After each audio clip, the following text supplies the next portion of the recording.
はね、笑うと強くなれるって言ってたの。はあ、はっはっは。どうかな。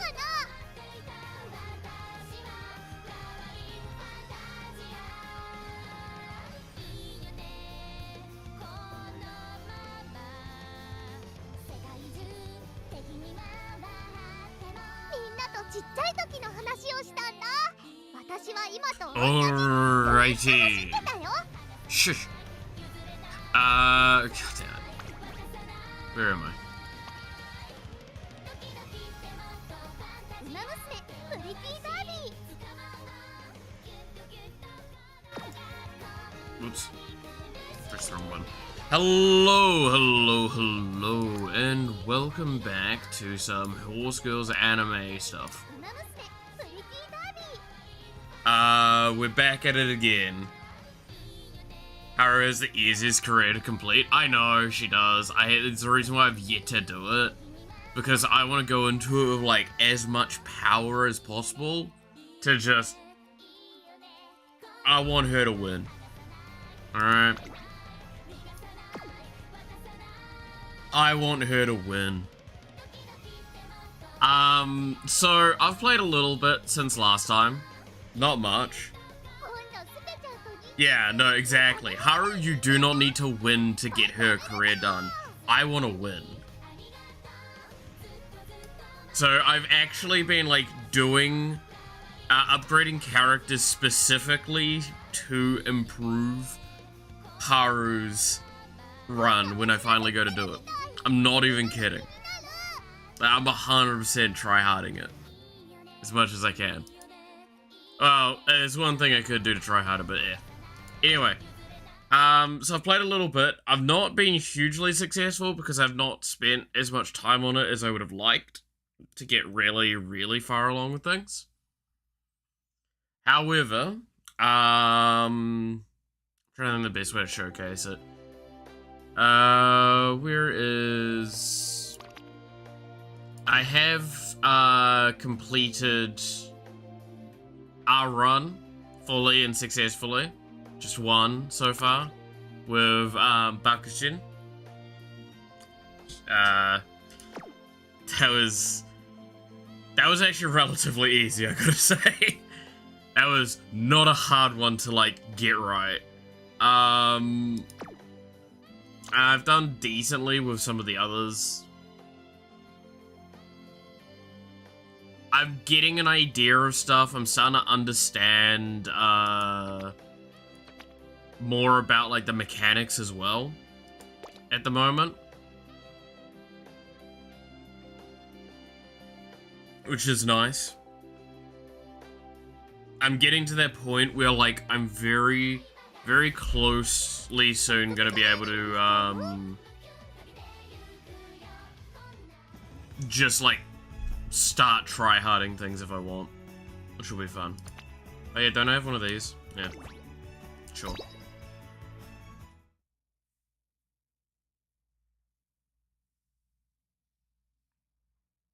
But yeah, there's a handful of characters that I've been, like, funneling my resources into. Haru is one.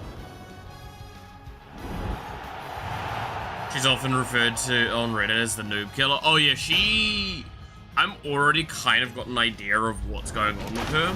I definitely need to probably get, like... I need one other character, I think, to, like, really be able to do her correctly, because I've got one of, the characters really well... I mean, Bakushin's a really great one, not because just her career's not hard to do, but also because she herself is actually, like, really, really good for a lot of characters.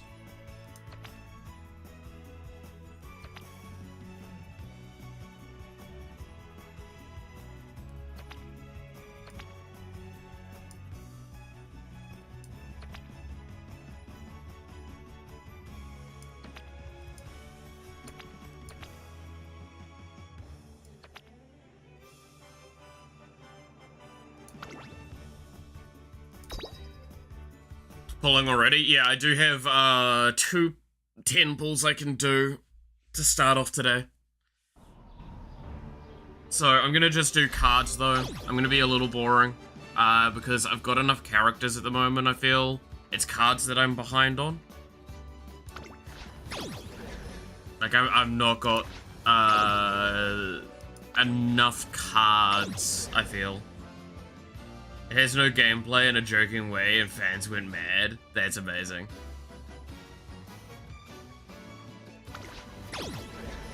That's...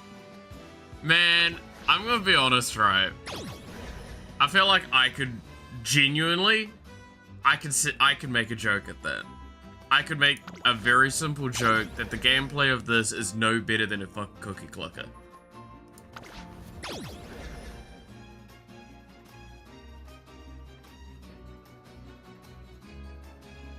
It's stupid and wrong at the same time. Yeah, it's typical thing of, like, people overreaching always, right? We're used to this. But, like, genuine? Yeah, we could make that statement, but also, like, I think Cookie Clicker has a really deep amount of gameplay. It's just not a gameplay everyone wants. That's fine.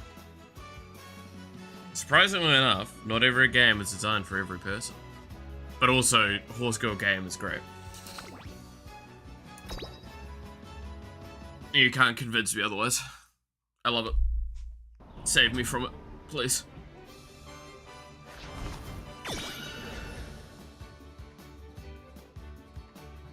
Sess is going hard on Cookie Clicker. Dude, Cookie Clicker is a really great game. And I cannot, like, be convinced otherwise. That was one of the ones I wanted to get. Almost always turned on her PC. I had an era like that. I'm not even kidding.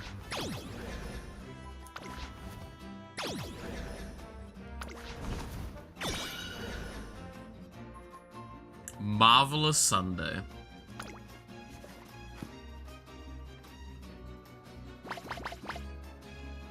I'm pretty happy with those scouts.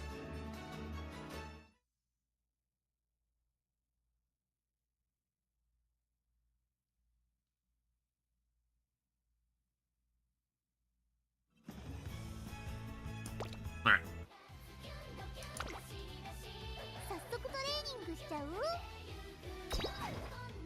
So, let's go through all of the stuff that we need to do. Because now I've got... So yeah, if you want to look at my collection stuff, it's pretty easy to look at. Like, I've not got much. Characters, I've got a few more since last time.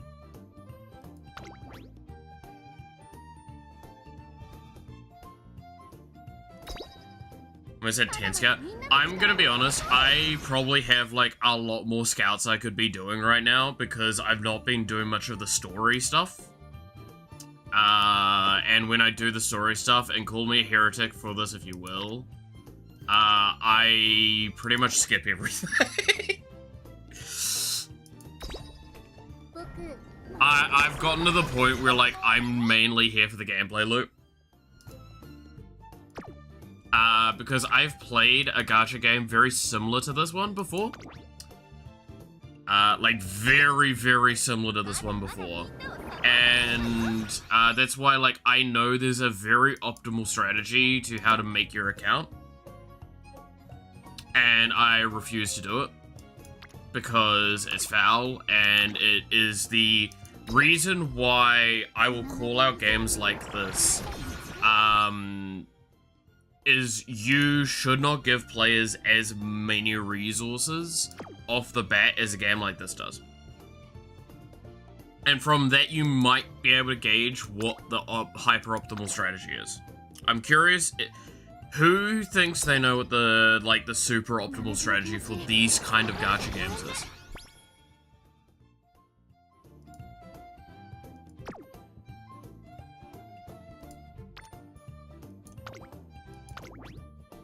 Because there's a very, very clear one. Login daily? No. You've gone in the wrong direction already.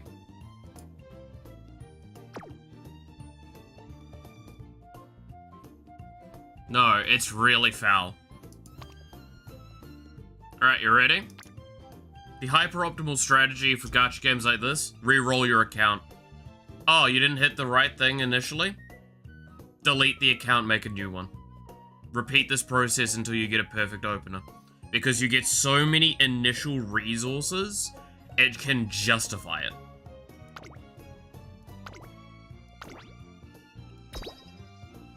That is legitimately the best way to do these kind of gacha games. If you're only in it for the optimal strategies.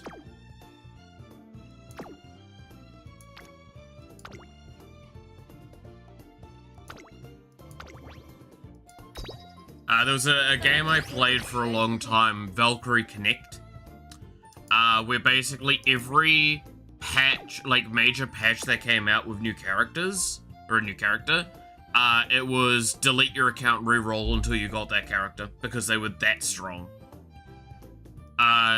Because we're so early on with this one, you can basically do that at the moment, and it kind of justifies it. And it's, like, it goes completely against the philosophy of what the gameplay's actually aiming for, which is, like, keep playing and, level up your characters and improve them. And go that way.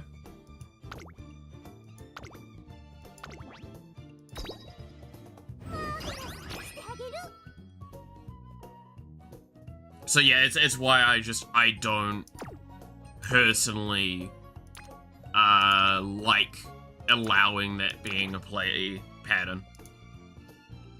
Because I talked about this before, I had the full intention of developing a gacha game myself. And I still have all of the stuff around the place, and I will never not want to kind of develop it realistically. And the fact is, that was one of the big, like, discussions that came up was, what does this mean in terms of gameplay loop? Like, how do you stop players from doing that? And by doing that, what you do is you, take something like an approach where it is no character truly gaps the power level of a previous, which is really hard with gacha because you always want to sell the next one, but also you make teams. And even when you make teams, you need to make a character that doesn't, like, just gap an entire team in terms of power level. Ever. The problem is this game is about a singular character for the most part, so it makes it a little harder to not have that be the case. Like, sure, you can get a couple of other characters and those make that character stronger, but, like, you know what I mean. Then the next issue stems from too much upfront, more overtime effects, and more earnable rewards. Like, the fact that Star Rail gets away with it because the vast majority of its power levels come from a variety of aspects, including grindable materials and grindable gear.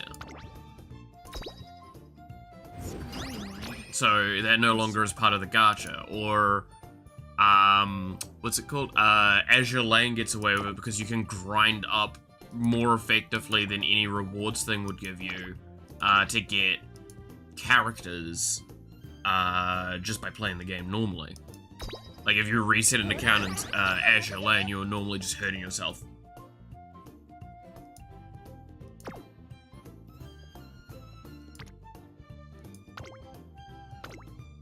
How much of a gacha game veteran do I sound like with some of this shit, by the way? I swear I don't play that many gacha games. And when I do, I tend to play them for a very short amount of time.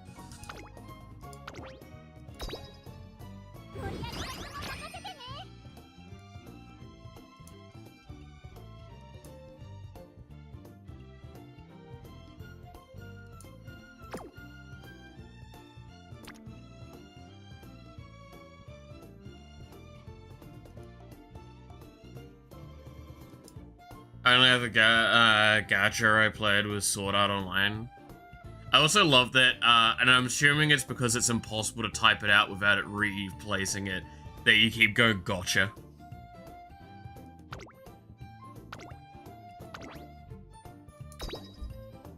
Because I know autocorrect does not like putting in Japanese naturally.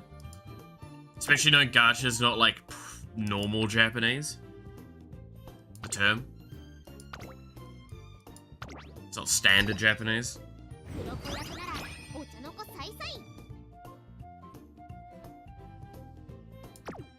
Just gotta type it more so it eventually gets it correct. That's what I did. Don't know if that's actually a good thing.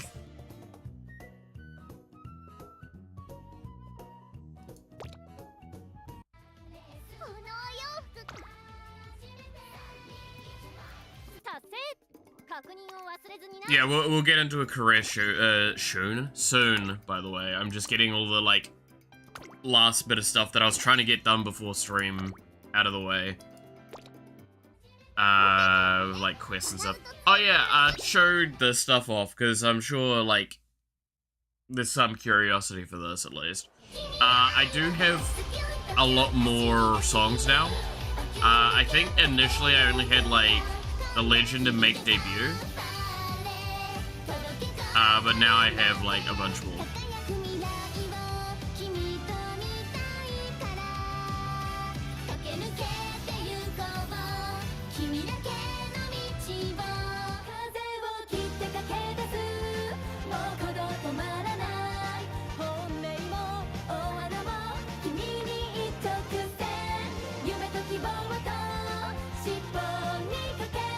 I wonder how many more there are.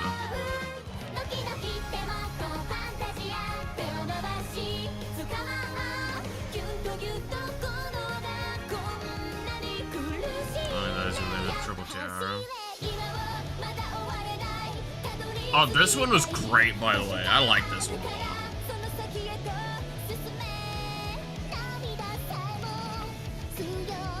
And then, yeah, Instinctive Speed. Which I think this one's a story one.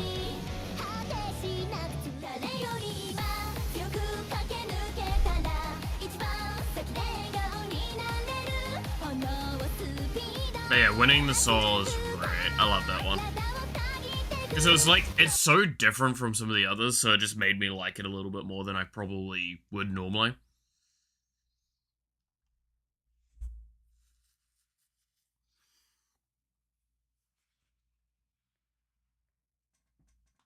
Ugh.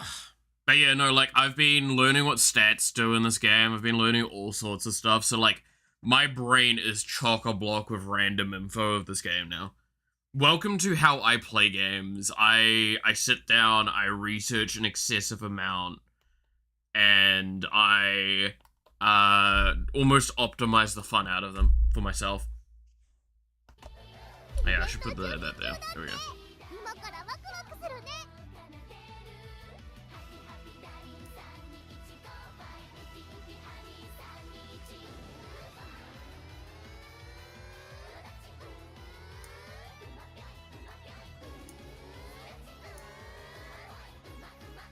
Sit down and play when I get stuck and I read up a guide and then use that info to play through. I mean, that's pretty much like the main way I feel most people are gonna do it. I'm not gonna lie, I wish there were better guides out there at the moment though. Because like, obviously every guide is like very early on because we've not really had this in the West yet.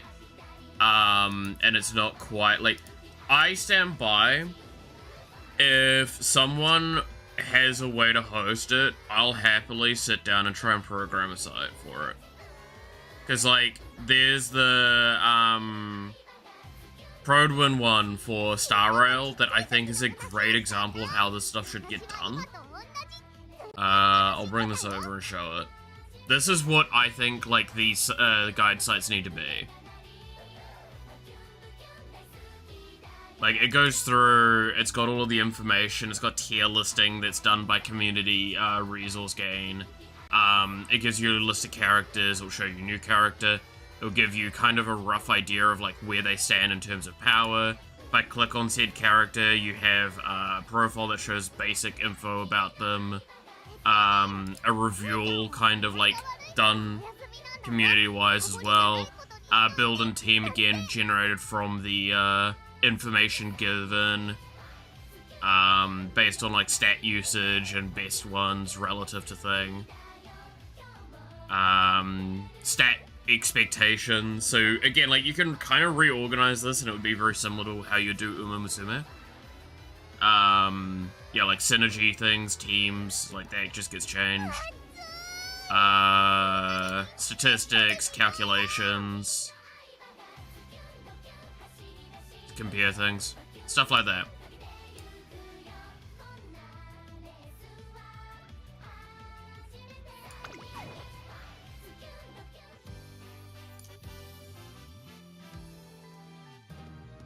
Like, I think that would be quite fun to try and set something up like that.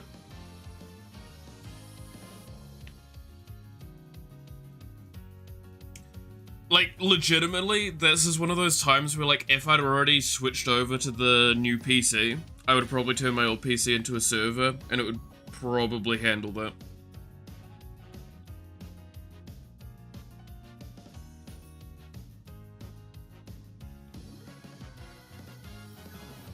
Actually, I have a friend that has a server. I wonder if he'd be able to be willing to host it.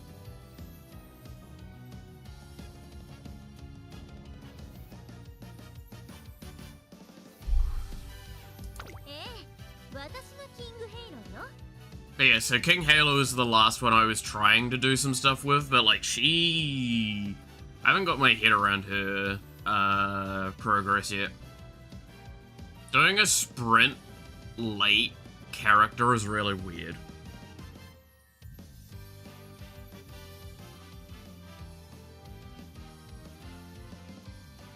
And get every other thing that restores energy.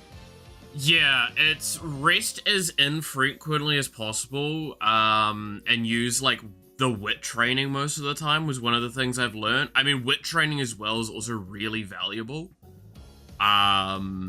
Also getting your mood up and consistently keeping it there is really, really important. That was some of the stuff that I've kind of learned. Like, wit's just a really high value resource, stat.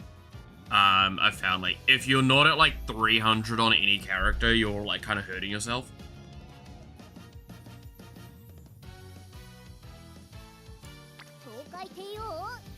But yeah, Peak Joy's been one that I've been enjoying as well. But it's like 400 is around the soft cap, is from what I've heard. Yeah, probably. Like, I think it's, you kind of want 350 on most characters for consistent skill activation. 400's probably where you hit, like, a point where it's not really gonna matter anymore.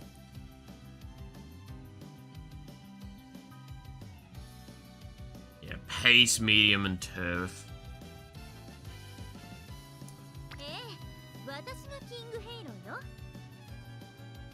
Because, again, King Halo seems kind of nice for doing a Haru run. Because, again, it's giving sprint and late bonuses. I stress, I want to do a Haru run, and I want to make her win. I'm gonna do all of my damned power to get that girl to succeed. So that's why, like, I'm trying to optimize everything else around that and get as many stats as I can everywhere. Oh yeah, I also did hit, silence. Yeah. I don't know much else really to say then. I hit silence at one point, while I was rolling in my free time.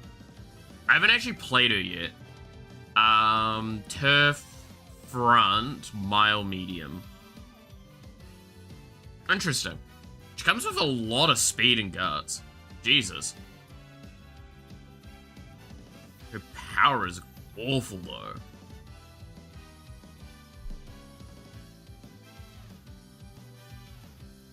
I mean, to be fair... No, wait, why is your power so low for a front runner? Like, on a front medium, kind of feels a bit bad. I don't know. I reached the final in my first and only run of Haru. Well, again, like, Haru, you can get to the... quite far with her. It's just... actually winning isn't what she does. I want to get stuff to boost her up, though, is basically what I want to do, though. I also want to get Rice Shower to do better as well, but she requires a little bit more, I think, to get her there for me.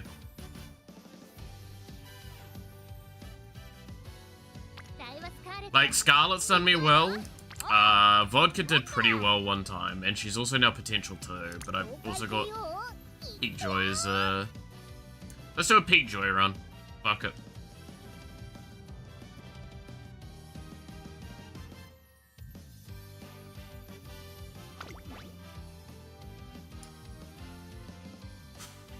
What legacies do I want?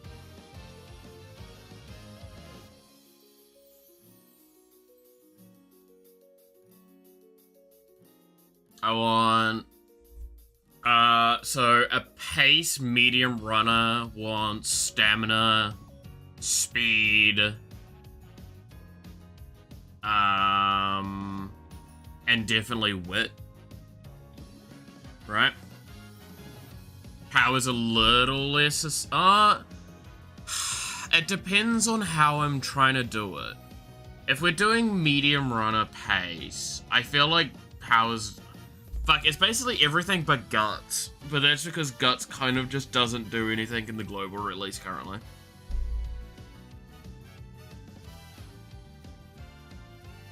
She is just to gather enough fans to start in this race or take part in this race and finish it. Yeah, like that's the part of it that's just like, oh, okay.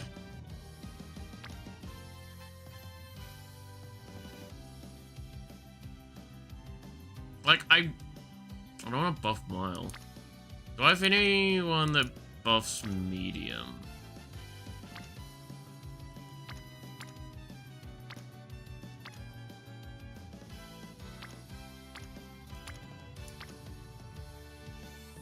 Not really.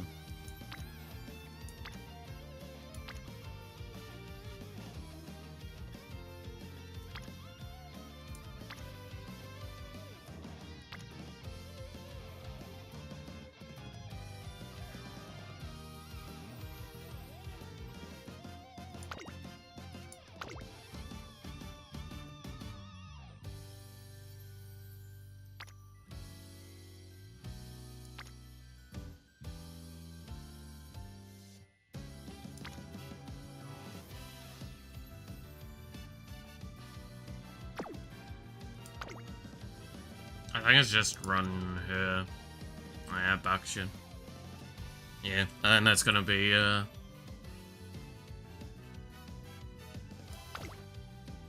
looks like a solid start.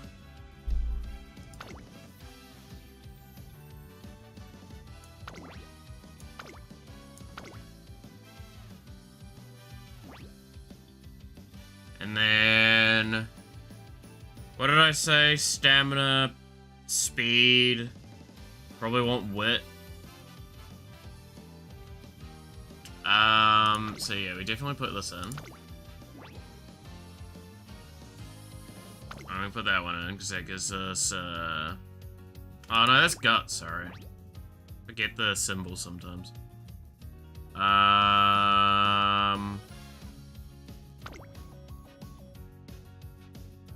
Did you check any guides on skills? Not on this character, I think. But it's just me being, like, aware of, I've played her before, and kind of knowing how you build these now.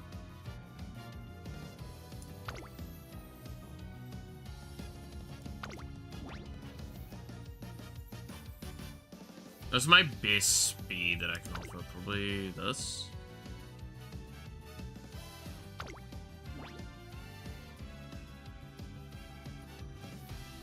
And I haven't run this one because we just got this one. I don't want to run that one. And then I'll run one of the...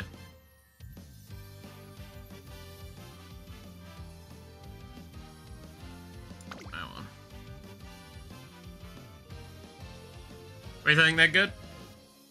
I think that's good. I think 3 speed, 2 power, 1 wit is probably a good one.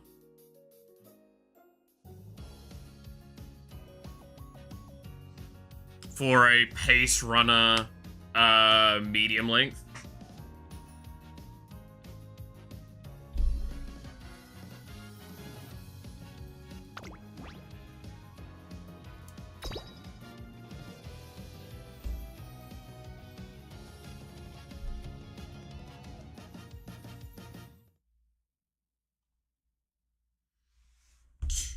Ugh.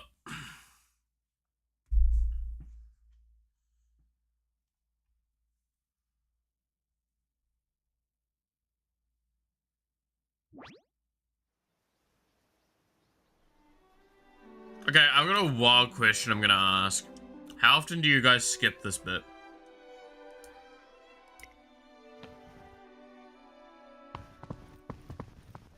Together with their schoolmates, they spend their days training both body and mind. And yet, not all are content with the current state of the academy.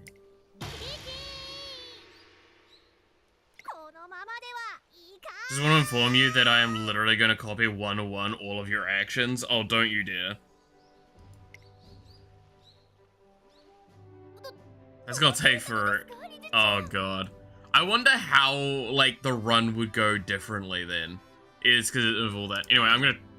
We've seen this bit before. Okay. So this is where I ask the question, do you guys want to, like, see the events? Do you care if I leave it as shortened events?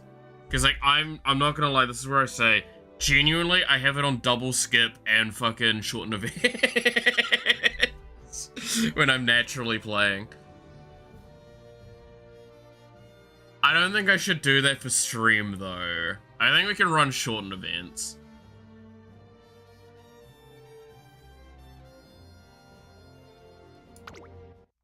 But I'm not gonna run double skip on.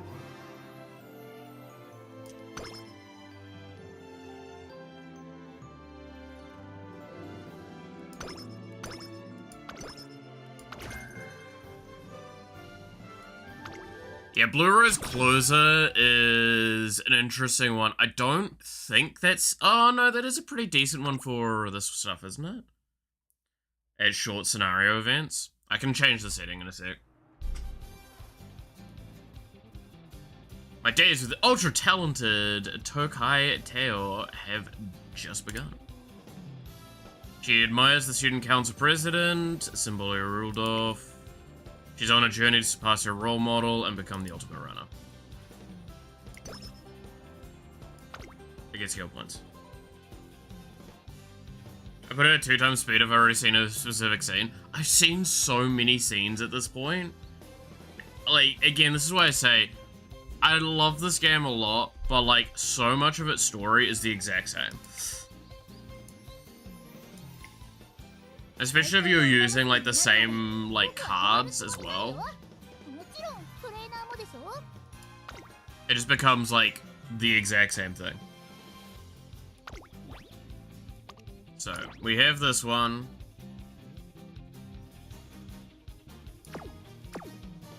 So it is, like, yeah, we're going for pace, medium run on turf. So we need stamina. I mean, that's just a really good speed start, right? 2 characters, one of them given a bonus. So this is where we get to see, like, the difference of how people play, by the way. Is, like, what do you kind of do and prioritize, and how do you order stuff? I'm still not sure I've got it right. I still think I'm in the process of it all.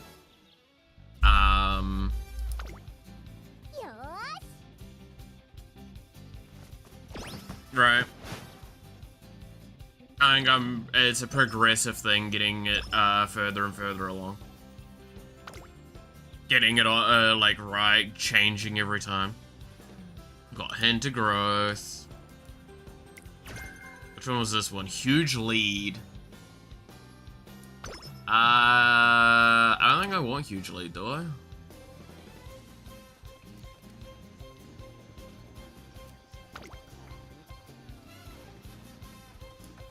Why don't we just put it at 1 time skip so it just goes through the actions while I'm not looking?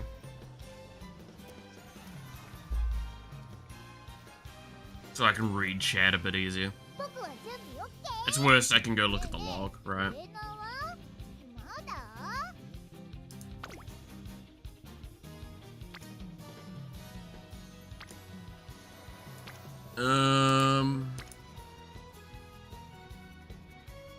Kinda want to get that stamina going now. It being G+ or only at this stage for a pace runner is rough.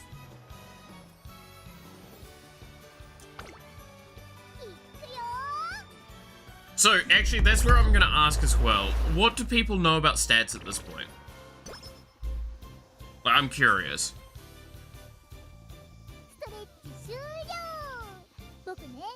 Because I want to see if, like, there's stuff that I can help and explain to the best of my ability.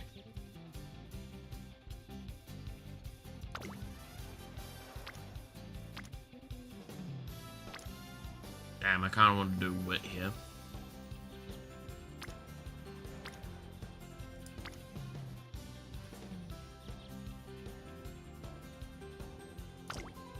Do power. Speed and stamina are the best, wit is good, power helps a lot, and guts is kind of mid. So guts in global currently has one thing it does, and it's not really that big. It's stuff later that we're caring about with guts. Guts is only better later on once certain things have been added to the game. Because to give an idea, and this is where it goes to show how much I kind of have looked into. So the hard cap of stats is 1,400. As it currently stands. The non-global release, on the Asian release, the stats can go... There are things that basically combo with your stats being over 1,400. Specifically with power and stamina conjunction, right?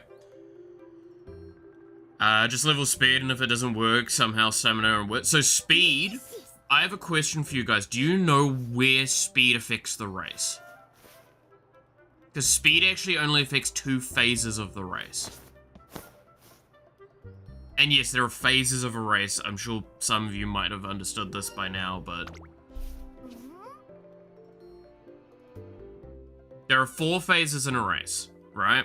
There is the initial run, which is about 1/6 the race. There is the middle run, which is like, I think, half the race? Nearly? And then there is the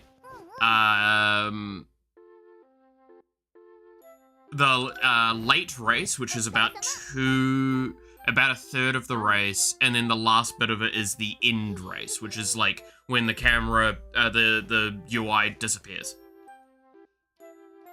So speed only affects the last 2 phases. It affects the target top speed.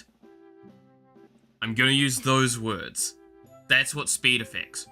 The target top speed and the last 2 phases of the run.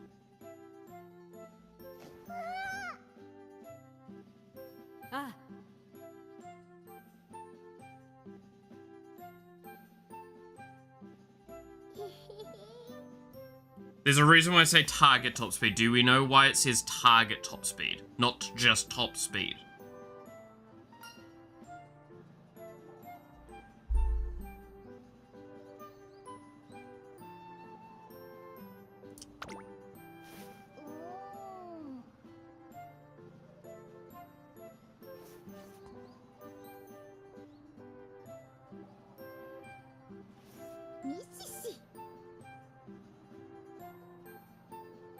Because 2 other stats actually determine whether or not you can even reach the target top speed. And that's wit and stamina.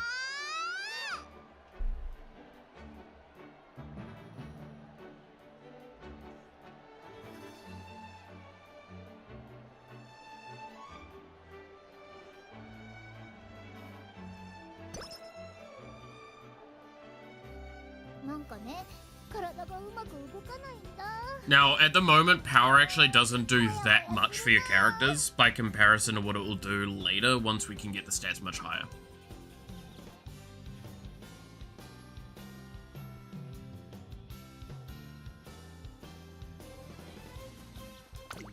Oh, thank God. But yeah, like, wit affects so much. It affects their mood, their temperament, how often they'll do rush. Like their pacing, their ability to, path, like, everything. The higher your wit, the better you are at racing. But you need stamina and speed to back that up, and you need power to get there, dependent on what playstyle you're doing. If you're doing a front runner, don't give a shit about power. Like, real talk, if you're playing a front runner, you just slam down speed and stamina and wit, and you're good, because you just need the wit to activate whatever you've got right, for running in front.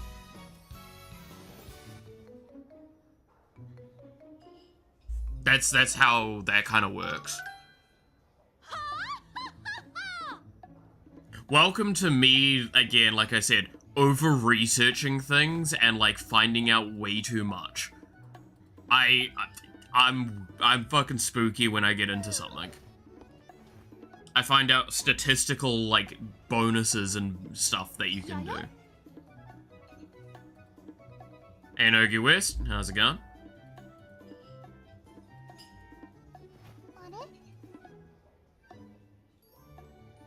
You'll wonder why, like, people don't like playing games with me most of the time. It's like, oh, I get interested in it? Cool, I learn all the tiny things. Full send speed, add some wit, and gets enough stamina to finish short races? Yeah. To explain Guts, by the way, in case there's a question on that, Guts is supposed to... I'm trying to remember what it does on live. On, like, public live. On global live, I should say. Because I'm pretty sure the main purpose of it is to improve the efficiency of stamina usage in the end phase. I think that's the main thing it does. There's another thing it does, but I don't think that's on global yet. Just starting playing this game, first one finished the final race, so happy. It's always so good when you get the final race done finally. I got that done with Bakushin. And I was like, genuinely just arms up in the air. Hell yeah. It's good times. It was first try. I think for Bakushin it was my first try with Bakushin, but it was not, like, I've taken multiple horses to get there, but it's because I'm like, I'm just doing dumb shit with the game.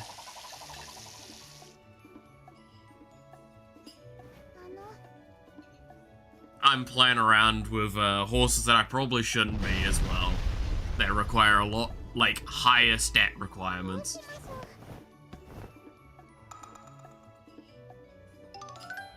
Guts is just the discount words, but not on a discount. Yeah. At this stage in time, Guts is like...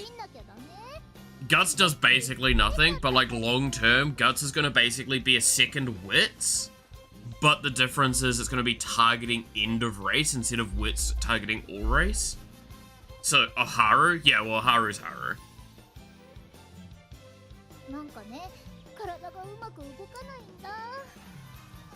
Haru, literally, her requirement is turn up. And that's the best part of her. Everyone else is like, no, win. So I haven't done a Haru run yet because I want to make sure I get first place with her on everything. She will win every race when I play her. Spending all my time ensuring I get to that stage. I probably should do a recreation here. Because we're low enough on energy and I do need to get my thingers up.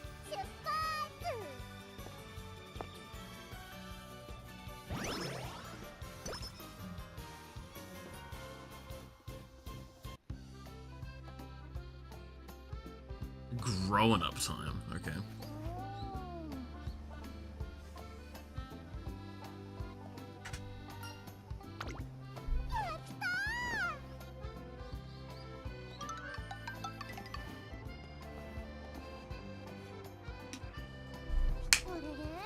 But yeah, like, it's interesting seeing what the stats do and like what type of races want what kind of stat.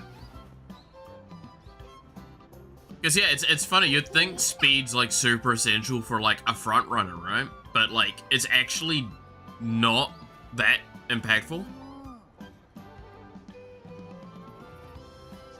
Which is really, really funny. Oh, did you hear, by the way, Haru has won a race. She won like a retirees race. I fucking love that.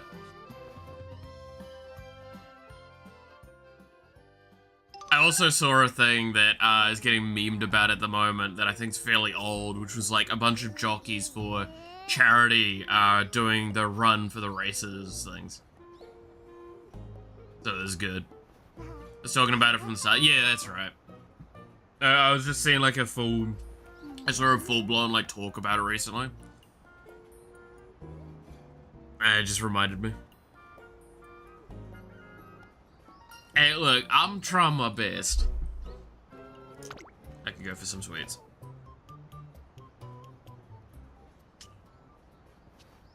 But yeah, like, so someone's basically taken the thing of the jockeys running, and like put the musume music and like UI on top of it, and I lost my shit. It was so good. She has 1 win and 113 losses. Yeah, it's so fucking... And the only win is against other retirees. And that's just so good. That's just, like, it's so... Oh, nah, one of the things that broke me, though, was seeing, like, a thing on Twitter where people talking about the whole thing with, like, you can pay money to send Haru, like, really nice grass to eat. In real life, like genuinely, if you want to support them. And I saw someone, and it's one of those like harsh moments, going like, oh, that's such a cool thing, I hope they do that for my favorite horse too, Rice Shower.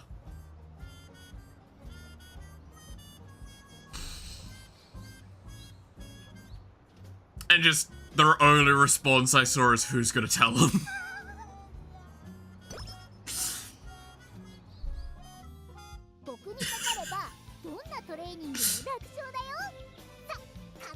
The jockey's charity is so wholesome as well, yes.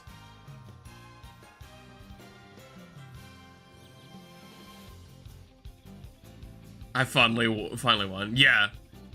No, that one, exactly. I love that shit so much.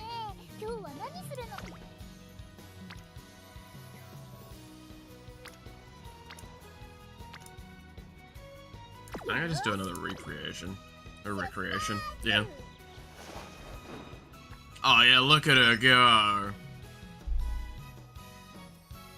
I finally won! Oh.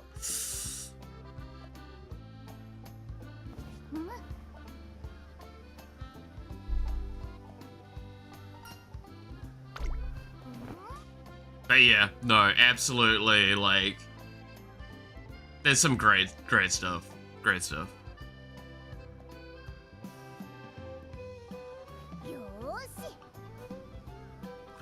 I love, by the way, and I mean this with like this most hesitant aspect of this I can say, I love that this is basically getting a lot of people that would never have thought about it before into like potentially horse race gambling. Like a real moment, like this is probably gonna reintroduce like the horse races to like so many people and incite like a big resurgence in that. And such a younger audience, and that's such a funny thought. It's really messed up, but like kind of funny.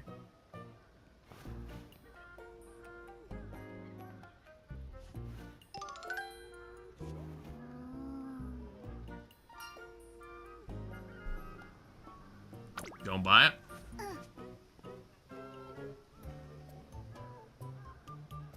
Don't expose the gambling propaganda. Exactly.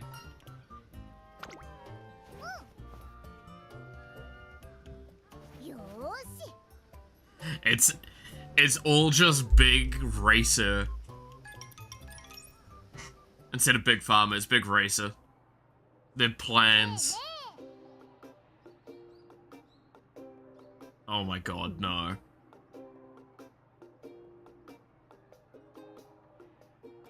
Oh god.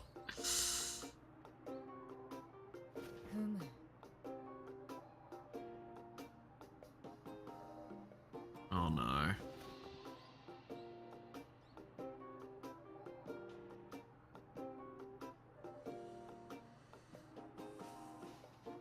Stupid fucking puns, I swear to god. Well, his stamina went up, I can't complain. Alright, wit. Hey, that's a pretty good wit run. Let's go with that. But yeah, good old Big Gamba at its finest.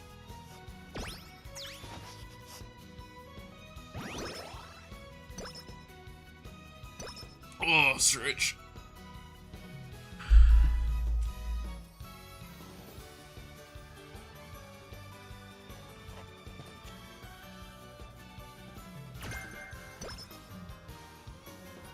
There we go. Pace chaser. That's what I want. Thanks, Akikawa. Who is the sassy child and why are they allowed here?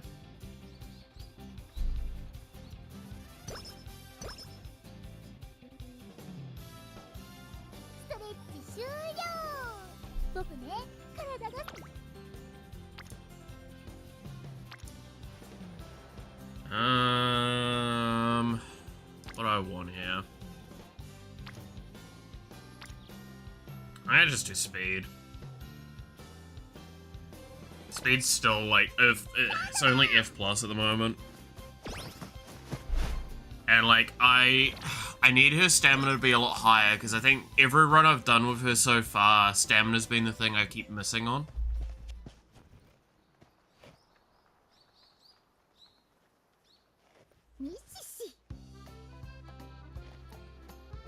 Trying to decide who to try next, because I can't use her to buff herself. Yeah. I mean, that's kind of the thing, is like, there's so many different characters to try. It's genuinely whatever looks fun. I'll always stick with that one.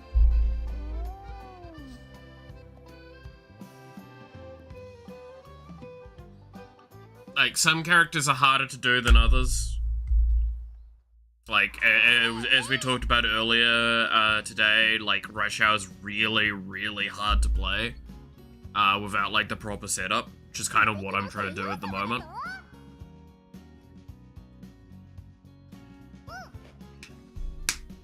Same with Haru. Haru's, if you want to win with her, which is my goal, I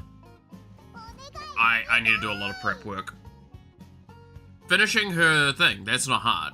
Winning with her is hard. That's what I want to do. I want to have that girl win first place. She deserves it.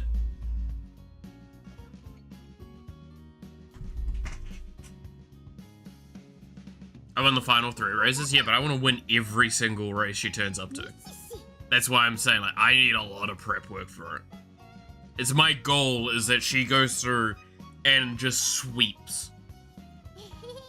Getting the final race to win isn't too hard because you just build for specifically it and do all the prep around that.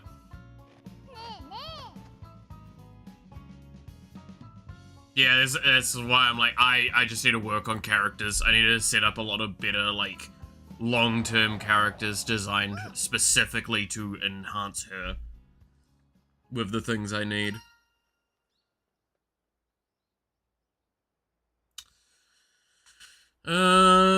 Sounds like you made a good friend.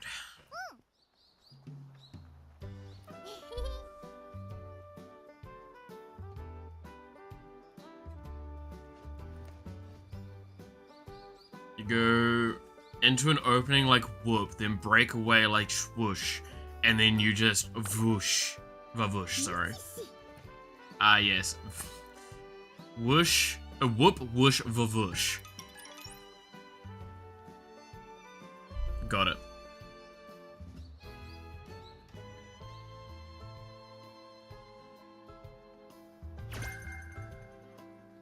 Prepared to pass? Probably good for a pace chaser.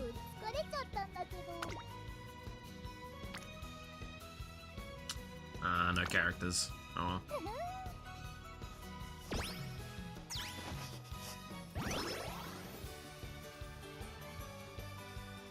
なんかね、体がうまく動かないんだ。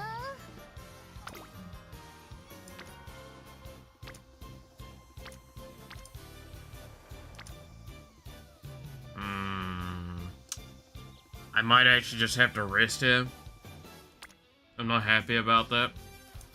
今日も走んなきゃダメ。僕疲れちゃったんだけど。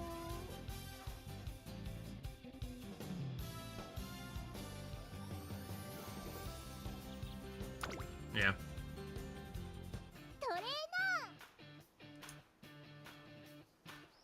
Use all your things on cards. I mean, that's probably a solid bet. As long as you've got, like, a handful of characters, you're fine. Especially with how many, like, free characters you can get pretty early on for cheap. I burned them on a lot of characters, but it's just because, like, I tend to like getting characters, but I'm now burning them on cards, because it's just... Cards long-term are better. The more cards you have, the more options you have, the stronger your cards are, the stronger your individual characters are. There's free characters, yeah, there's a bunch. There's, tickets, there's, ways to obtain a bunch of, like, the pieces for them, so you can get them.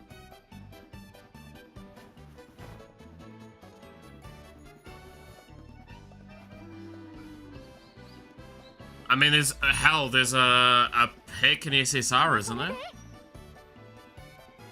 You saw RT players? I saw he has. I haven't watched the video yet. And I buckled laughing the fact that he's playing this.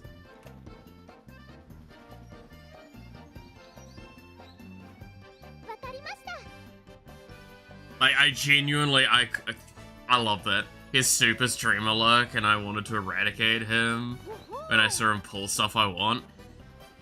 That's part of the reason why I didn't want to watch it, because RT tends to just get, like, really weirdly lucky with stuff, and it pisses me off sometimes. Rin also played it. Yeah, I did see Rin played it, and her going like, I don't... it's because she was streaming it when that video went live. As an... Pardon me, as an example, I laughed my head off that literally my timeline was RT's video and then right underneath is Rin's stream about it, and I couldn't handle it. That was so good.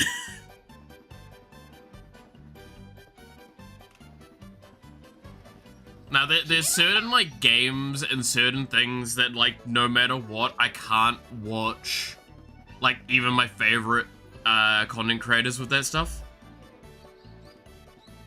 Rin was in RT's chat when he streamed. Oh, dude, there are frequently Rins in RT's chat and RT's in Rin's chat. Like, frequently that's the case.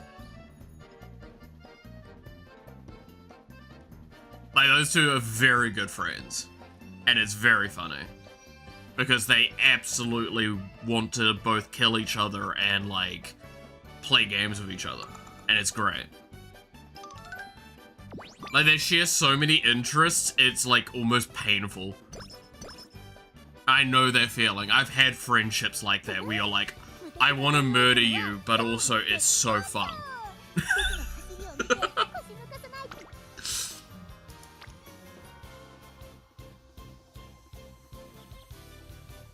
Fully uncapped and everything. That's always a good shout, having that done. Do I want to do that power?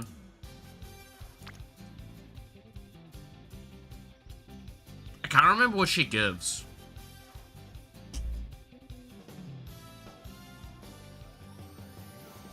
I don't really care about power as the thing. I care about stamina and speed right now.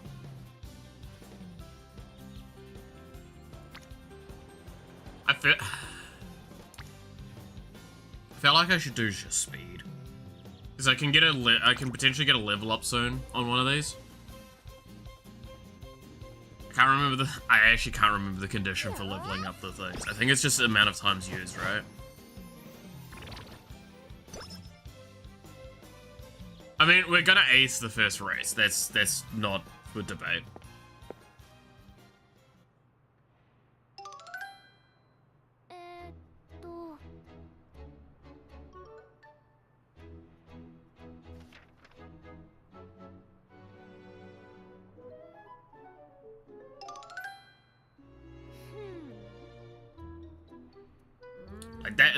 That's my long-term hope, is we just like maintain the, because the problem with this character is that she does really well for like the first 3 races regardless of what you do, and then she just falls off a cliff if you've not got like the stamina or speed quite right.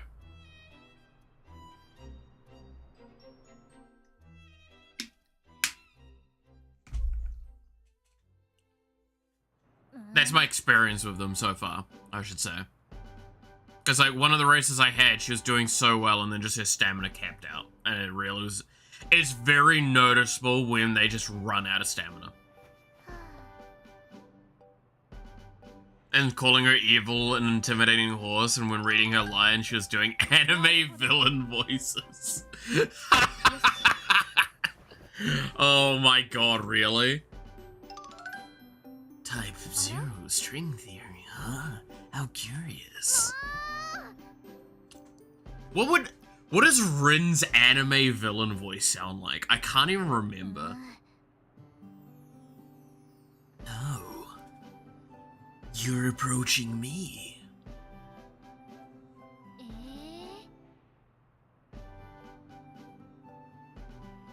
Von Karma? Oh, Jesus. For you see, it was me, Von Karma, all along, yes. It was I that... It was I at the chemical plant. Artie Von Karma voice, but Rin. How the fuck would she pull that off? It would be like, it was I. It was I, Von Karma. Nah, I can't probably hit it.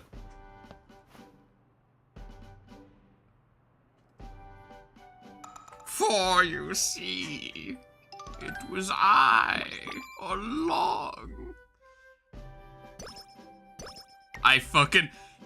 Dude, I lose my shit with the Von Karma meme. I'm still sad there's not more Von Karma meme stuff now. It's so good. Alright.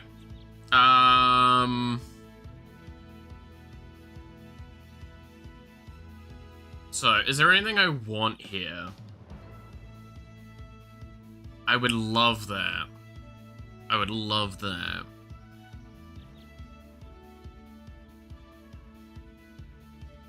Thunderbolt Step would be pretty good. Shrewd Step would be really good.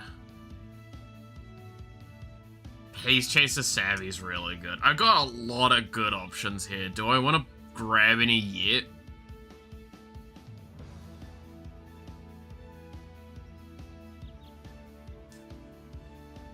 But hey, how's it going? What do we think? Do we just save for now? Because we definitely don't need any to do this next bit. It might get us more opportunities for hints off.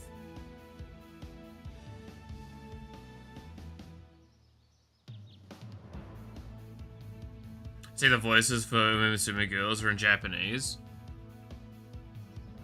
Is there a way to change that? I didn't check.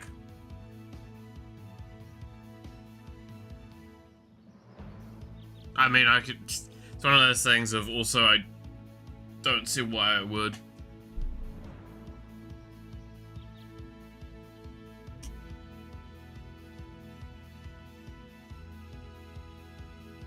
Yeah, I don't think I do any right now. I think we just leave it. Just go race.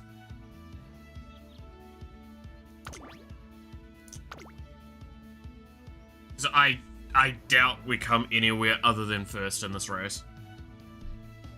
We only have one fan.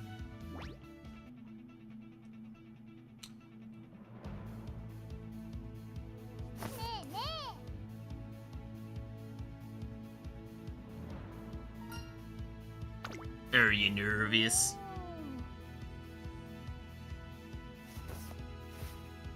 Oh yeah, actually, randomly speaking about Japanese stuff, I finally gotten back into my language lessons, like I said I would. So yay! I'm actually getting... Turns out I remember a lot more than I thought I did. Good to know.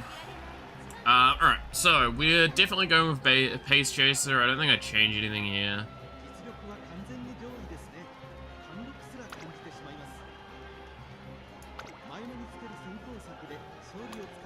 And we just rely on this. We do need to get way more wit though, right now. That's one of the big things we need to upgrade. But yeah, mood's great. Pace. We're number one favorite because, yeah, again, I don't see there's a way we don't win this.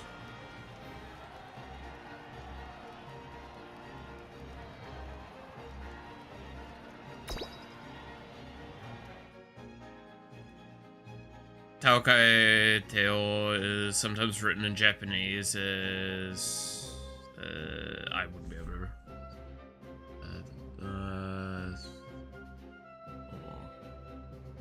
an easy to raise one as a supplement. Oh, okay. I mean, as I said earlier, like, her first 3 races are, like, super easy. She kind of accidentally wins them. It's any races after that, if you've not got stamina at that stage, you kind of lose. And it's your own fault. Which is why I've lost 2 runs with her currently. But let's not talk about that.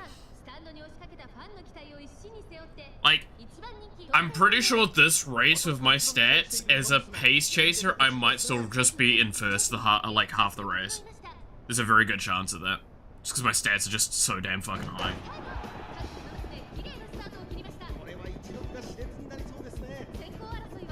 Because we're number 1, right?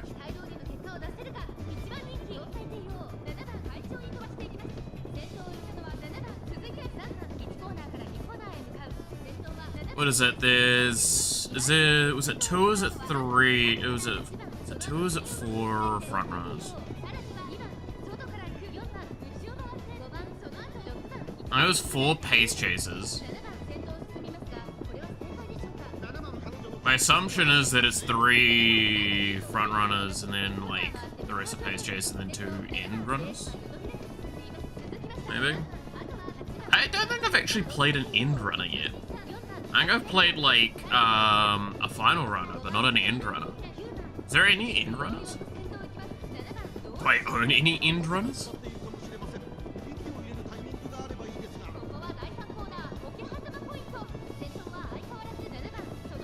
Okay, so I think we're about to hit final. I think this is when I think Pace Chaser kicks in. Yeah. Now we're closing the gap. Let's get on the outside. Skill activate. Good times. Such a fucking silly animation.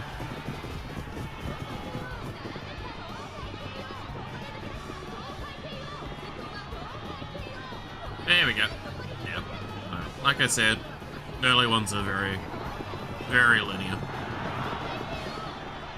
Was that 4 leagues ahead? 5 leagues ahead, fuck now. That is what we call a resounding win. That's kind of rough.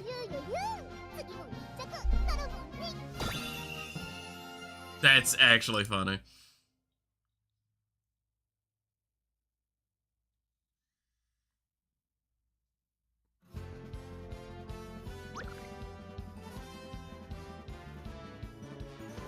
I will hit my special attack running really fast. I mean, that is literally what their special attacks are. Is I'm going to use my ultimate move it like a little bit faster than normal. It's just some of them have really weird conditions, like, oh, who is it? Is it... It's not vodka or something like that, is it? That's like, you have to pass... No, is it vodka that has the rival one? Where you have to have a rival at the end for it to activate? Like, you basically have to be tied or near tied with someone to even have it activate, and then you just burst out in front. I think that was vodka that had that one. She just gets into a car and drives to the finish line. It's... Yeah, that's about right.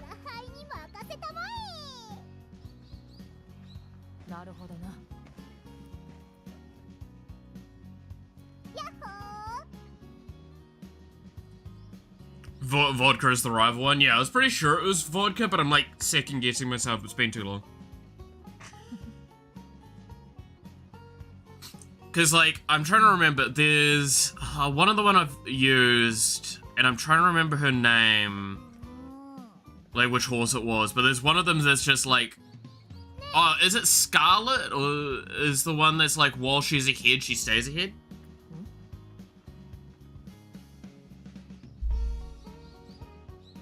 So hers is all about, like, stamina and speed.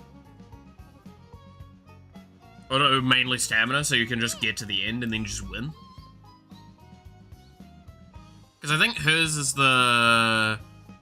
If you're in the final section, you're just like...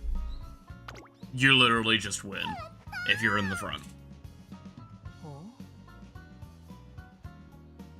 Remind me of the cycling cheating incidents. Let me hand you this water bottle. Oops, our fingers got entangled as I handed the water bottle from my car. Oh my god, yes. It's, oh no! Whatever will like... Oh, I can just like not bike for a moment. Yeah.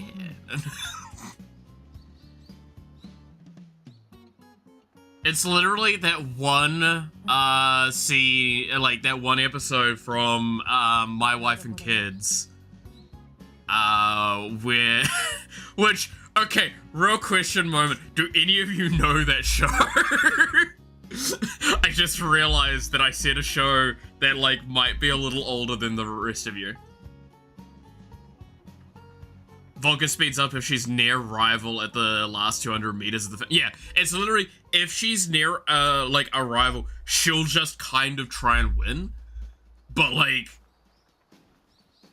that's such a hard condition. Because sometimes she's just a little bit too behind and she loses. It sounds like you made it up. My Wife and Kids is a phenomenal show. If you haven't watched it, I actually really recommend it.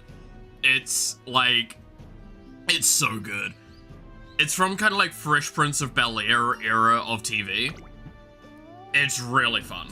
It's really, really fun. But there's an episode where basically, Mike and his wife are going to, like, compete in a, marathon. And...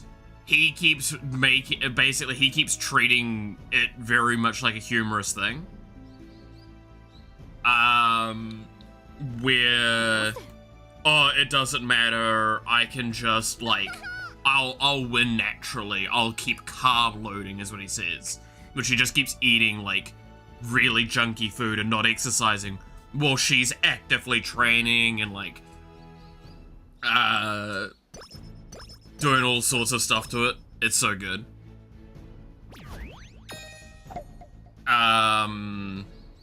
Like, eating, like, better food, stuff like that. And she's gonna win the race, but then, like, he... as he realizes he's completely outclassed, what he does is he sits to the sidewalk and then just, like, sees a taxi. And he takes a taxi to the end of the race just to beat her. Like, I'm not even kidding.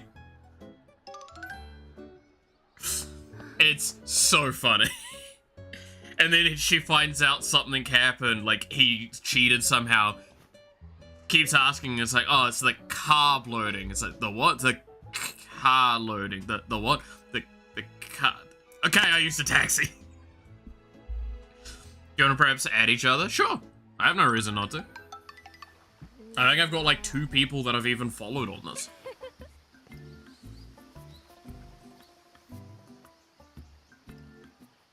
I think on this, I'm literally just Malith. If, I don't know, is there codes in this one? I haven't actually looked.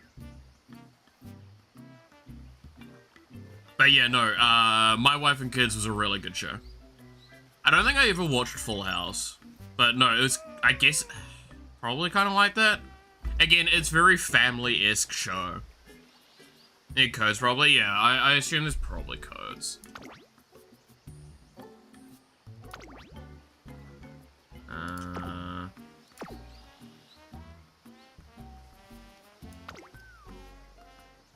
Once I get to the menu, I'll be able to look.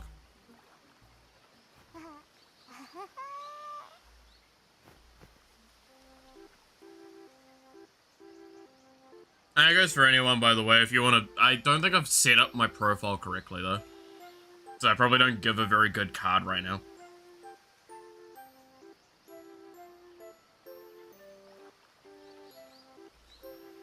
We can set that up as well at the same time.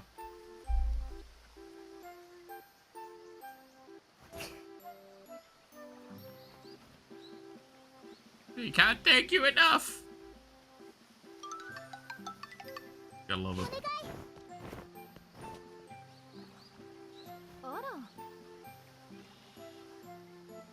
Why are you so eager all of a sudden? Yeah.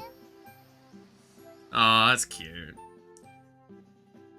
Aww.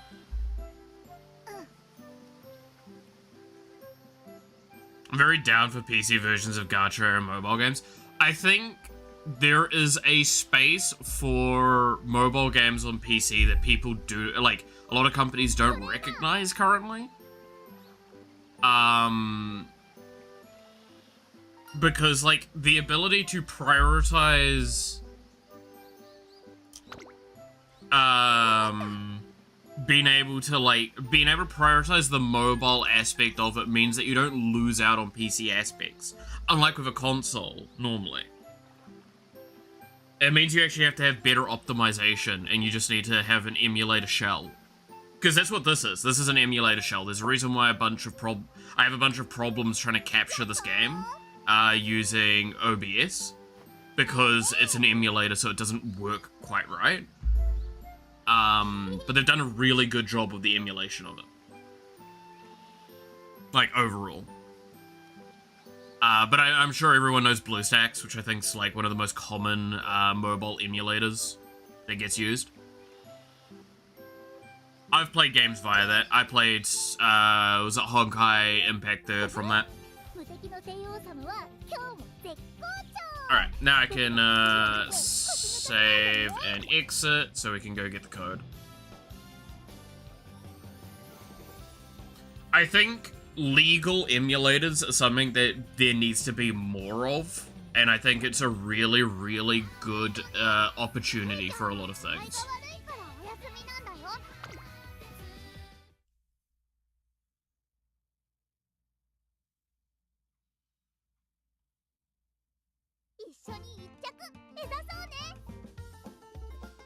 There you go. There's the trainer ID.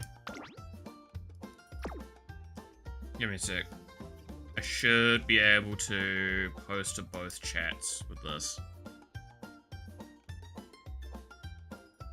To anyone that's interested.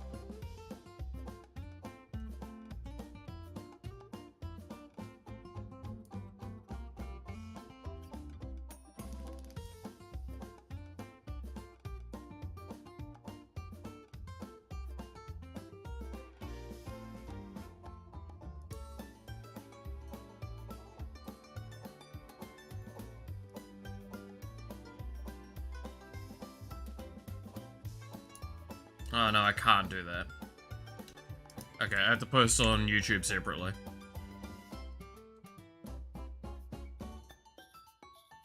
So I'll post that one there. And then I'll post onto YouTube. I have to fix that one.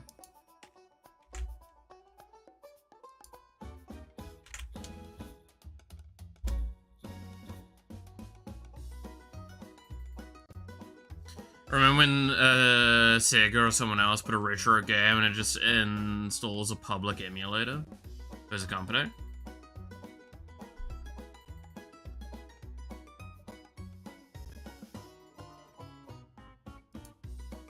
.emu. I feel like I recognize that.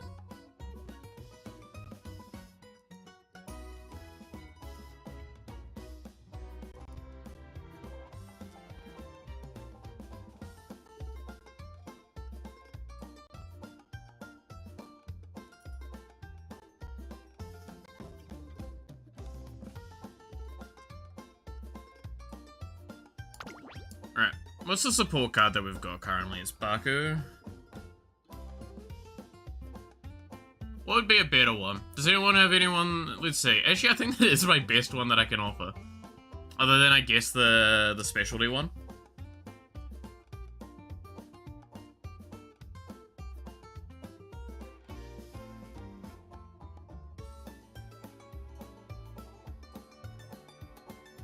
Yeah, I think that's genuinely my best one I can offer. Because that's a speed one, and it gives, like, good stats, too. It's a very short 3 section thing, as well.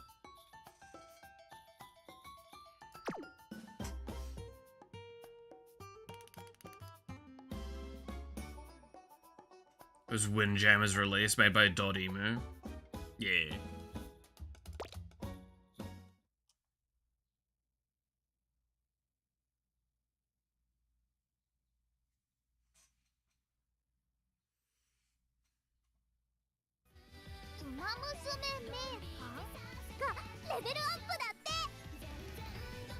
My archive leveled up? Nice. We'll go deal with that later. Resume this. Find the orphan. I already have the character. Actually, if you go look at the description of the YouTube stream, you'll see already who's the one that I've adopted. There's 2 girls that are like my fucking, like, I love this child is mine, I will fight everyone for this child. One is Haru, because Haru is adorable, and, I must protect her, and the other one is Raishao. I will protect her from all that is harmful in the world.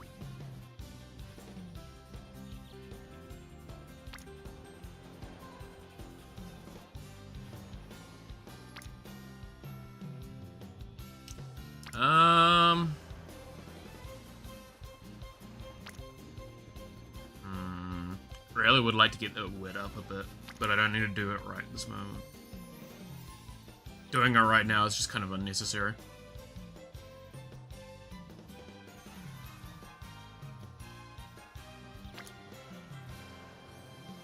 I'll do stamina. Stamina's just better.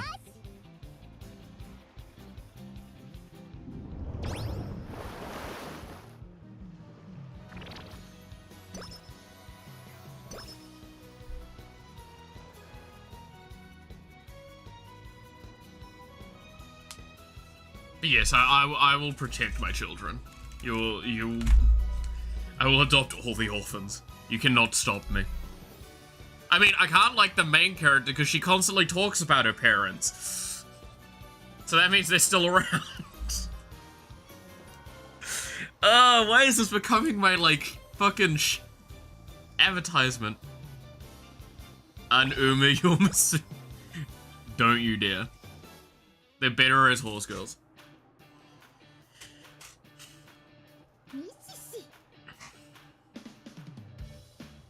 Oh. What's all this all of a sudden? Not if I have anything to do about it.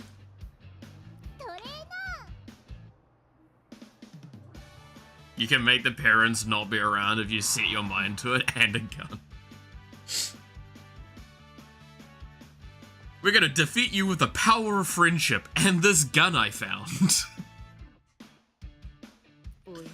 Will always be the best example ever to me of just the best way to do those stories.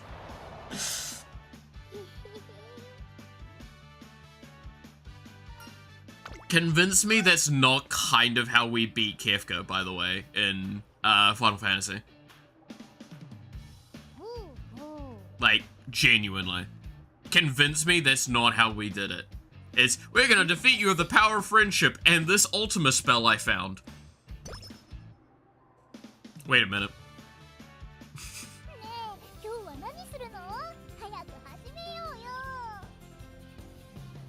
To be fair, that's less of a gun and more of a thermonuclear device.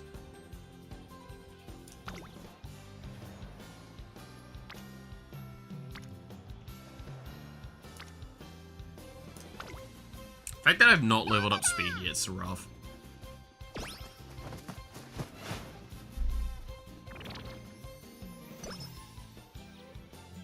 Sakura Bakushin! Thank you. You're finally useful, sassy child.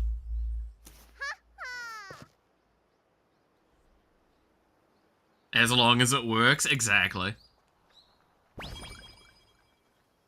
Wait, no. Along with that joke, right, isn't that literally how you beat the base game of Persona 5?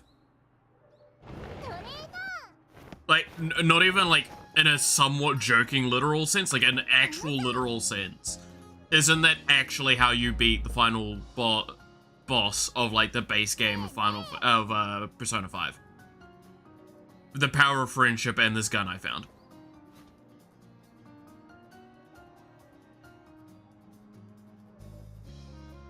Oh my god, it actually... That's... Well, that's a thing I'm now gonna remember with that game.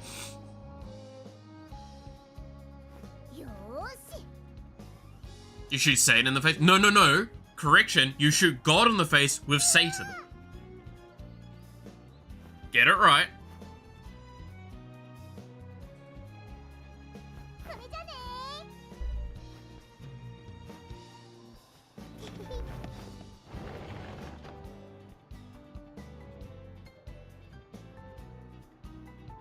That feeling when Satan pulls out the Glock.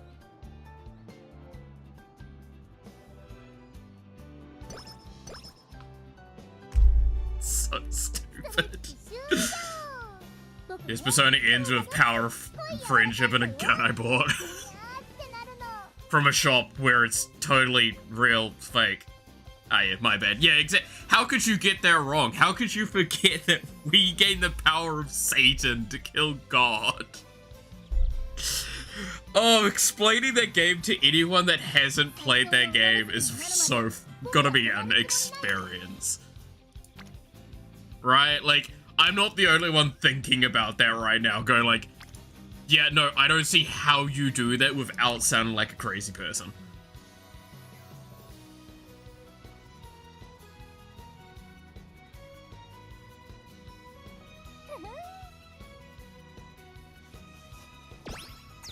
You summon Satan with the power of friendship and shoot God in the face. What a fucking tagline. That's literally... That there is one of those, like, games explained badly kind of trope things. But it's like, if you... It's like, figure out what the game is. Like, what's this game? This is the description. You summon Satan with the power of friendship and shoot God in the face. The irony is, that's a lot of JRPGs, and you cannot convince me otherwise.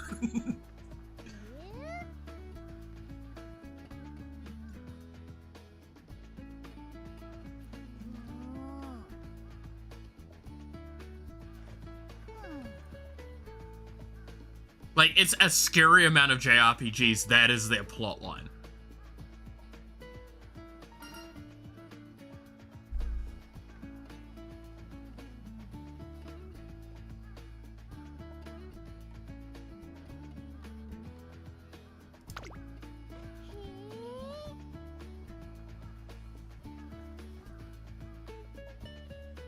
Why did I write Satan with a capital letter but God with a lowercase? Persona is possessing me. You know where they stand.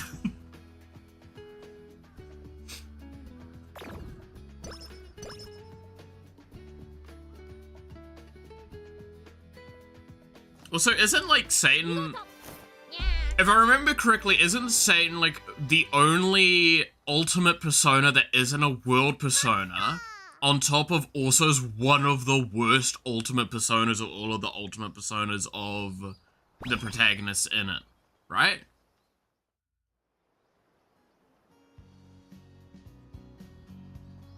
You want to save, they want to save the world with power of friendship, they better have a plan B.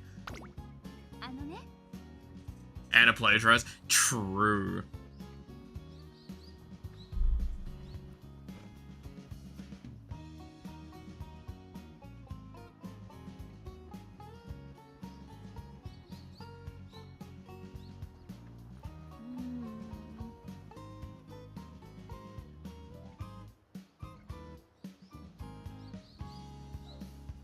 God damn. Oh, have y'all seen the meme, though, about, Persona 5 Phantom X, I think is what it's called, or whatever?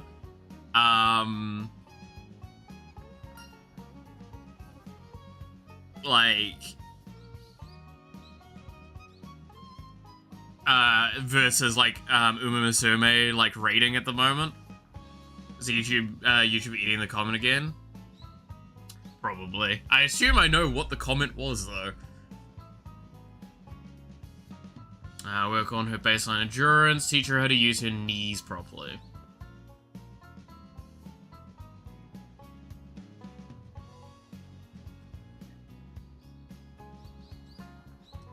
Knees. I'm just gonna give me speed, right?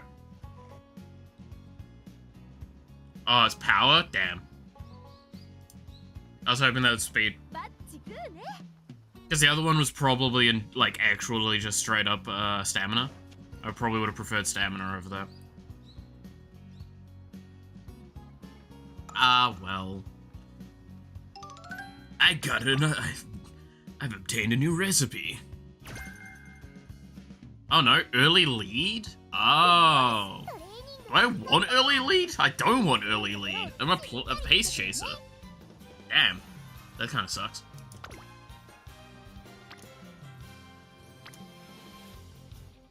That's just really good.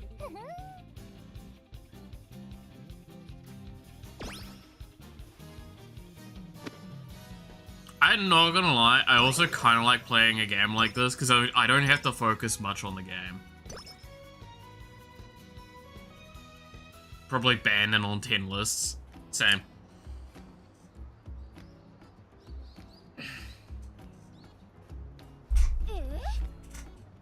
That's always how it goes, right?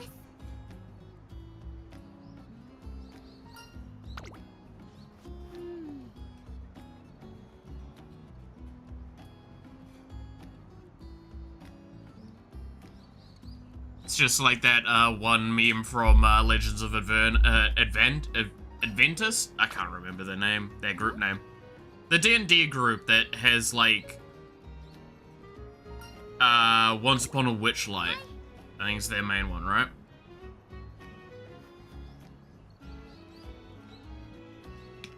And it's Chuckles the Clown. Warcry. It's like, can we get a Chuckles Warcry? I'll be wanted and at least... It's like, I'll commit several war crimes and be wanted in at least 40... Gorilla of the woods? There's a gorilla in the woods? No, I didn't say gorilla, I said gorilla. It's a gorilla? We better be careful, she might be using gorilla tactics. Ah!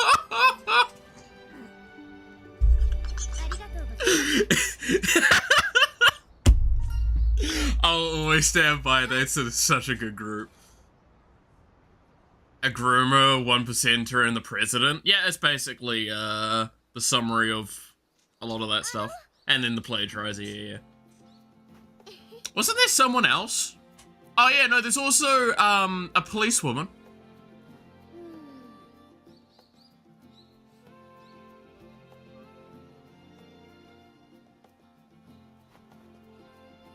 Is Twitch nice to you? Yeah, it is.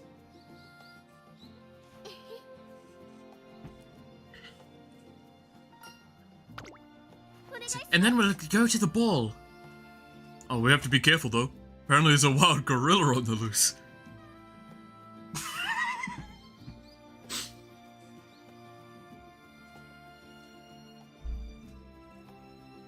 And there's the Krampus. I get those once a month.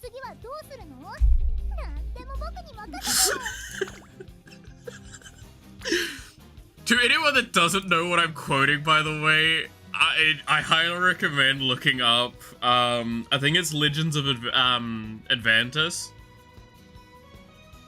The actual Burger King? That's right, yeah. And keep milking memes out of it. Speaking of milking, did you see the other one that I saw one this morning about... And they're gonna milk Torbeck! Aww.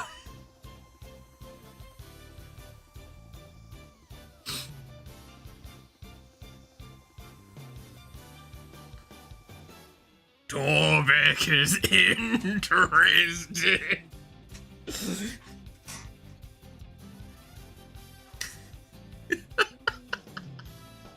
It's so fucking cursed.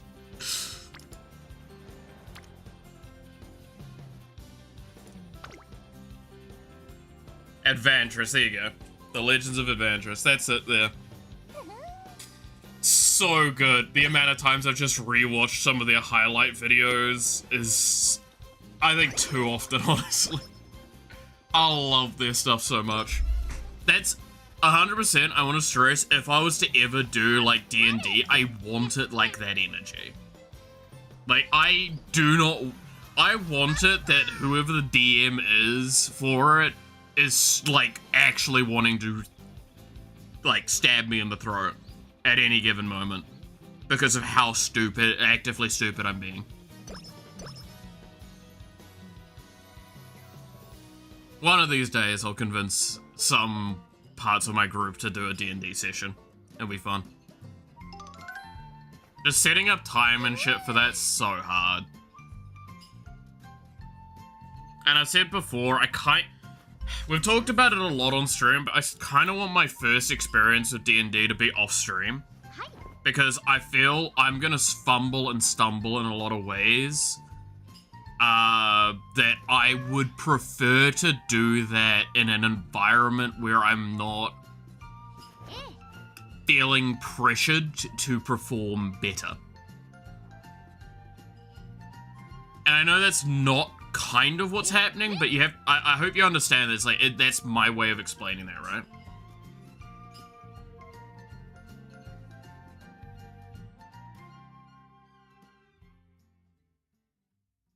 I have to hide the knives in my house so I don't stab my players during D&D play. Yeah.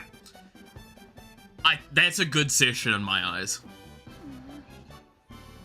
Like, I think, in my experience with D&D, the best D&D things that I've seen have been ones where the DM hates the players, not the players hating the DM.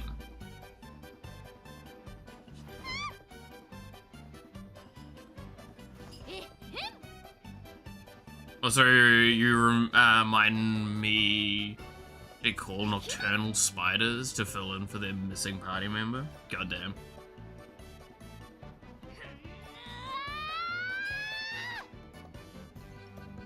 I don't know how to be subtle. I kind of know what you mean. But yeah, like, yeah, I absolutely adore that sort of stuff, though. I think a good experience, scheduling issues, I'll pay for your time. Yeah, no, I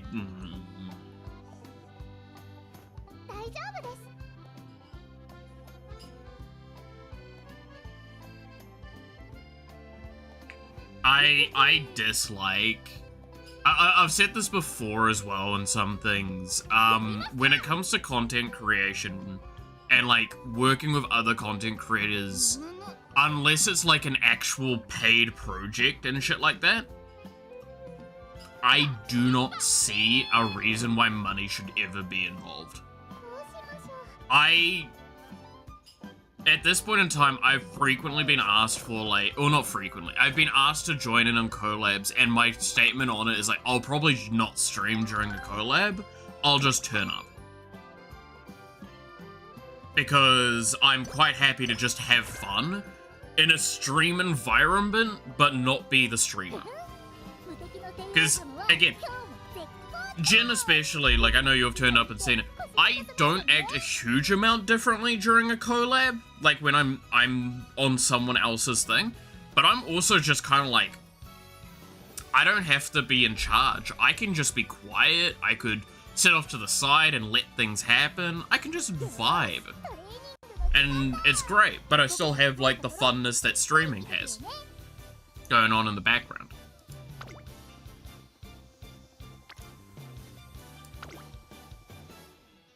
Most fun RPG player, unfortunately, drove to the Netherlands work, so now we have the loudest guy of the group missing. Aw, that does hurt a lot. I know that feeling with, like, other stuff. But yeah, no, I can't understand doing, like, collabs for monetary stuff. If I ever get someone that's like, oh, I'll pay you, or I want to be paid for, like, collabing, I'm actually just gonna say no.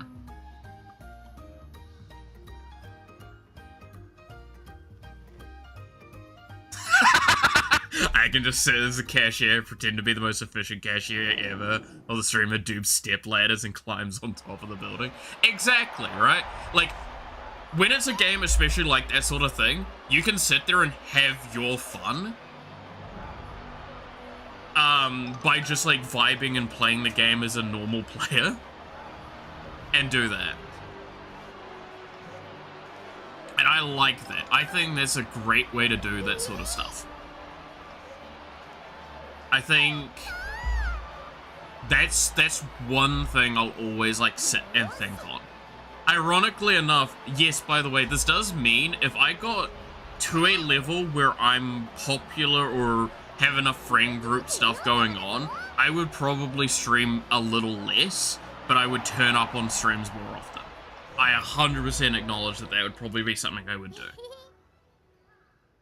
I would love that. That would be definitely a better way for me to do stuff, in my eyes.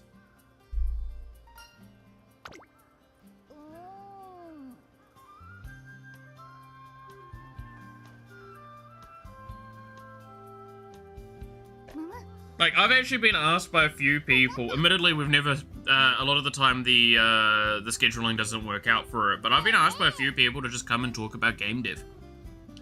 Because people find that interesting. And I have a slightly unique kind of personality and opinion on a lot of that sort of stuff, and I'd like to think I have a great way of expressing some of that. Or at least working through a lot of that. Happy otaku life. Oh boy. So yeah, I've been asked for that sort of stuff, and I think that would be really cool to do. Is like just turn up and do, like, not quite interviews, but like pseudo interview discussions where we talk about, like, how game development is, how does it feel from one side and the other side, perspectives and all that, which is stuff we talk about here on stream, but it's just definitely in an atmosphere that probably facilitates it differently and can lead to different discussion points. I mean, fuck, this is a great, like I was saying earlier, this is a great game for, like, that podcast mentality that I've said before, where I can sit here and talk, and, like, a game's in the background, and it's going. So if you need your, like, Subway Surfers mentality stuff going on, this is great for that. Right? And it also means that, I was talking about this with a friend, and I've talked about it before as well, it's just, like, it's also great for when, like, the discussion's starting to die down, because then I can go, oh, look, there's this discussion on the thing, where I can, like, switch the node of discussion via this. So it doesn't feel so jarring and parkoury with discussion. Remember how this came from D&D? That's exactly that point, right? Transitional discussion that's gone from fucking one end of the spectrum to the other. Jingle the horse girl keys for me? Exactly. Wait.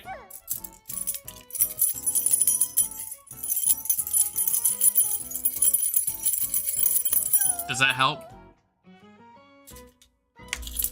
I don't have many keys.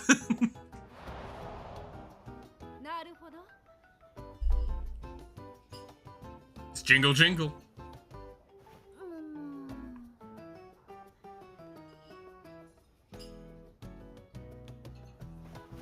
You have a bell on your keychain? I can see that actually being quite helpful. But also, is that not like a soft way of like knowing when you're turning up? My attention is glued to the screen. Jingle jingle, here's the keys.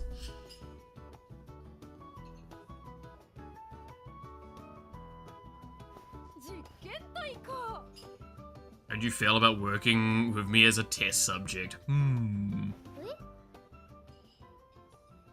Say, Digital, how would you feel about working with me as a test subject? Ha ha ha! An excellent response.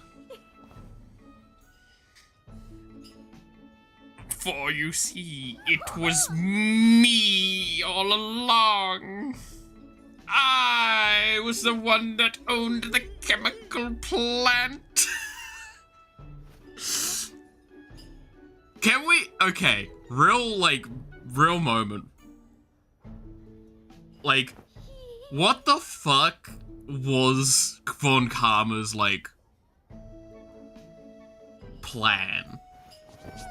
Man burned his fingers off at a chemical plant accident. Oh no, the guy that, it was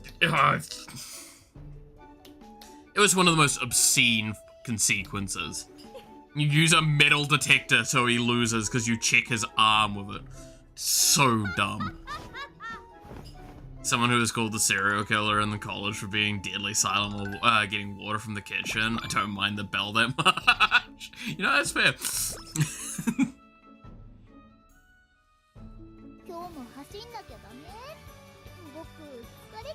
The irony, by the way, as well, is everyone that knows me closely doesn't think I'm that quiet of a person. But, like, anyone else that doesn't, like, know me directly thinks I'm just, like, the most polite and quiet person ever. It's so fascinating.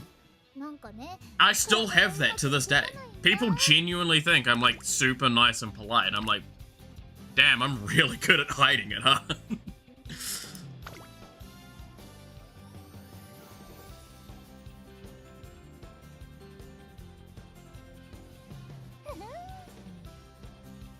For you see, my secret lair that will let me win is that I had my gallbladder removed. Dude, it was the most obscene shit, Von Karma's, like, energy. I loved that. Like, you just... I kinda don't want to play through that franchise because, like, I've watched RT play through it, so I feel like it's a bit disingenuous because once you know what you're doing, you kind of know what you're doing. But, like, that whole bit with Von Karma is so wild. And the fact that it keeps impacting the games forever.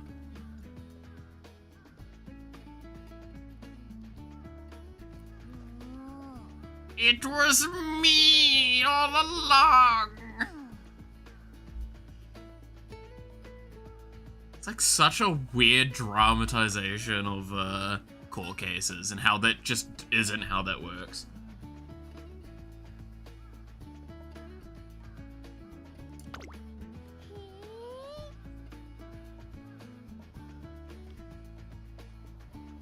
I mean, I don't know. I think I'm kind of bored of those kind of villains as well.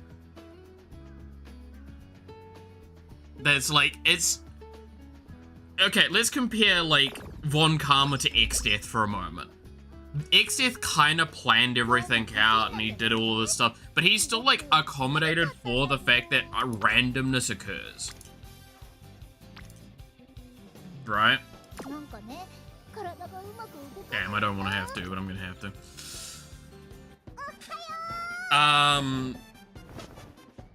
But like Von Karma is like, I meticulously planned everything, and then everything falls apart, and he's like, I'm fucked.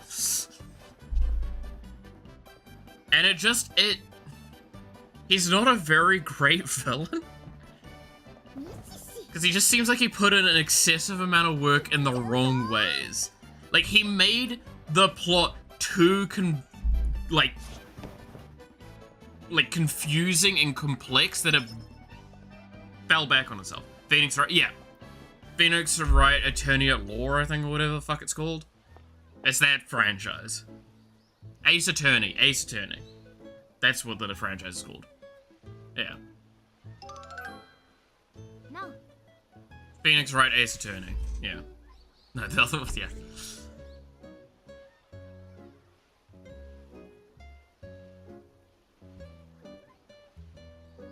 But like, there's just such a difference between those kinds of characters. I can't... Attorney at War? Dude, that'd be amazing. Yeah. I'm sure there's an anime for it.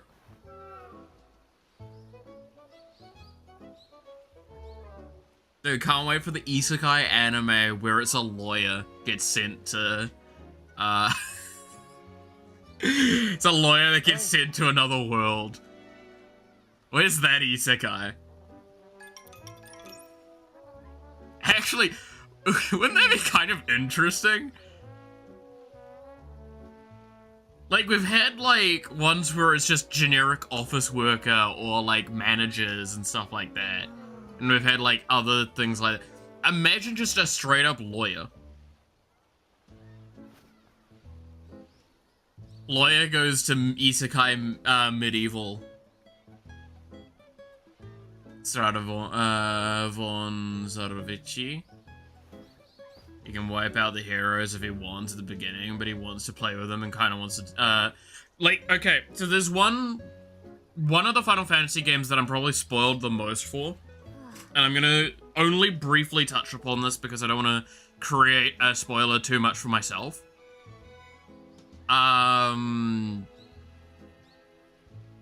But the Final Fantasy 15 villain is probably one of the best examples of that sort of thing, right? Where, like, he, by all intents and purposes, knows when he's allowed to win, if he's gonna win. He can't do anything before that, so he just tries to, like, let this all work out. Then when it's like, yeah, this is actually, you know what, this is taking too long, I'm gonna send you to the fucking future so we can, like, get this done when you're of age so I can finish this fight and end this end this universe, or win the game, basically. And he just loses because bullshit. This guy Hotei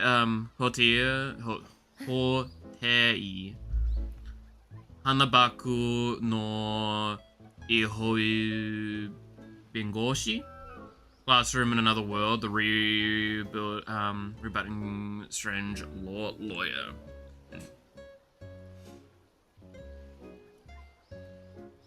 In the campaign, he just goes out of his, out as the final boss and gets his hands dirty just to be the face of his own campaign of evil. I kind of like that. But yeah, no, it's like, I just like a villain that is so beyond, like, OP and strong in those situations where, like, I know I should be able to win by all intents and purposes. I want to make it a challenge. I'm going to give you all the opportunities to beat my shit up. Yuto Shiba is a 29-year-old who, despite his desire to be a barista, is a complete failure of a man. In a fit of drunkenness, he gets hit by a truck and dies. In the afterlife, he is brought into the world of Lunadol, and is tasked with implementing Japanese law into the country's court systems. That actually sounds kind of funny. Not gonna lie. Oh, of course this is when all the fucking characters are on wit. I just rested. Fuck you, game. I do need stamina up, I think. I need stamina and speed is the main things I need right now. Truck-kun strikes again. Dude, Truck-kun is wild. In him, when he just walks over the party and talks shit to try to know them better, because he thinks they'll be fun for some time. Yeah. Oh, I mean, I'm doing speed. There's no way I don't do speed here. Oh my god, that's... Look at how stacked that is! That's the kind of lesson you want to see. It's a friendship bonus, 4 fucking characters on a leveled up thing. Oh. That's just so good.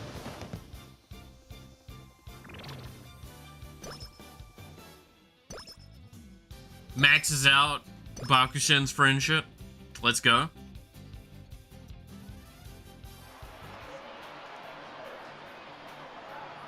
I'm gonna finish off the support card event as well.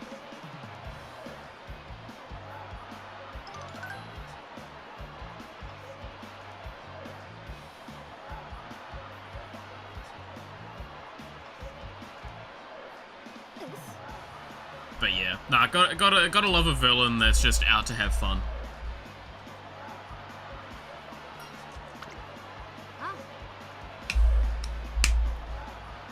Actually, that's a good question. What's everyone's, like, favorite story villain of all time? If you've got one that you can think of best for that answer. Like, what is your peak villain that you've watched? And, like, the question I have a question after that I ask. Because I'm curious. I don't know who would be mine. Not off the top of your head. I mean, what's the most iconic villain then, I guess, to you? Like, when I say the word villain, what is the first thing that comes to your mind?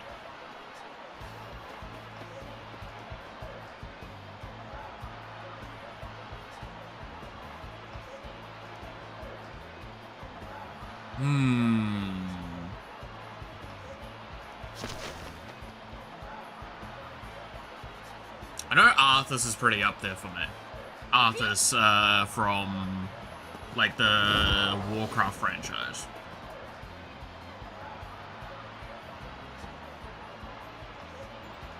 My brain just went Era 404. Damn. That's mildly impressive. And obviously, like, I guess Sephiroth as well. Sephiroth's up there. He's a very iconic one. I mean, Garland as well, for that same argument. Garland's like the baseline for me for one of the first villains in a game I ever played against. That wasn't just like a named rival.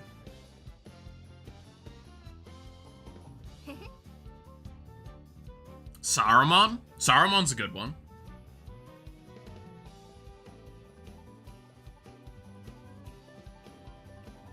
Him with his fingers over the ball.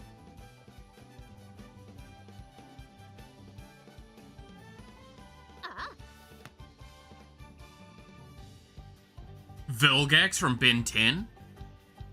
That's a good one. That's interesting.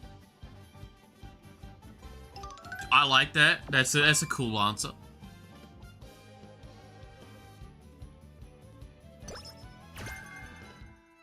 Yeah. I mean, I could always, Saruman gets shit done. Yeah, so the next question I was gonna ask after the Lich from Revenge Time was, is the reason... Do you think that villain is cool in their own right, or do you think it's essential that they're in the story with the characters that they're in to make them as good of a villain as they are?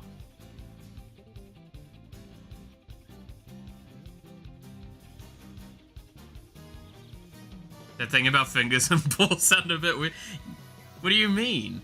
You can't even see what I'm doing with my hand, and I'm doing a really interesting motion. I can't show that. I mean, I could always also say Goblin King, but that's probably very old for y'all.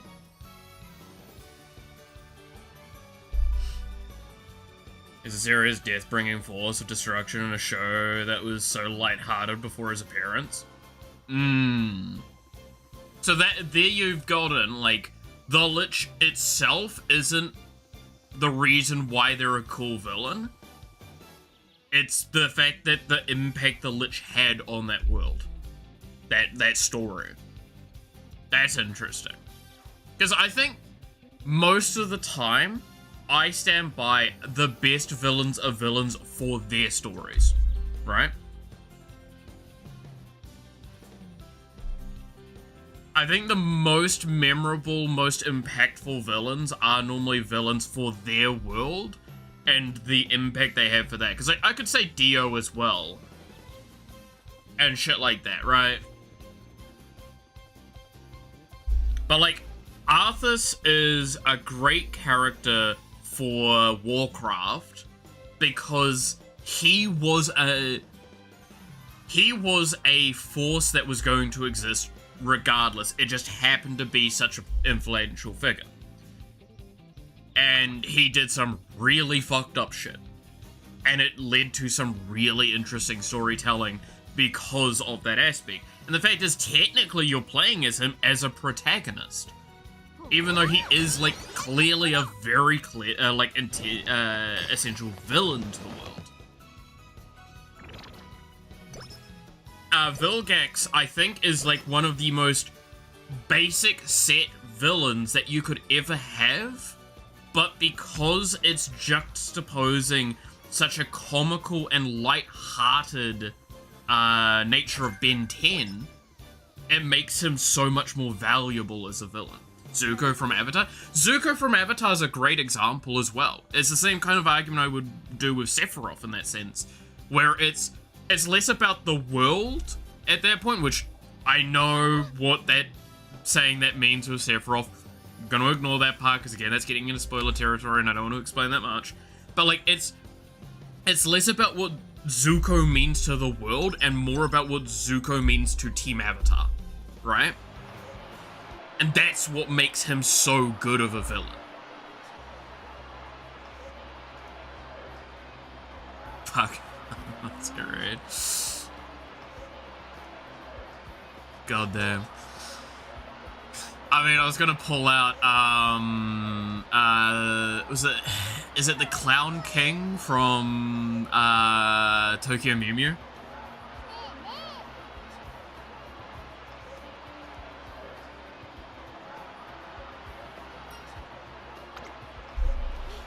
But, like, I don't think that's his name. I think it's something else. I think Clown King's the fucking pretty cure one, isn't it? Oh, they're all the fucking same. All Magic Girl anime have fucking clowns as their villains. It's what Zuko means to himself, really. Well, I mean, that's what he means when he's transitioning from the villain to the main, like, to a hero, right? Like, when he turns from... Because, again, if you look at Zuko's storyline, it's got three main, like, kind of, descriptions of genre character. Now, there's a lot more nuance and shit going on, but, like, he goes from antagonistic villain to anti-hero to hero. Right? Like, these are the three very distinct stages of Zuko. If we look at him early on, I almost did not consider Zuko a villain after the first few episodes. Yeah, like, you kind of see him as a villain initially. Like, he just is what you'd call evil. But Iroh balances him out, right? Like, you're sitting there going, while Zuko might be evil, at least he's got an advisor that's not evil. Then you see him, as you said there, as an antagonistic force. So he's a villain to the group, but he's not a villain. He is actually a good person deep down. He cares about people. And as that progresses on, once you get Azula in the storyline, he shifts from villain to anti-hero, and then has a lot of aspects to it. He's antagonistic. He's an antagonist throughout the story. He's a villain initially.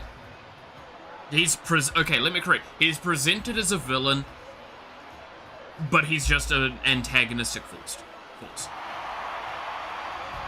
It's kind of why also with the Sephiroth argument is like, he's not per se a villain, he's an antagonistic force.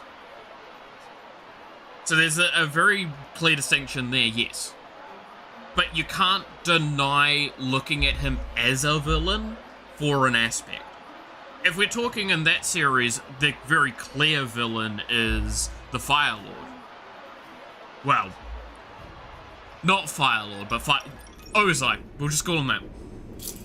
Right? Like, Ozai is 100% the villain of the entire storyline of the Last Airbender. Like, he is the villain. And Azula is a villain. Right? Like, we acknowledge these are two of the very clear cases for this. And it was essential that Ozai was a villain. Well, the villain. Like, he is villain through and through. He is evil, ambitious, all these things. He wasn't redeemable. That was the point of his character.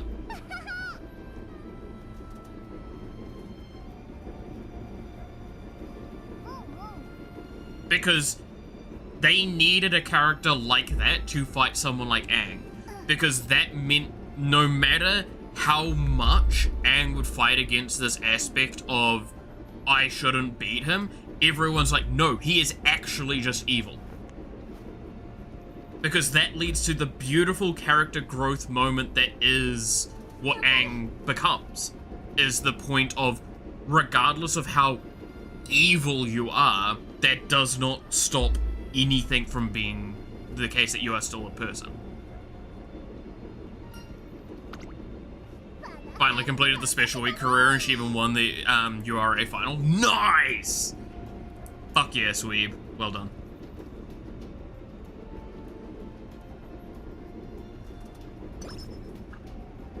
I mean, but yeah, like, I think Zuko's probably one of the most iconic antagonists ever.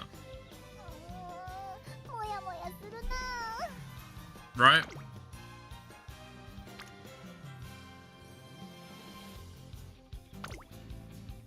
I think he's really, really iconic.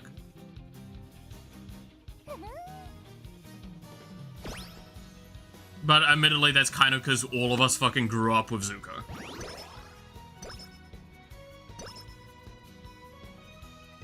Zuko was like, yeah, no, my dad is just an evilest bastard, take this bastard's child. Well, it's because, like, he wanted to, like, he looked up to his father is because he was this strong pillar, right? Which is where, like, again, that's the beauty of Zuko's story, is it's the conflict of fear and respect mixing together. Orochimaru. So I'm gonna do that wild thing of reminding, I've actually never watched Naruto, and I really should. Naruto, oh, Bleach I've watched, yeah. Sorry, yeah.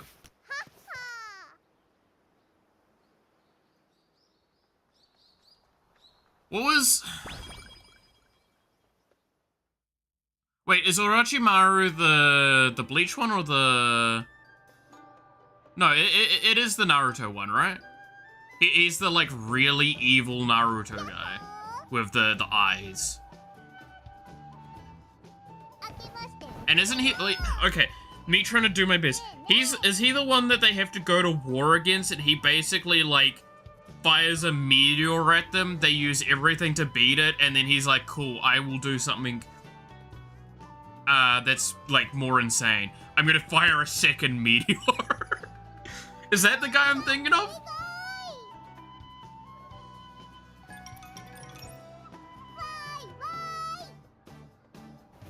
No, I think that's another character from Naruto.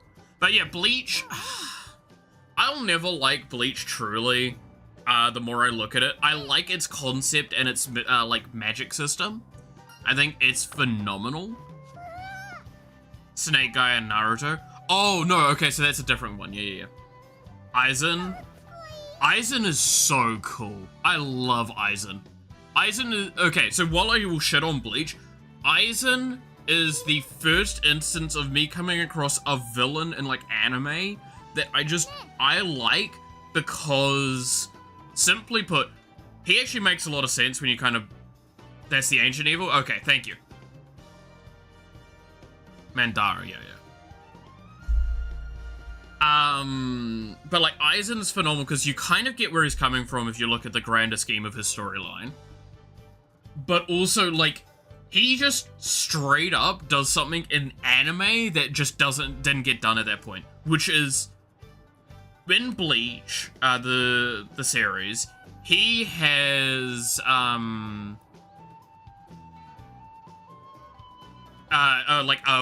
a song when he's winning, right? Like, here's the victory music.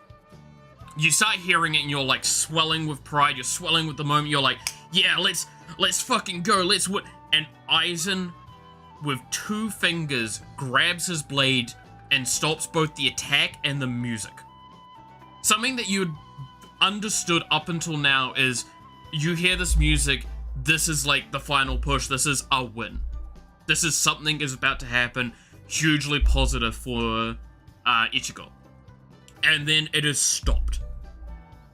A villain so potent in effect that they stop victory music. That is something that I will always love about that series. And that's something that you just cannot, like, express how awesome it was. Aizen Hazelmouth gets stunned, kid. Exactly, right?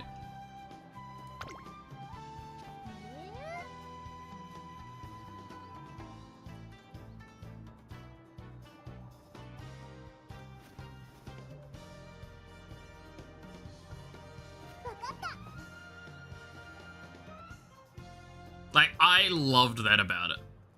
But yeah, no, like, Mandara from Naruto, I will always remember that scene where, like, it is just all on using techniques to stop one meteor, and it's just like, yeah. Okay, you stopped one meteor, here's a second one.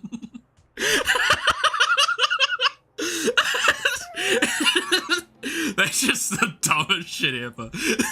I don't know enough about the context of that scene more than just how funny that is. That, like, you've got all of these characters that have been, like, built up throughout this entire series, and it's just 2.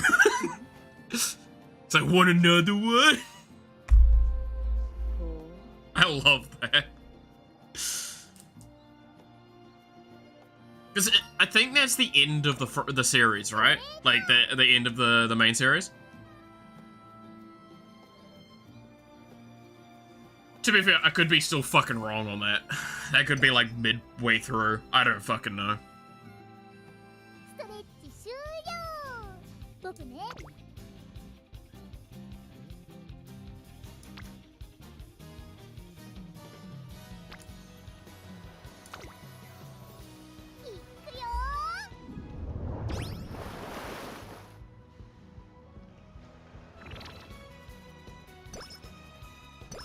I might be too low stamina, by the way, and I might, like, lose the next race or 2. If I'm not careful.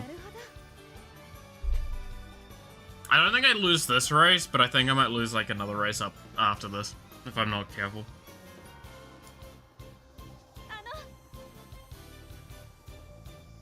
No, it's great moments like that, though, in, like, series. I think, again, that's the charm of what anime brought, because, like, that stuff didn't really exist outside of anime. Not until more recent, I guess. Aizen is the kid who was smart in school and coasted along. Yeah.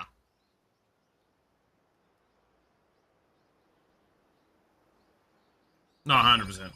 No, I loved it, though. I loved parts of that stuff. Again, that's why I say, like, Bleach has so many glaring problems, especially with its anime, with the amount of filler and shit in it. I think we can all kind of, anyone that's watched it can agree with this. And it's not to say that, like, the series is inherently bad. It's still more than enjoyable for the most part. But it's just, like, rewatching it, there's some problems. Up until Ichigo is actually is a threat, he can't deal with it. Yeah. Dude, I loved that moment as well, where Ichigo just, like, keeps evolving faster than him and develops to basically beyond the point of peak.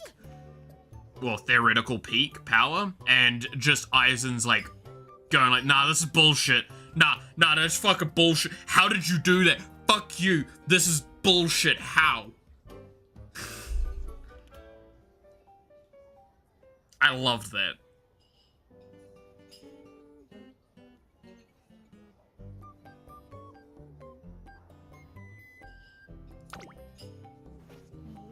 Fella is a product of Shonen Jump and not the author, and almost never to blame. Oh yeah, no, I'm not blaming the authors.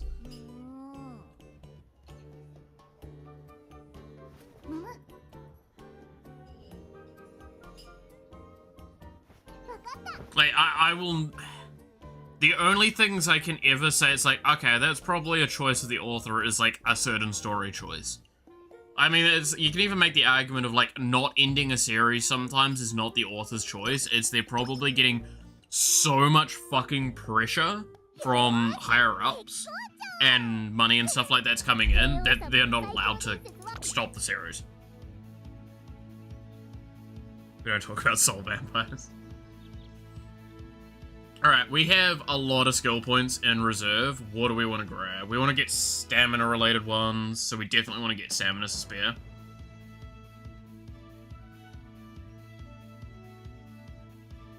Can we get anything else if we've got that? Oh god, I'd love Turbo Sprint, but that's so expensive.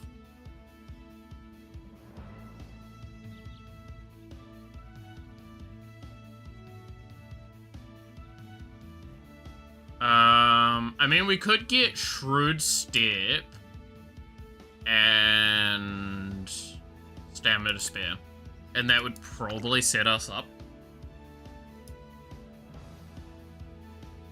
Because Stamina to Spare is, like, essential. We need to get that now if we want to maintain, like, strength, because we do not have stamina as higher a level as we probably want. We probably want, like, best case scenario 600, right? I think it'd probably be a solid aim for the end game.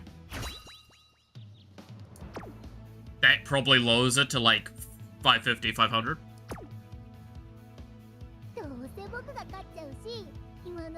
Yeah, we're not even at 200 stamina. That's not good.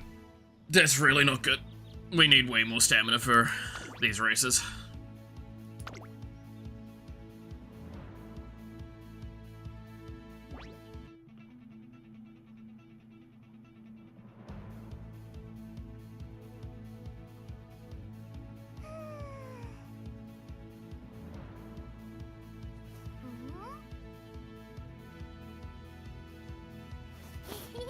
I should have taken stamina cards instead of power cards, I think.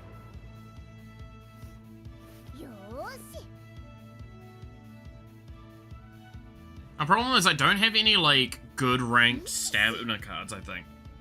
From memory. That's something I need to do. Get out there and dominate.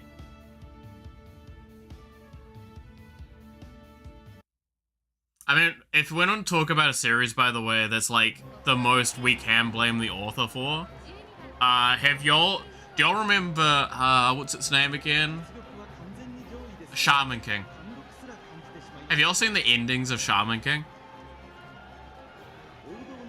What the fuck was that author doing? I'm just curious. I'm not wanting to be mean, I'm just curious, right? Like, then watch it. It is got some of the most stupid endings I have seen. I think one of the endings is they literally go get the Demon Lord's mother and she tells him off. And I'm pretty sure it's that, and she goes like, "Oh, you just stop being evil." And he's just like, "Yes, Mom." And then stops being evil.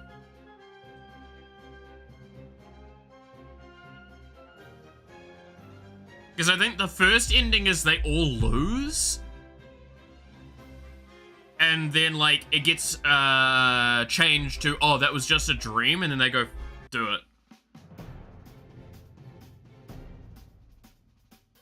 I think isn't that how it goes? It's like the first ending is they all try and fight him and he just fucking kills them all. And then, like, they wake up from a dream and go like, we can't let that happen. We'll go get his mom and get him to...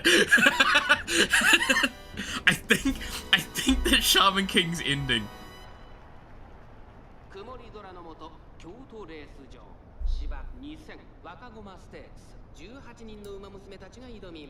Wait, what? Oh, no, that's Autobot. There you go. There's no mods, it's just Autobot. Or the automated thing from Twitch. There you go.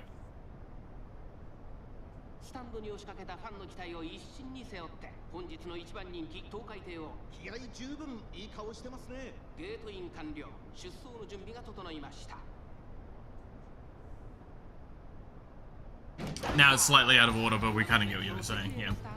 But no, like...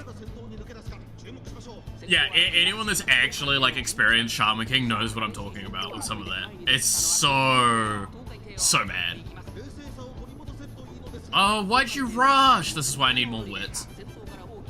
Also, yeah, there is no front runners in this. There's only pace chasers and, like, everything below that. So I'm probably gonna accidentally be in front for a lot of this run. That's why I say, like, stamina's really important now, because, like, I think my speed's nearly at the acceptable point.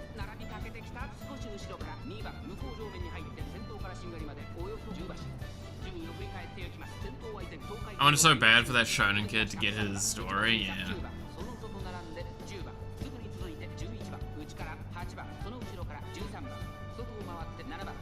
I mean... I always get surprised, right, by some of the series I read, and I'm like, why is this getting an anime made of it eventually?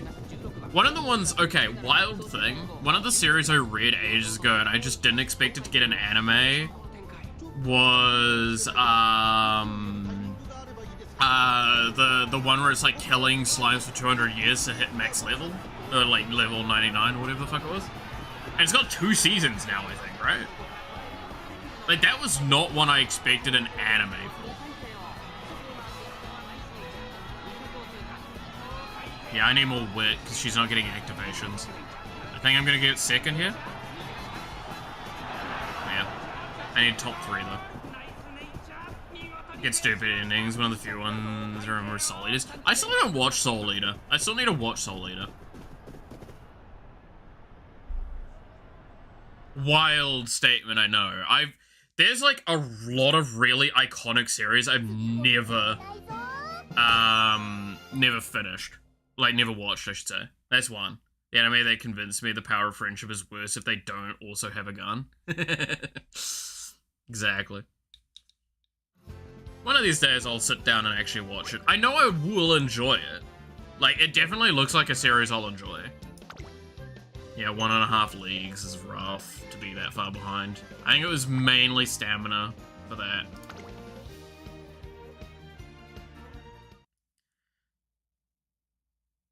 Do you know 8 is the best number? Why is that?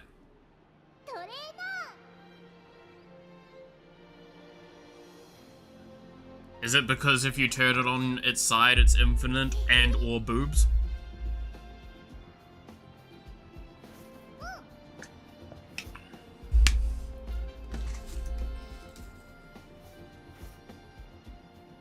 Because it's the symbol on both axes.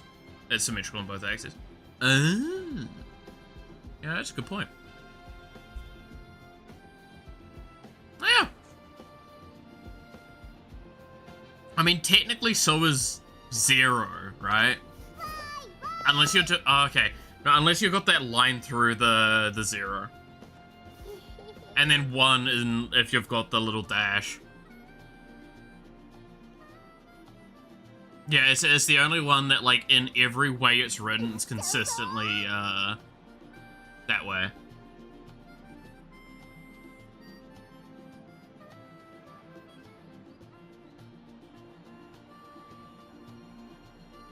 You forgot the reference, huh? I don't know the fucking reference. I'm blanking. Wait, what? Wait, that's a what is that a reference to?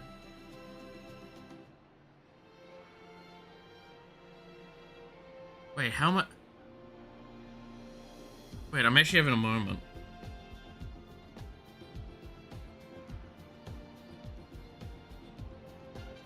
What's that? What is that a reference to?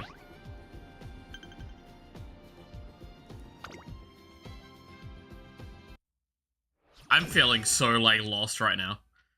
It's my own damn fault.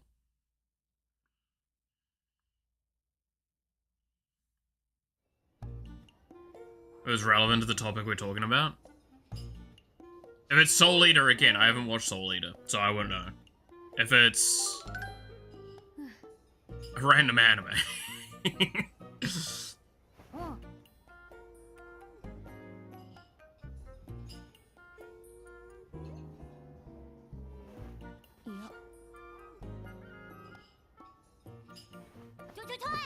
It was Soul Eater? Yeah, sorry. I've literally never watched Soul Eater.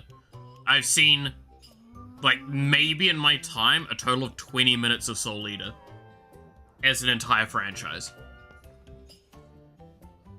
That's why I say, like, I do want to watch it. I know I'll enjoy it.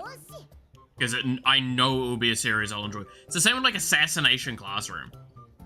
Right? It's like, it's on that list of, like, I should just go fucking watch it.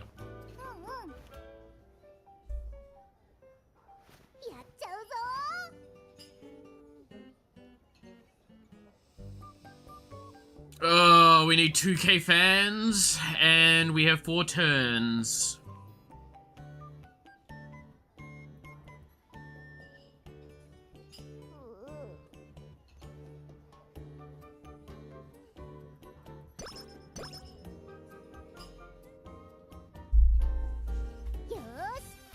I wonder what's another series, like, in that kind of category that I should really look into.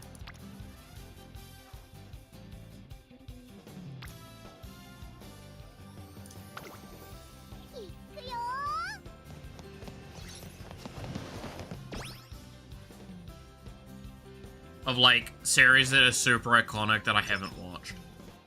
I mean, original Full Metal, definitely. I mean, one of these days when Attack on Titan's finished, I'll go binge that.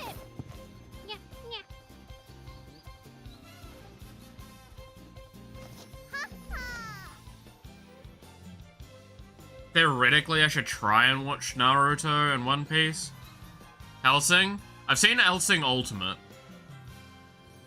I watched through all of Hellsing Ultimate. I haven't watched the original.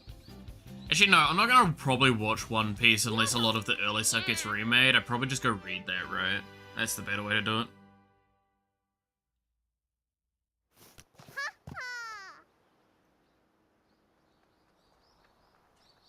Nah, my comments on Hellsing Ultimate, by the way, are like, I know it pisses so many people off, but like, Hellsing Ultimate is a series I stand by, is so excessively dialogue heavy in ways that are so damaging to itself, that like, there is episode, like, don't get me wrong, the dialogue's necessary for the most part for the characters, but like, fuck me, there's a reason why their bridge is really good. Follow Collie, I haven't actually watched, so yeah, probably. Elfenlight, I have watched that. I have watched anime cat girl that I think pees herself and also has... Oh, actually no, speaking of Elfenlight, do y'all know the difference between the anime and the manga of that? And like how wildly different they are?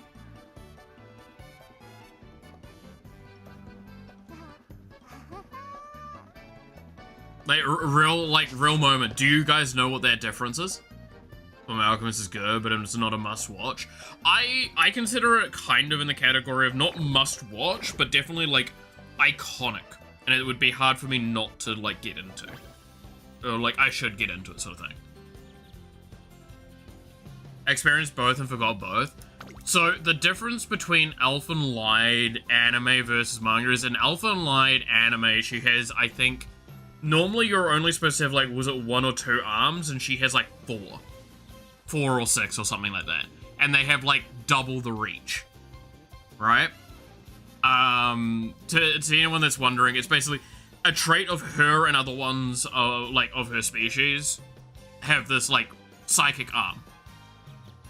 In the manga, what it is she has a few hundred arms and they have infinite reach. That is her full potential.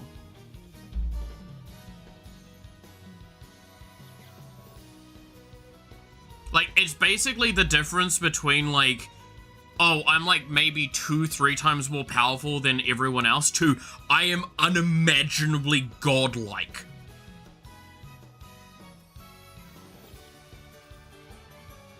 Like, that's the difference. It takes her from being, like, a superhero amongst superheroes to being an eldritch god amongst man.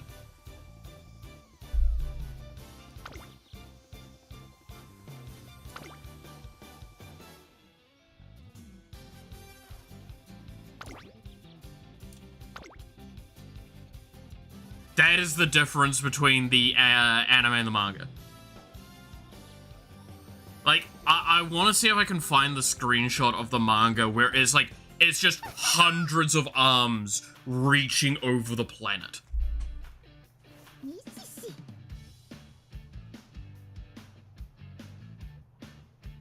And the anime got cancelled? Did the anime get cancelled? Might have. I don't... Did it? I think it just changed. I think it just changed the ending, is all that happened. It got axed? Okay. I mean, the fact is, it deviated straight away, right? Like, the rules they set in the anime are different than they set in the manga. That was kind of the problem. It very much had the situation very similar to the Full Metal Alchemist stuff.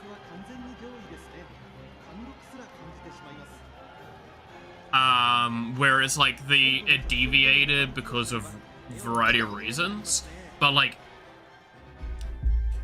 yeah, it was so different by the end of the later stages of the storyline. So, straight up, if you liked Elfen Light anime, go read the manga. It's quite different, and it's probably a better experience. Nowadays, we don't get as often massive deviations in story and telling and stuff like that. We just get quality problems in anime. I think that anime might have had the first tragic character I wanted to hug. Yeah. I'll agree with that. That's good. I mean, like, again, my early anime was, like, stuff like Toradora as well. Which, my god, if you've watched that one, that being an early one's really, it sets a lot of pace for you. It sets a lot of expectations when it comes to slice of life and romance anime that, like, not many could keep up with for a long time. Like, real talk. That's one of the things I feel the worst for, is it takes like 5-something years for stories to kind of get to that level. Like, Golden Time did, I guess, but you know. That's not the main hero, because who cares about her? Yeah. Started off with Attack on Titan called Tokyo Ghoul. Tokyo Ghoul was actually quite, like, late into my early stages of watching anime. And, I mean, I heard really early on about the differences that the manga and anime had, so I kind of was like a bit mixed feeling with a Tokyo Ghoul.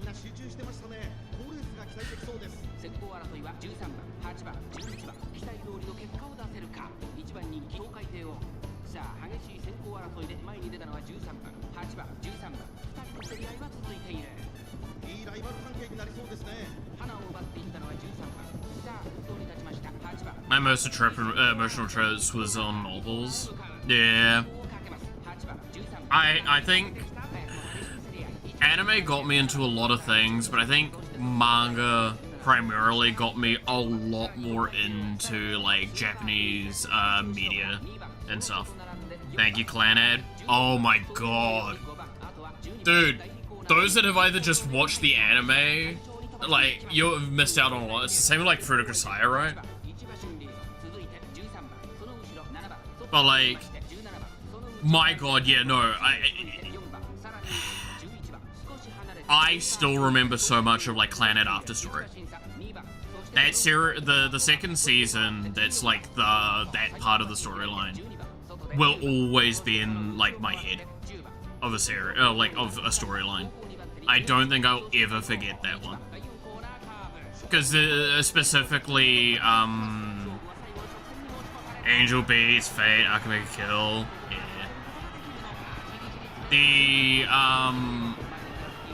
The impact, one line in particular, I'll always use as my thing of, that fucked me up the most. Yeah, so stamina is my issue right now, because she's kind of, like, struggling to keep up with her own pace.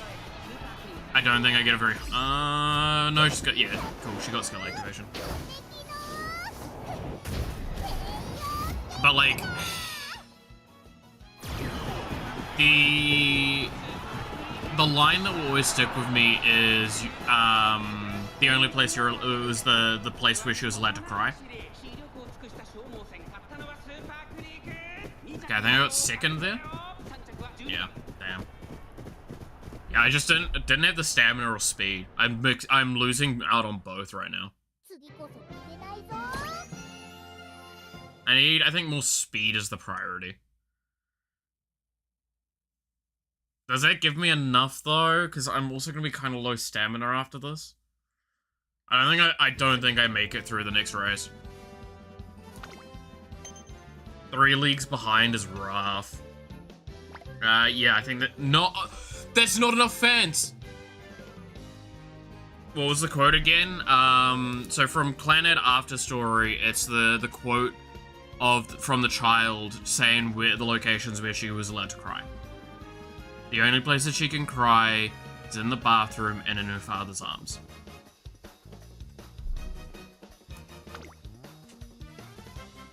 And the fact that you can probably tell from my voice how much that line still hits me.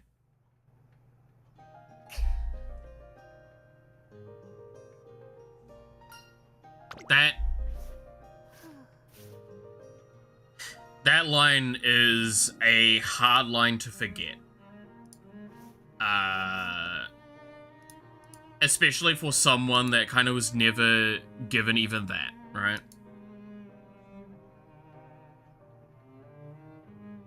So it's a line that will always stick with me.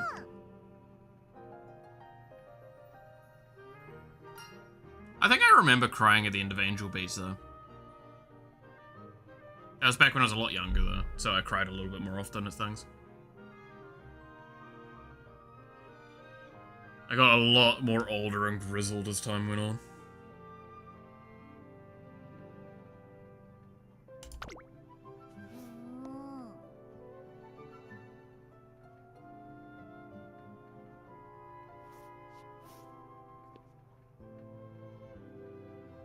Damn. But yeah. There's a lot. The thing about that story is how diabolical one dialogue can lock out the route of one sister over the other. Yes. Yes, I agree. Yeah, no, I think I'm fucked by the way in this run. Because now I'm gonna be so far behind in terms of stats and energy, I can't do jack shit. And I don't think there's enough skill points to change that margin. I think I just lose the next race. Or if I don't lose the next race, I don't win the next one. Do you prefer long hair or short hair is the pivotal choice and still cracks me up. Yeah. I mean, there's some of those games, it's just fascinating what one choice can do, right? Sorry, auto mod? What's auto mod got? They swapped to fuck you over? Yes. There we go.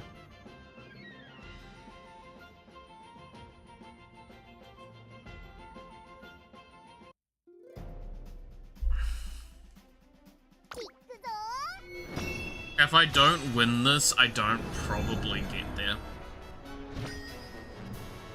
So I think the next race is a 2,000 meter as well. And I'm basically at a point where I might have to just actually rest after this, which is like why I say I think I'm death's bed now and everything. I'm gonna go lie down. That's fair. The fact that we're almost 3 hours in and I'm still doing one fucking thing and I've like only done 2 or so races in it just goes to show, like, unless you're skipping shit, this takes forever. Musume is like such an interestingly weird pacing for game because it takes like so long, or it takes no time at all per run.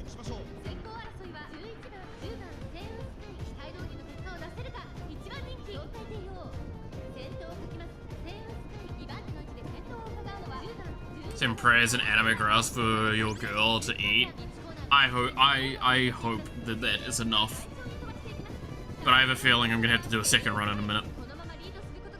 I'll start a second run in a minute. We'll change characters at the very least when we go to the different character. When this one ends. If this one does end soon.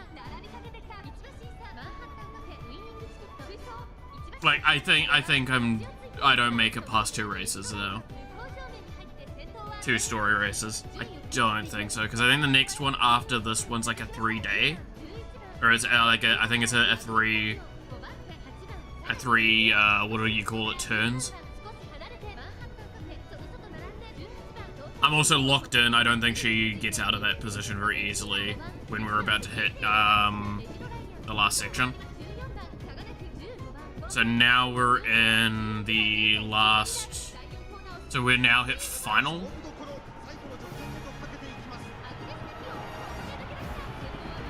And she's middle of the pack locked in, so I don't see how she gets out of that. Not easily.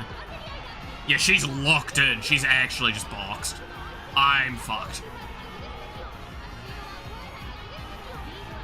Even if she, I think she ran out of stamina there as well. If she wasn't, I think she might have gotten a little bit further, but she was just completely destroyed there. Cool, yep, no, I think I just, this is a downward spiral.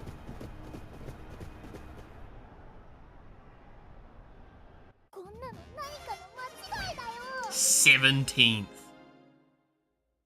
Damn. That's rough. That's really rough. That's actually second to last, yeah.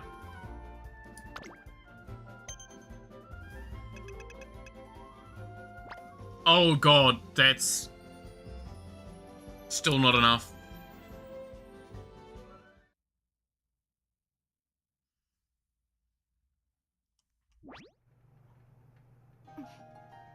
Yeah, no, I've lost.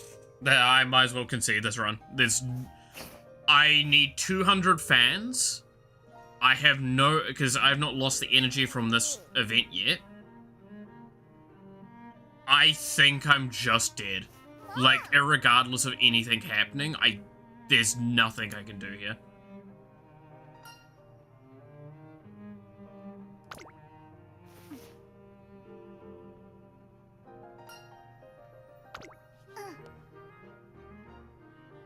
That race was rough.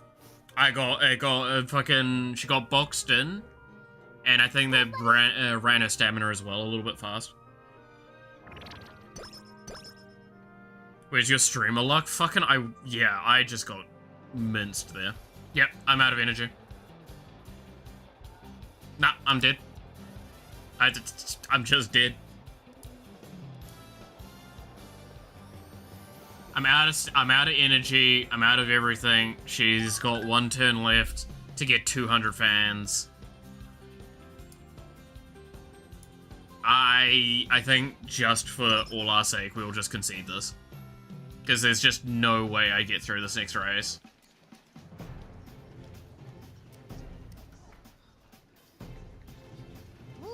That's actually sad. This is almost as bad as the one time I played Special Week and she just got like... I rested like twice and she each time got Night Owl.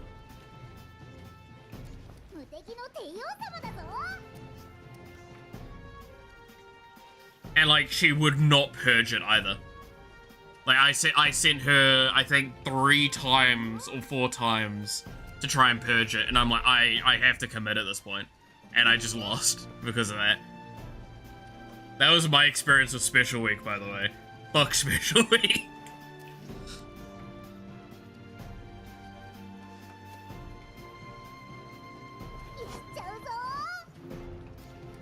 She has a talent in getting Night Out. Wait, she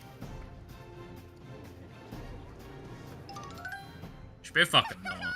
I swear to God, though. She, like, actively ruins me. I hate that. I hate that a lot. Like, Night Owl is basically, to anyone that's wondering, Night Owl is the reason you don't want to do rest. Because if you don't have high enough wit, you are just fucked. Because if Night Owl hits you, you just get pretty much, you might as well get, it's kind of like the runs over there. Night Owl is so hard to play against. You can get lucky and it doesn't affect you that much, but like, it's so damning.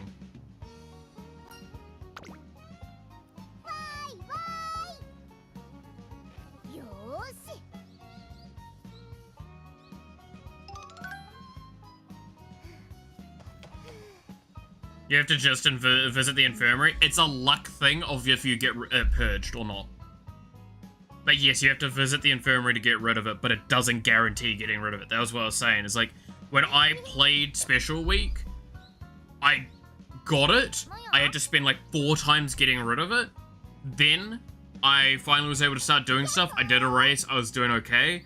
And then I did one more rest and I got it again. I'm kind of fucked here.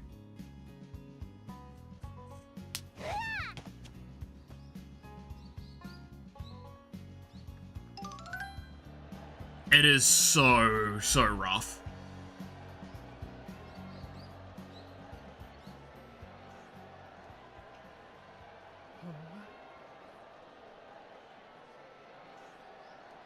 I feel bad as well, because, like, the story's going on, I'm like, yeah. Just wait until you try Super Creek. I dread it. This is gonna be rough, because I'm literally sitting here until the point I can just go concede the career, because I don't think I can even try. Like, I can't do anything to get top 5. There's not a chance. Barely won it. You wanna know the funniest part about the win that I have on, Buckshaw, by the way, that we talked about before? I only won because when you use the reset clock, it ups their mood to great. That was literally how I won. Because she was on good mood. And I couldn't ever fix that mood thing because it was just the races come after one of another at that point. And if you're not getting the final bit of stats you need, you are going to lose more. That was the difference it was. Is I lost by half a head. Oh no! I lost by neck difference. So I then did it again, and I won by like a league. And I'm just like, that was annoying.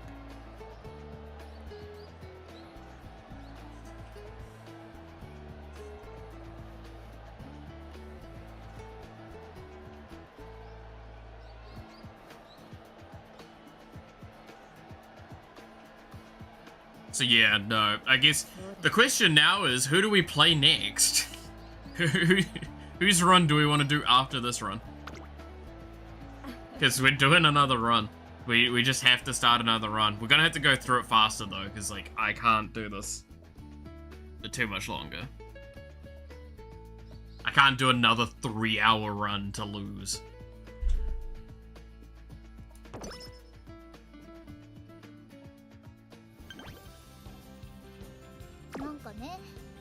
Because yeah, I have to race. I've got nothing. There's just, yeah. I'm just gonna give up.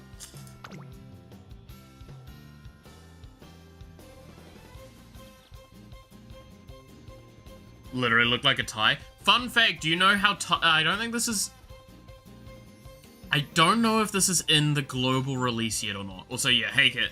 But did you know Guts? Yeah, no, it is in the global release. Guts is actually how you win ties. If your Guts is higher than the opponent and it's a tie, you win. Real, like, serious. It is actually how that works. It's one of the only times Guts is good, is that it wins you ties.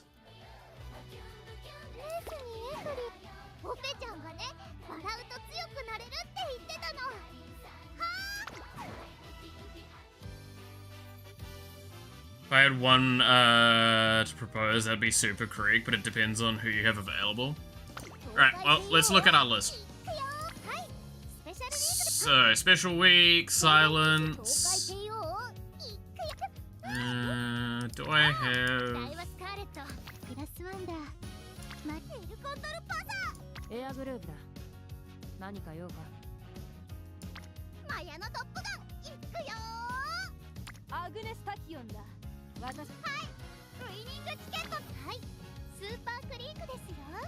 As a ticket. Do I have stuff for this? Let's see. Turf, medium long, pace. Really good stamina and guts based stats. Moderately recover endurance when well positioned mid-race. It's actually pretty decent. Corner recovery, slightly recover endurance on a corner with effective turning. Slightly decrease fatigue by taking a breather upon entering a straight. Slightly narrow the field of view of runners behind when positioned toward the front late race. Pace chaser. So pace long? Is what I'm understanding?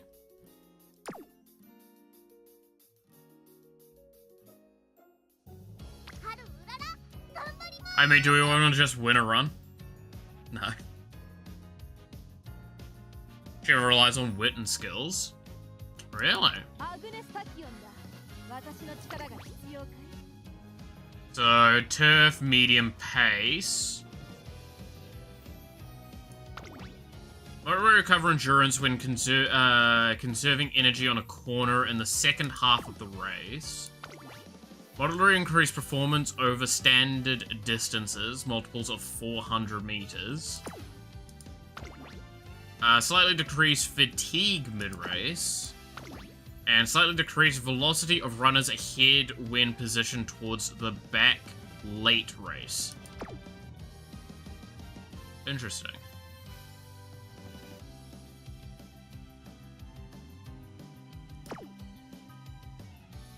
View very long. She has a 300-meter race? Jesus.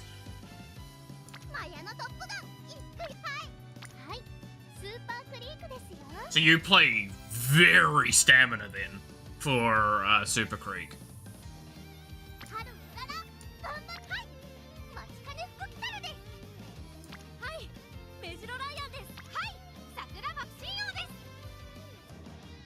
Let's see, gotta go, I have a job now, so watching streams will be more difficult than a few months ago, so I won't be able to join that much, but I'll try. All good, Kit. All good. It's always nice to have you pop by, and don't feel like you have to pop by. It's appreciated when you do, though. I hope that I can bring some joy when you do. Me and my horse girls.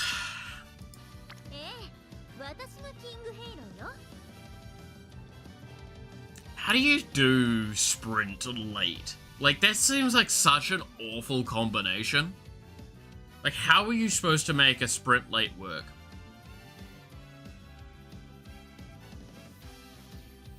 Can complete hers yet? Do we want to try it? I have some characters that can go into it that will probably help her out. Because we want to improve long, pace, and turf.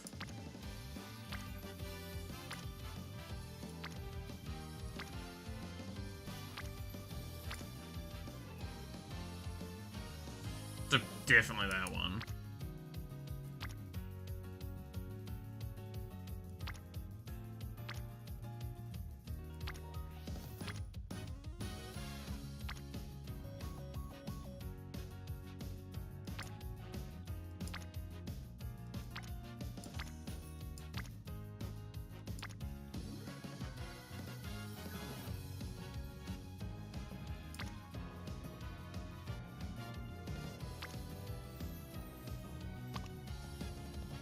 Oh, we could always use a guest. Nah, that's a terrible guest. For this character.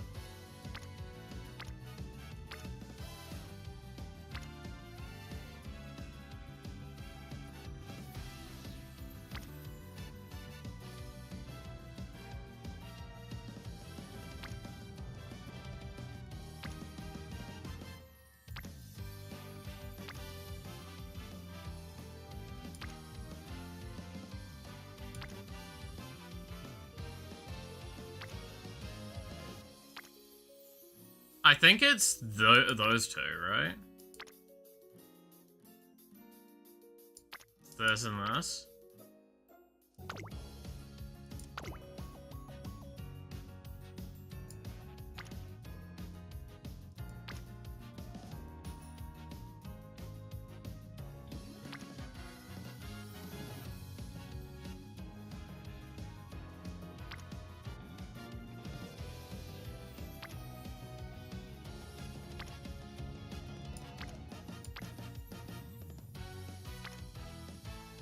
Alright. Let's see. Me when I see anime waifus, yeah. Let's see. Okay, bye. Catch you later. I know I'm like very distracted at the moment because I'm like doing the stuff in my head.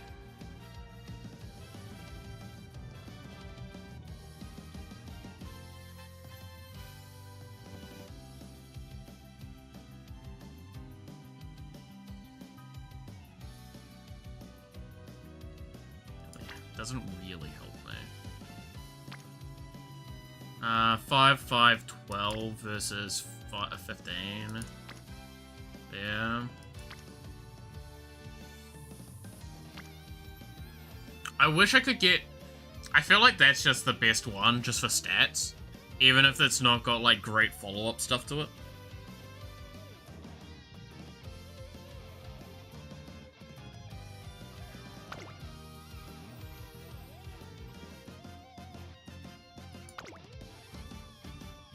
I don't know, I want, her skill, though. I'm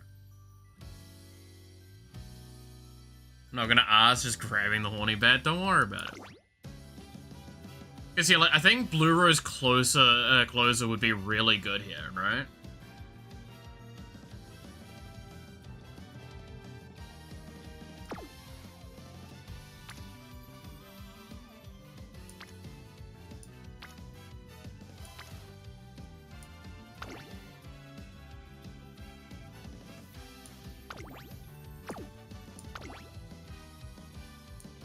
Yeah, I think we take this one. So then we're gonna want stamina and speed growth and not strength.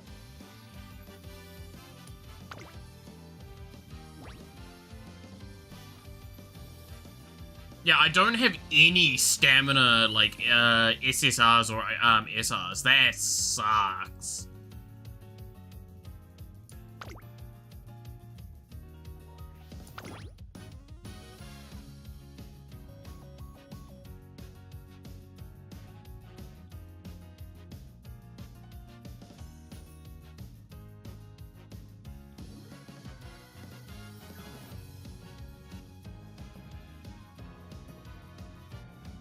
I think we have to reroll until we see a really good stamina one on the list.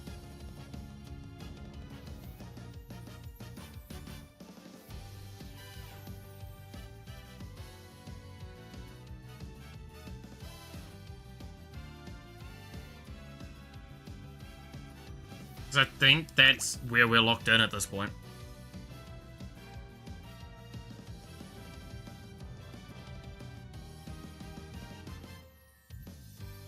Probably one of those.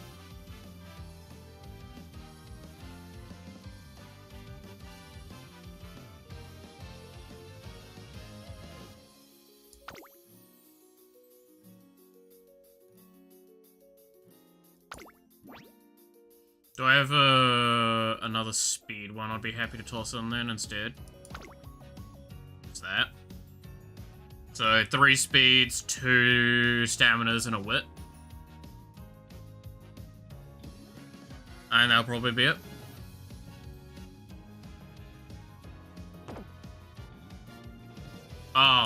My brain couldn't, think. Of course I can't use that one, yeah. I guess we'll use this one. I can't read. Don't worry about it.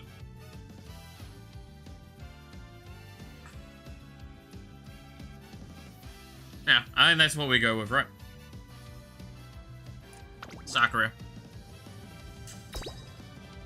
Alright, Super Creek, let's go.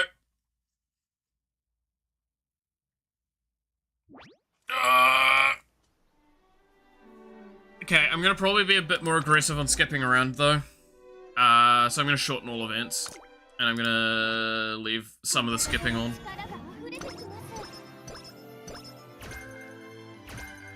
Yeah, Blue Rose Closer is one of the ones I think's the big one. To help us finish the race.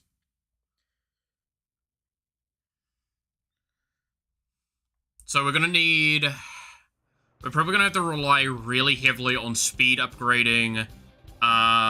And so it'll be speed, stamina, and wit. Those are the main ones that we're gonna train at.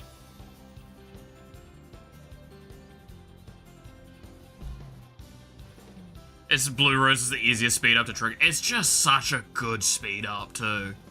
Like, it's not huge what it offers, but it's just so good. Right? Like, I don't think there's any racer that can't use Blue Rose.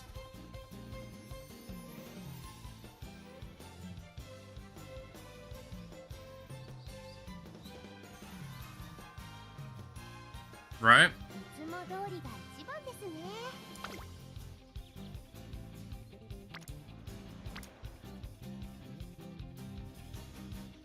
So we need super long races. I don't think we do power then in super long races, right? I think it's literally we just go speed, stamina, and wit. And those are the only ones we're leveling up. And we just try and find the optimal of each one each time. And just rely on other things to get us there. Because, like, power is a lot of positioning and shit. We just want to outlast our opponents. Outspeed and outlast.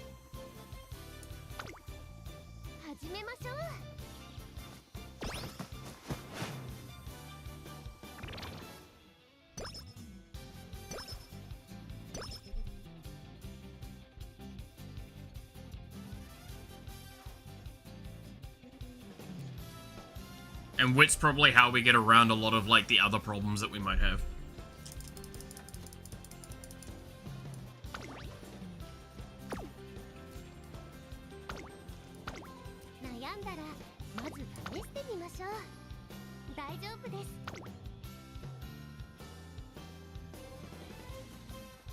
I'm gonna do one more speed, then do recreation. I think. We're gonna be quite a bit lower than stamina and speed. Keeping speed a tad higher than stamina is probably still a good idea. Oh yeah, no, that's pretty much my plan. Is like speed probably 700, stamina probably 600, 500 range, and wit just needs to be like 300-400. And then like power and guts can be kind of like throwaway stats at maybe 300s. And I'd be happy.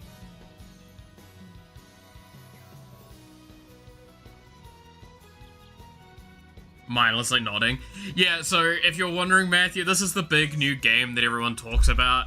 This has got like a lot of optimization and stuff. We're trying to do basically a story run with a character and try and get them to the end and win the races.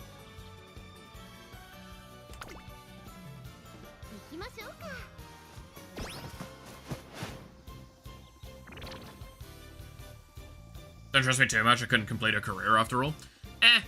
I mean, it doesn't mean that you're not knowledgeable on it, right? Like, not being able to win doesn't mean you can't, like, have good info. I mean, again, failing is a really great educator. Yes, I skipped through that one, we've already seen it. I'm gonna, like I said, I think I'm gonna just start speeding through a lot of the story.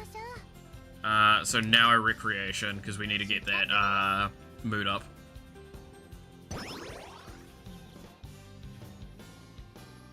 But yes, it's Horse Girls. Based on real-life horses. It's great. It's one of the best. The fact that we're almost already done with Bakushin's event, by the way, is kind of wild. We're already 2 prongs in. That's really nice. Gameplay is just picking up training options and giving skills that you hope AI will decide to use during the actual race. Yeah, that's why you have to upgrade the wit so she can fucking use her goddamn skills correctly. Oh, I mean, that's just too good not to do that that speed upgrade there. Alright. 3 characters getting thinged and just like, it's just nice. This also means we're very close to leveling it up, I think, right?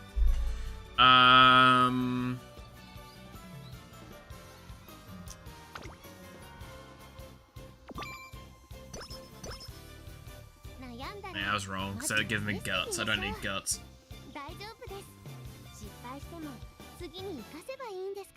Do a recreation, because that'll give me energy. And it means that we can get up to great, which is good. Well, no, good is good, great is great.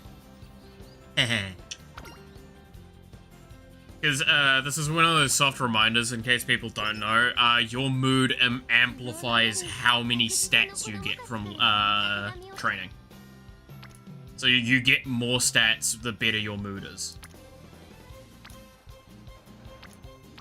Why the fuck are you all y'all on the ones that I don't want to do? You assholes. I'll just do speed then. Fuck it. Just run faster.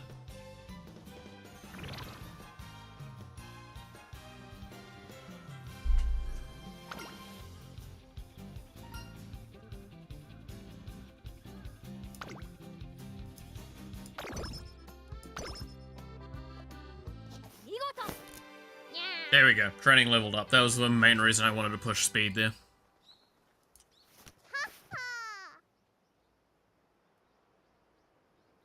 Guess I want to do wit now. Preferably.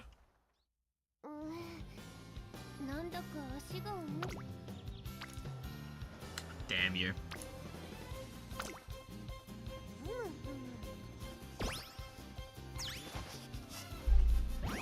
Alright, we're at 200 speed already, which isn't too bad.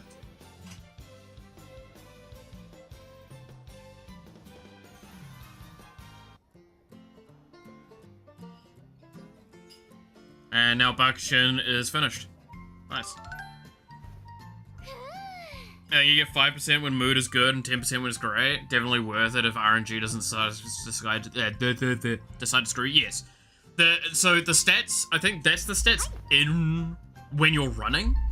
I think that's when you're in race, those are the stats that get amplified. I don't think that's the stat gain during thing. I can't remember. I know it's those two are affected though. Is when you gain stats, you gain more stats, and when you're in run, when you're like actually doing the race, you get more stats as well, based on your current mood outlet. Which is like, that's massive. You cannot stress the difference between like 5% and 10% when you're in a race. Especially, that's why I said like my main successful run I've had, that 5% stat difference was the difference between a neck and neck second place and a league and a half, like a league or a league and a half first place. Like, that's massive.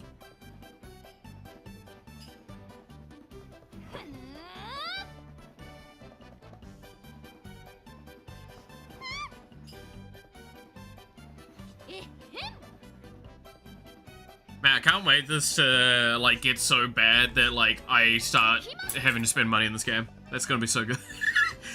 By all intents and purposes, I do not want to spend money in this game until, like, at least costumes come out if I keep playing it.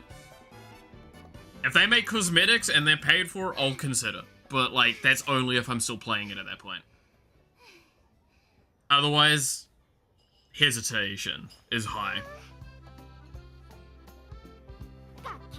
I know there's more outfits in this, though. Like, I know there's alt outfits that you can get.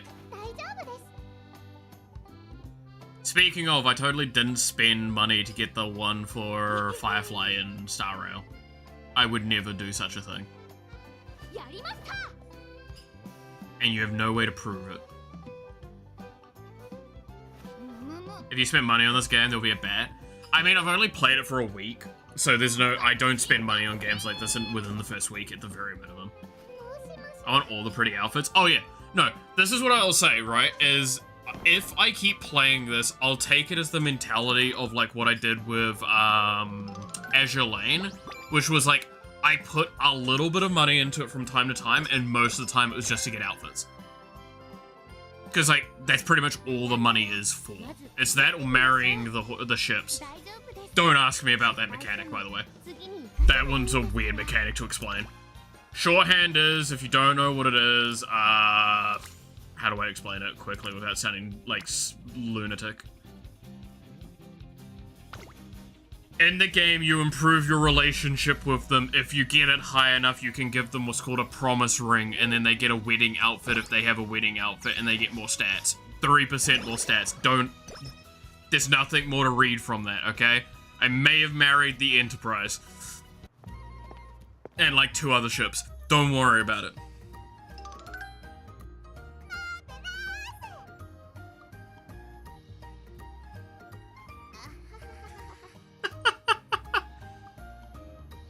I swear, I'm a sane individual, and Azure Lane is totally normal. Marrying the horses, how does that not sound crazy? Dude, I hope there's not a marriage mechanic in this. It's perfectly enjoyable as a free-to-play. Yes. No, I think this game has a lot of, like, good practices that gacha games should have for some aspects of it, but as I said earlier today, the problem with how this works is what I talked about earlier, which is account re-rolling. So to those that weren't here for this is a discussion on basically certain gacha games have an optimization that makes them like bad in my opinion, and the optimization is the most effective way to play said gacha game is to delete your account and get a new account to try and get better odds at the character, like to get the correct, quotation marks, characters to start off your account with, because then you're stronger. Oh, you didn't hit them? Go re-roll your account. That only occurs when they upfront so many resources to do rolls that it's worth doing that.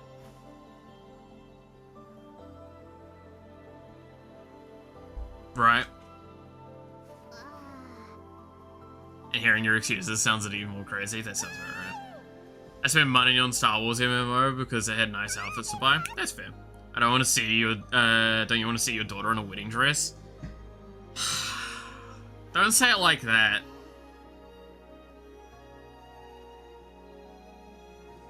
Because now you make me, like, there's a part of my daddy energy that's, like, came in there. That I'm like, oh, that would be nice, actually. Blue Archive gives you 100 rolls. Yeah, like, it's games that give you upfront rolls and, like, a lot of resources initially, it's problematic. Because, yeah, all you start doing is then just re-rolling your account to get new, to get better stuff. And the example I gave earlier is the game that I used to play a shitload and I put a lot more money into it than I would like to admit to, was Valkyrie Connect. And Valkyrie Connect was basically every time, like every 2 or 3 characters, a character came out that was basically meta-defining. What would be equivalent to meta-defining. And the optimal strategy was to actually just get a new account and roll for that character with all of the baseline resources you get, because they were that substantially different in power. And this is a game where, like, you have 5 characters in a team. I want to remind to that. This is a game where you get 5 characters in a team, and a character would be so strong, it's worth deleting your entire account and getting a new one. I never did. I just kept rolling. It was a horrible game. It got so power gapped by the end. Like, every month, basically, the power creep got so fucking obscene that if you weren't putting money in or re-rolling accounts, you just didn't get a chance to play. And it felt so bad to play by the end of it. I was able to do it because I was working at the time and it was just spare money. But, like, that's kind of that argument.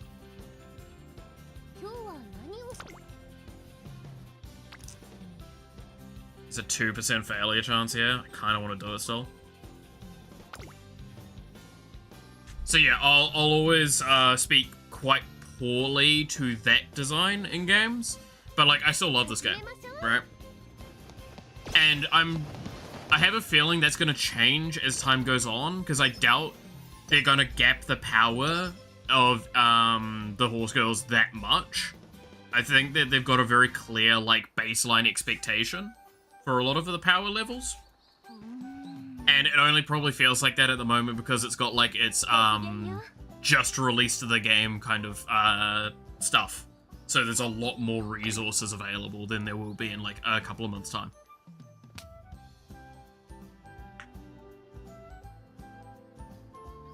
I think it's, like, that's kind of how I see it. So I don't dislike it too much currently, because it will change. That's why I say, like, the beauty of Azure Lane and Star Rail and stuff like that is, like, playing progressively gives you enough free-to-play resources, but you need to keep playing to get the characters maxed out.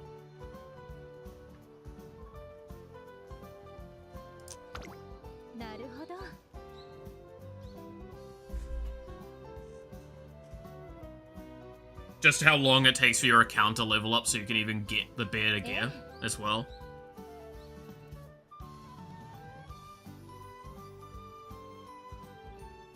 That's why, like, at the moment, I think all my rolls are going to be going towards cards instead of characters. Because, like, I think I've got enough characters and enough diversity in characters that, like, I can probably just, like, do most of the low-level ones, get them up, and upgrade the better ones with those. But I need the cards to get them really far along, because the upfront power you get from cards is higher than getting the upfront power from characters. From star levels, especially. Star levels are big, but they're not, like, obscene by comparison. That's 6% failure and there's no characters on it. I hate that I think it's just a rest here. Please don't fuck me over. Please don't fuck me over. Well rested, thank God.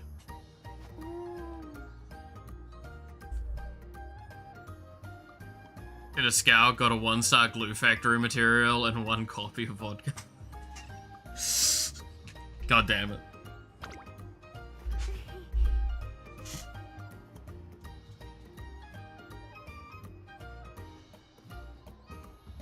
Don't send them to the glue factory. They're all valuable in their own individual way. I say when reminded that some of them are just objectively bad. But Haru at least doesn't match. She is perfect in every way. And if there's a character I want to max out, it is Haru. I cannot stress enough how badly I want her to be my strongest character in my entire account. It is the most wild thing to try and do that. I love that. It's so good. Yada yada yada. It's the glue factory or the goon factory, your choice. Oh no. Not the... To be fair, this game is getting called a Gooners game a lot, which is very concerning. I said this to my friend the other day, but, like, I hope this game doesn't end up like with the My Hero Academia scenario, where someone tries to climb into a fucking frog exhibit. And y'all know exactly what I'm referencing with that one.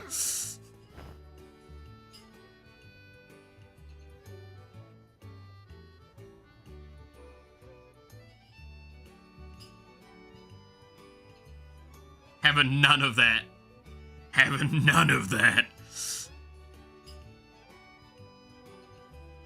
Now I'm worried for the real Haru.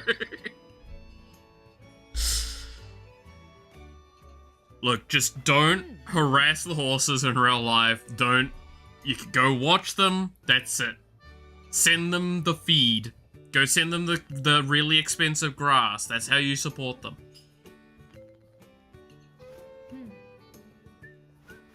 Don't be weird.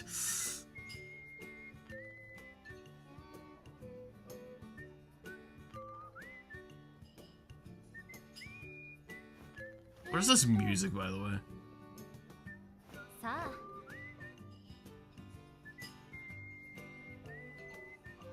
Don't worry, they're already doing it to the horses well before the game release. Yeah. As someone that has known a lot of like trainers and jockeys and stuff in my time, I hate how true that actually is.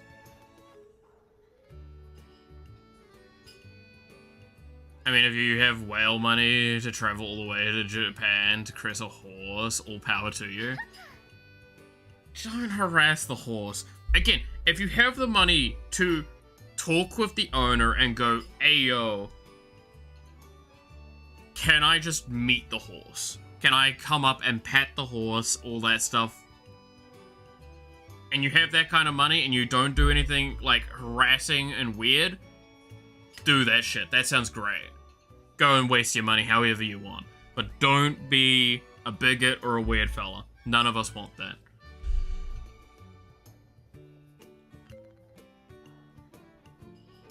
Eat your vegetables. Oh, she's fucking crying! Oh god, I made a child cry. Begin with the green bell peppers. Okay, no. I will say, if they don't like the vegetables at all, you need to find an alternate option. But like, especially fucking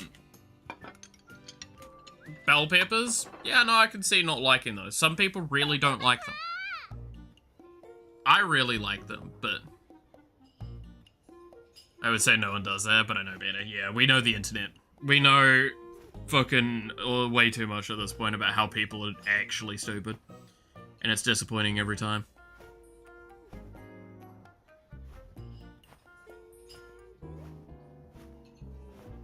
Yeah, no, green bell peppers, I get saying that's too bitter. That's fair. It's not the first time you made a child cry in a game. You're not wrong. I hate how often it occurs. I will protect them, I swear. But I need to break them down before I can mold them correctly. I mean, what?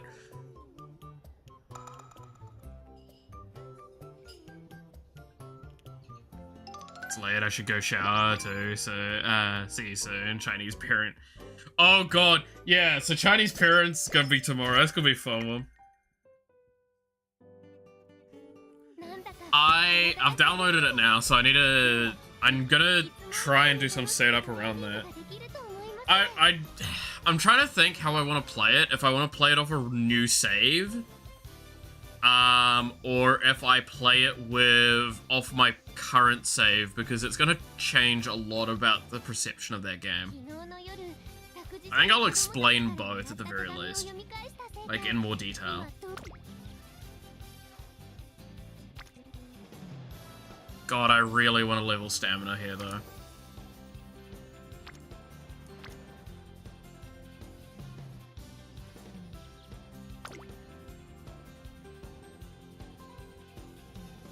I have 14 nickels and a sock as a weapon for the reward. That's fair. Sounds about right.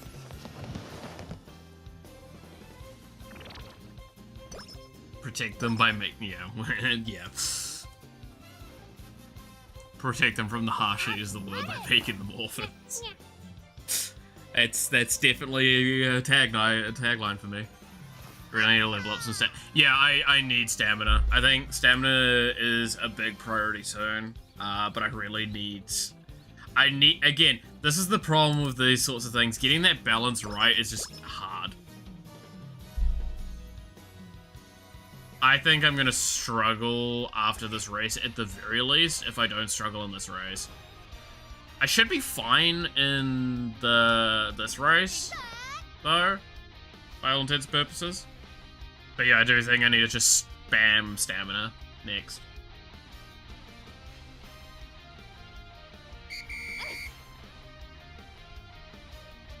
Fucking gold ship. Actual troll. Probably the smartest horse there is because she actively knows how to ruin your life.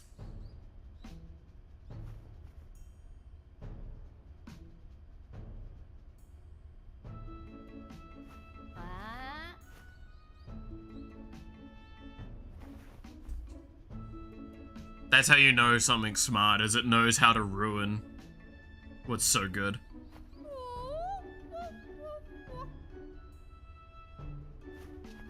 Gold Jordan. God, this character.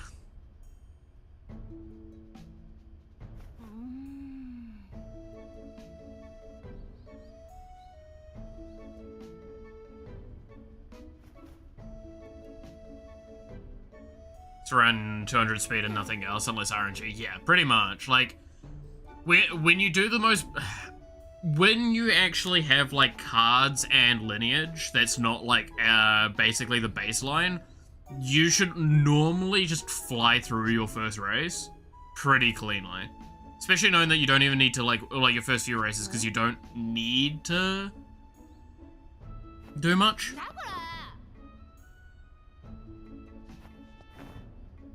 It's like when you start hitting 3rd and 4th races is when like you actually need to start having things, because they start happening back to back as well, so you don't get big stat upgrades.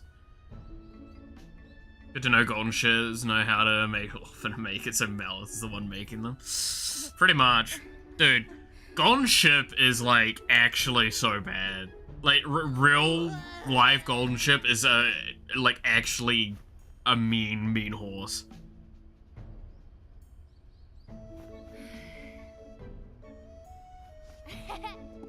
She basically chooses to lose. Or not to win, I should correct, too. Even in this, I'm pretty sure if you win, doesn't she kick you in the face?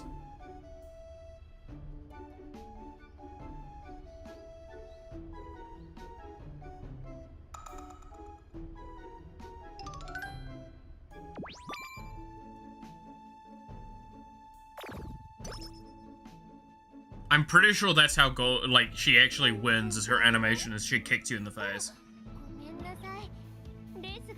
Some of the IRL Gold Ship photos are hilarious. Oh yeah, no, that's so good. Gold Ship's so funny. I think I hold skill points here.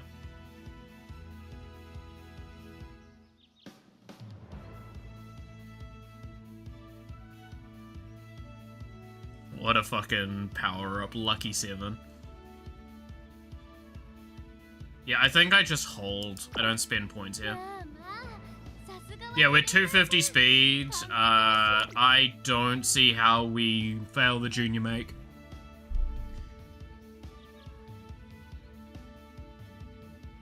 Sorry, she kick you in the face? Yeah. Like, when you win, there's an animation. I'm pretty sure she's supposed to drop kick you when she wins, but maybe it requires a certain level of friendship. Okay. But yeah, she just runs up and drop kicks you.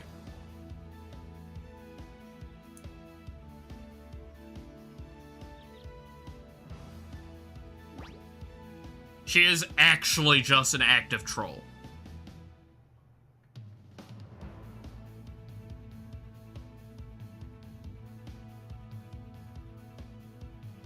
She's probably one of the most famous troll horses. I love women who actually just kill me. To be fair, yeah, a horse... Okay, wild statement, in case you haven't ever experienced it. If you've ever been kicked by a fucking horse's hind legs, you're either dead or you have severe, permanent internal damage. That is how that shit works. Don't fuck with horses.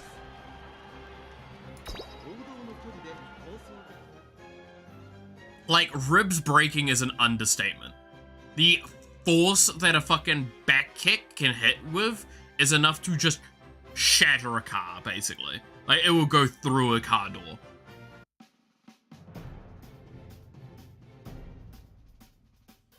Alright. 2,000 meter. Yeah, stamina's gonna be the only reason we struggle at these stages. Now, I've seen some people get really fucked up and sent, like, flying meters.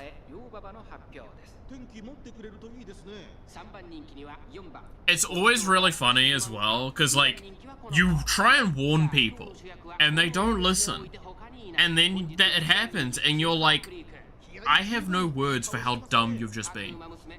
I just warn you, this is a notoriously bad horse for going behind them, unless they know you, or even if they know you. Don't do that. Don't be dumb. That's on you at that point.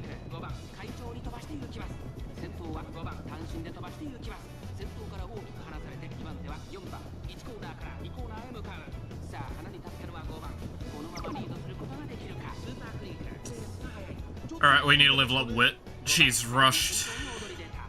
Oh, she's rushing a lot.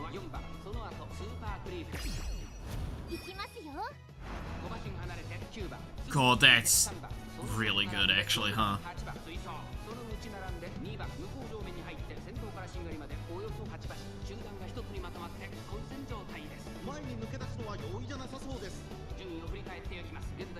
Yeah, I think she just wins by, like, just running at this point.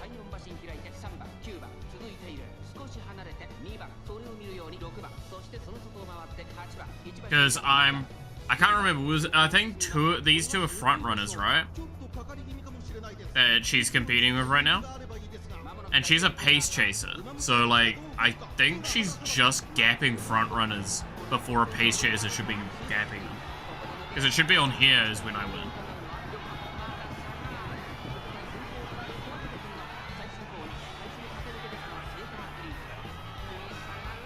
Let's see. Is there any end runners that I should be fearful of? Not really. No, she's just kind of winning. Is that like 4 leagues? 4 leagues? 5 leagues?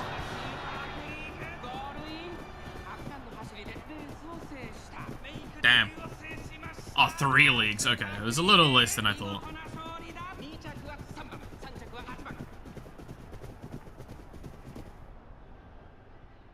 Yeah, so we kind of won that by a landslide. Again, welcome to the beginning races of everything. Is this what they mean by leagues ahead? Yes, they measure in leagues.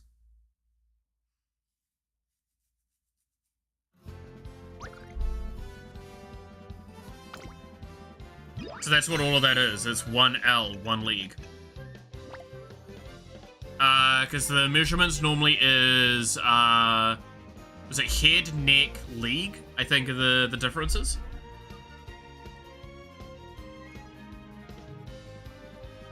They must be legends of racing.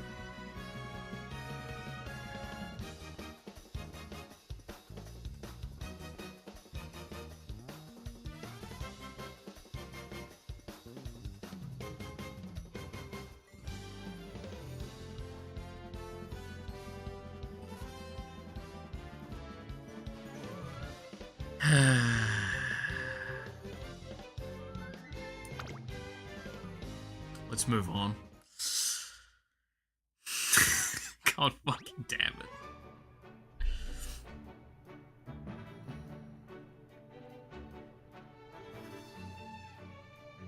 My disappointment is immeasurable and my day is ruined. Anyway, got some stuff to do. See you next stream. Catch you later, Matthew. Always good to see you stopping by. Hope all's well. Have a fun one.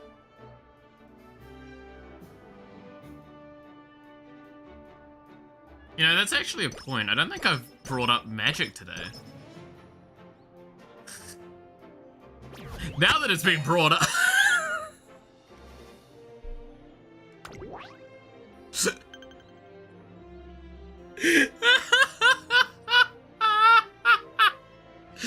Oh, that was bad. No, I'm not gonna do it. I'm not gonna do it. Alright, we got 15 turns. Yeah, we should be able to just level up stamina and speed here. I definitely need to level up a bit of... So it's a staple part of the stream, huh? Yeah, it always is. I could mention how I threw together a deck yesterday. That I don't expect's very good, but I threw it together and it should hopefully play out kind of well. It was using a card that I got, like, when I left, when I moved here. Before I moved here, the last packs that I bought at the old LGS, I bought, sorry, the last packs I bought at the, old LGS, I got a legend in it that I was like, this isn't too great. And then I just picked it up yesterday, and I was like, you know what, fuck it, I'm gonna make a deck around it. And I made a really weird Aristocrats deck with the Fellothar Dawn of the Azban card. And I don't think it's going to be good, but I think it's just going to be a deck that kind of swings and kills people, like, quite naturally. So, you know, we'll see how it goes. It's a very cheap deck build. That was the idea, mainly. Alright, let's do it. You should stop playing with your deck, it's not healthy. Just that same meme where it's, son, you need to stop masturbating so much, or you might go blind. Dad? Yeah? I'm over here. Oh, sorry. But my point stands, you need a dick that kind of swings and kills people, you say? Yeah. Oh, god damn it. I really ain't gonna, like, get past that problem ever. Alright. There's no fucking people on it, is the problem. I want people here to level up.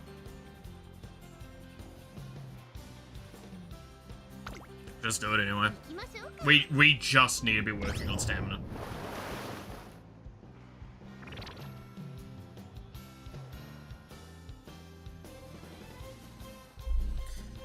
I can't talk about stamina after talking about a dick that swings, can I? Now that I think on it. Huh.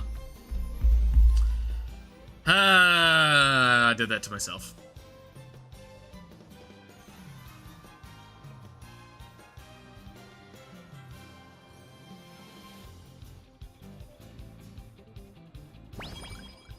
But yeah, like I showed it to my, showed the idea of that. I showed my dick to my friend. And he's like, yeah, nah, I mean, it's gonna do what it does, and it's probably gonna do decently. And I'm like, yeah, it's pretty much what I was thinking.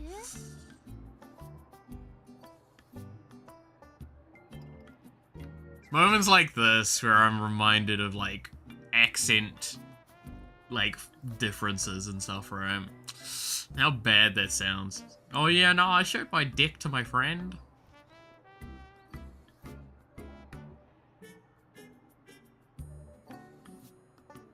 Don't you show your dicks to your friends? Don't you let your friends come and play on your dick? Not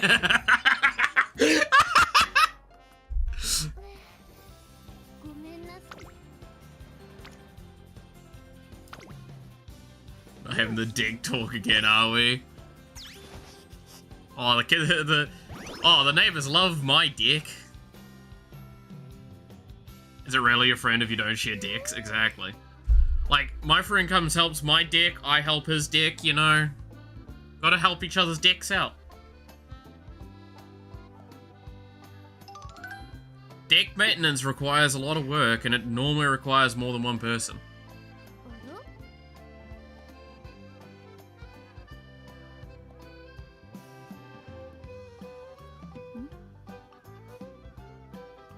No trust, yeah.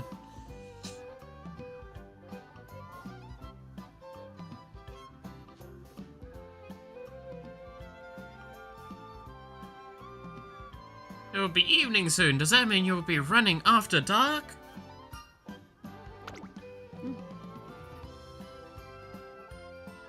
Keep an eye out for cars. That's fair. You have no idea how much I have to hold myself every time you talk about Mitch. My daddy told me not to be ashamed of my dick. Goddamn. Like, I 100% acknowledge how hard it must be to listen to me talking about dicks. Like, it's a really hard time listening to me talking about dicks. Like, really, really hard. Because of how it goes. I understand that. Like, it's a really solid problem. It's very... I have to be firmer with how I speak about this. And how I, like, act talking about dicks.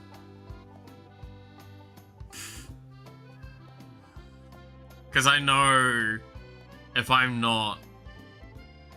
Like... I was about to say something really bad there. I caught myself. I caught myself. Alright. Hey, look, there's horse girls. Jesus, her hair, though.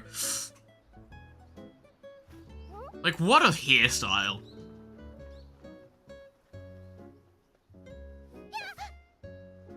We need a chat stretch command to relax our stressed selves.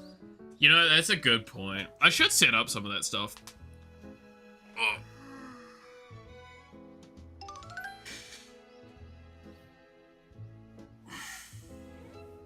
I wonder how hard it will be to set up a lot of those soft command things.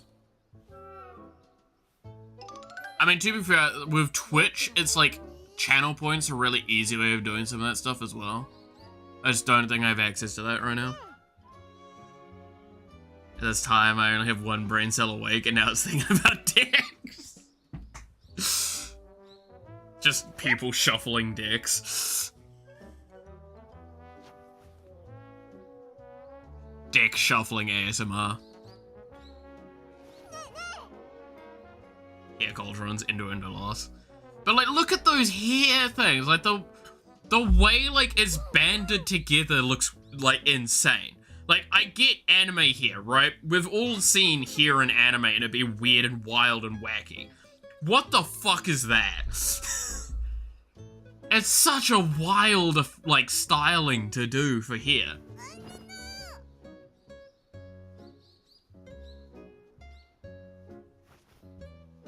Like...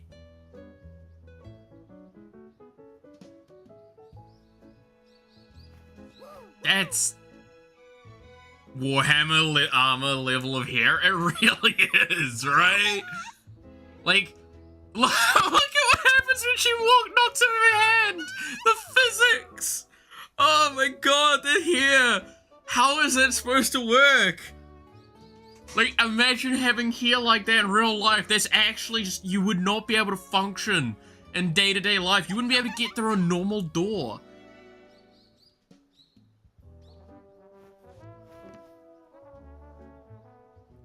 Like, the girl on the right already is, like, hairstyle that's a bit touch and go. Because, like, that would probably get really frustrating as like, feasible. Then you've got fucking Sunday's one, and she's just like, I'm full send energy. Walking a door sideways. You'd have to! Like, you'd legitimately, there's no way you could go walk through a door like just straight.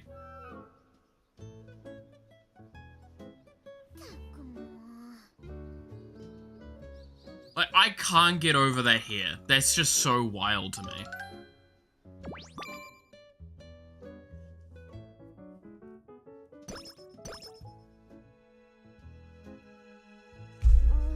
The idea that each part of that hair is as big as her torso. Like, that's the thing. Actually, that begs the question, is it because her hair is big or that she is small?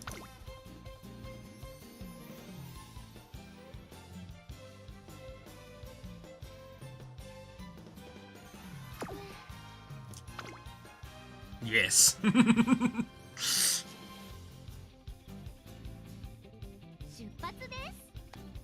Because I think she's supposed to be like a small character.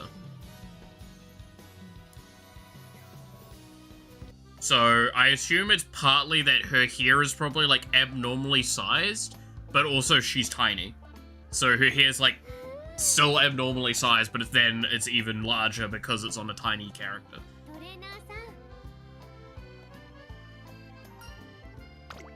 I'm Dandy. What a fucking comp. Who the fuck goes, I'm Dandy nowadays? Whomst the fuck? How?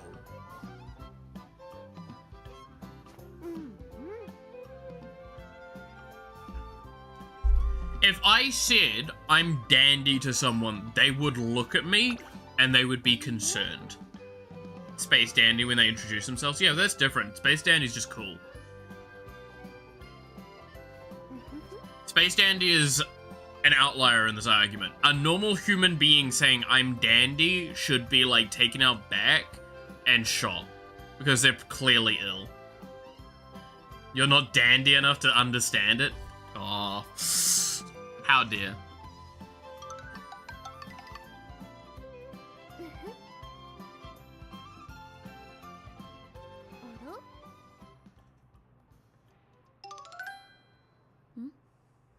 Gotta love that most of these characters are males, by the way. Or, well, based off male horses.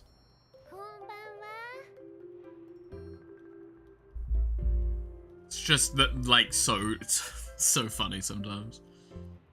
Because both of these two are based off male horses. Again, 2 ways to find it out. And we can see both of them on screen right now. 1, which side the ribbon's on. Right side is guy, left side is girl. And then if they're wearing bloomers or shorts. These two are wearing shorts.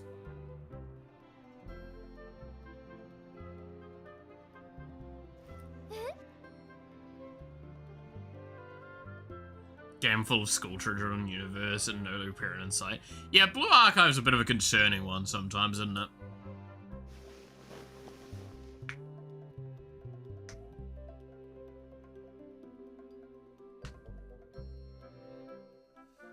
To be fair, it doesn't help that, like, there are vocal members of that community that are concerning. Yeah, we'll go with that. It's also a game I know, I've never read, but I know has a lot of external content. And that disturbs me. Deeply. Let me tell you what the protagonist's self-insert character's superpower is. I actually don't know, because I've never looked into Blue Archive. Dare I ask? It's something normal, right? It's like, I don't know. I don't know. I've got too many random ideas, like, around the place. I don't think I want to guess. Might as well tell me. Please let it be normal.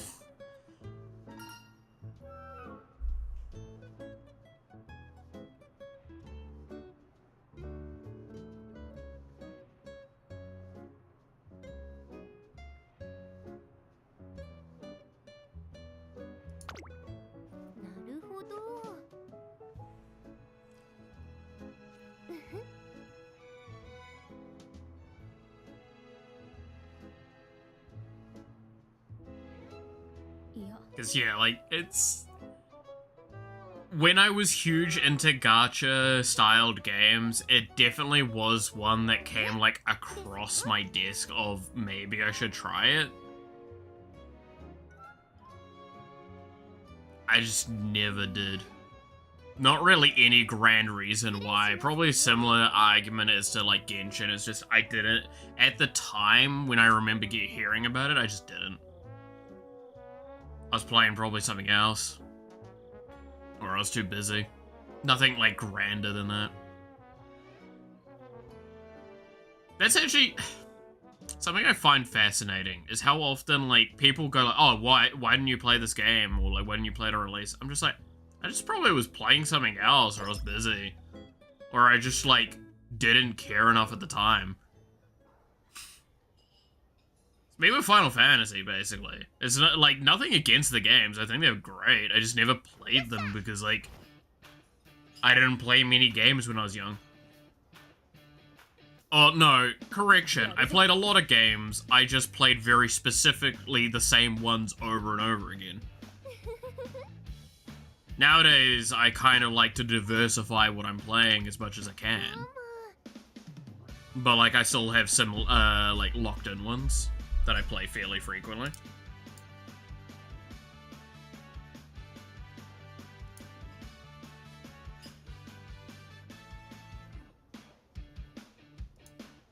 My chat thing...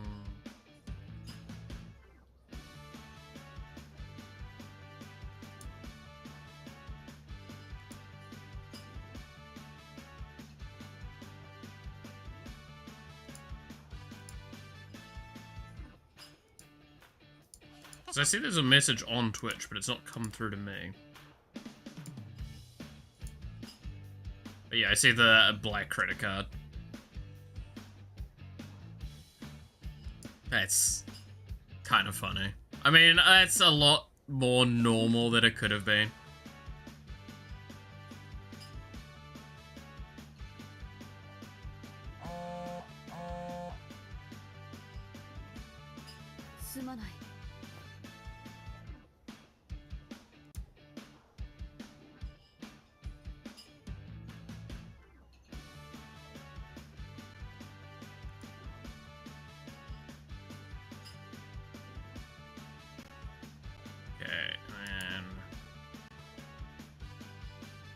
It's working now.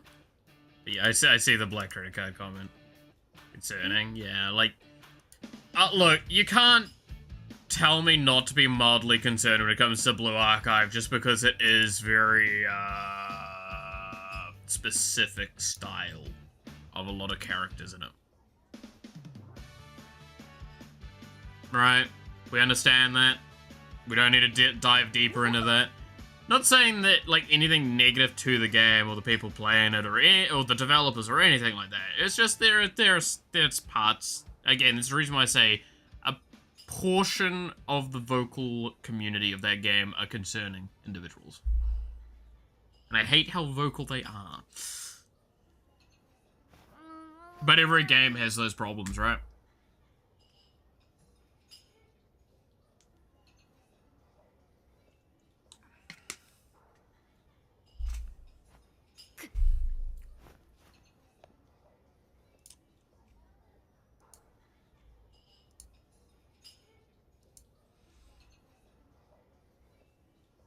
There we go, it all came through. Now I fixed it. I was worried there could be something more concerning about them, yeah. Because, like, again, that's why I say, like, I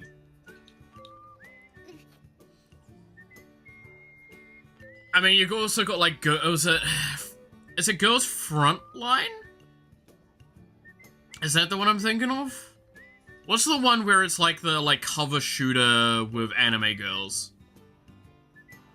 Isn't it Girls Frontline?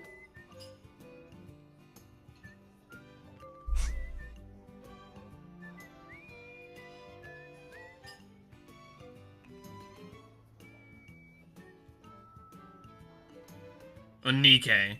Yeah, Nikkei sounds right. No, Girls Frontline's a different one, isn't it?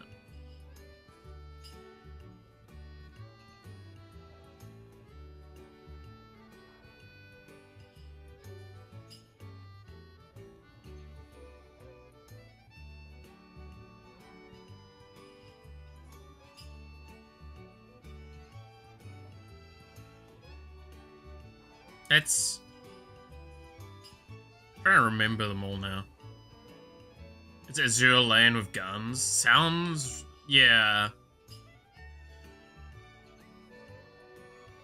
Because the one I'm thinking of is like the heavily cover shooter one where it's basically they fire over a thing and they'll do collabs from time to time. I think it says you like it's basically. I think it's Nikke then. How you say that? Yeah, that sounds right. It had one character in it that made me like, yeah. Thank you, Sweep, for answering it more as well, because like I was gonna say it myself, but you know.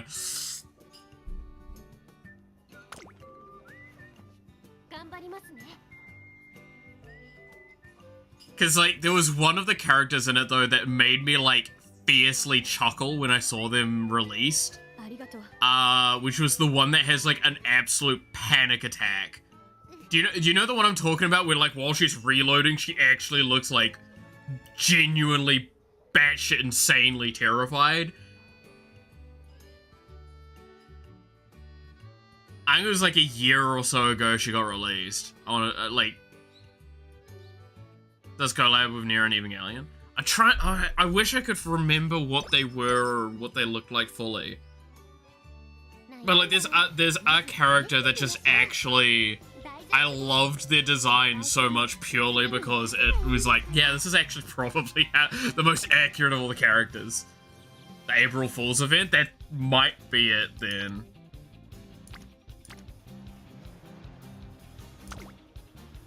Suen. Let's have a look.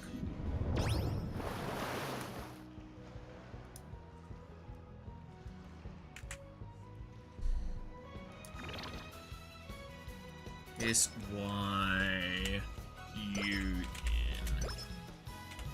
Okay.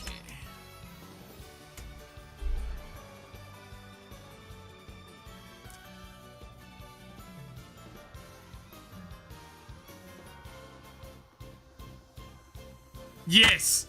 Yes, her! The aim and reload is so fucking funny.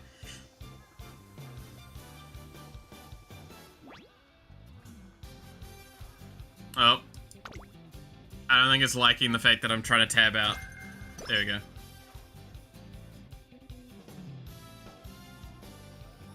Just a limited event, not an actual thing. That's so sad. But yeah, this here,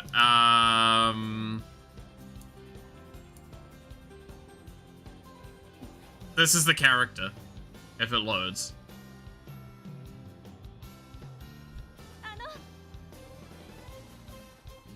Yeah, she's a person stuck with a gun. Like, look at this! Tell me how that's not amazing!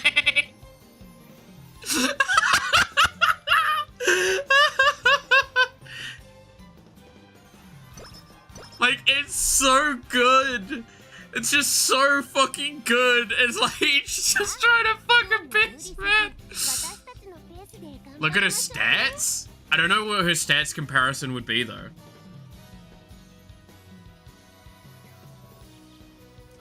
Are they like super fucking dog shit?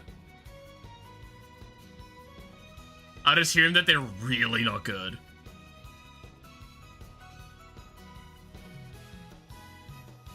%90 miss rate? No. There's no way that they actually did something like that.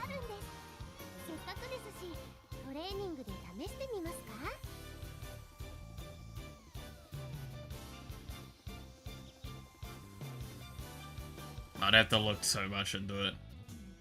I don't see it there.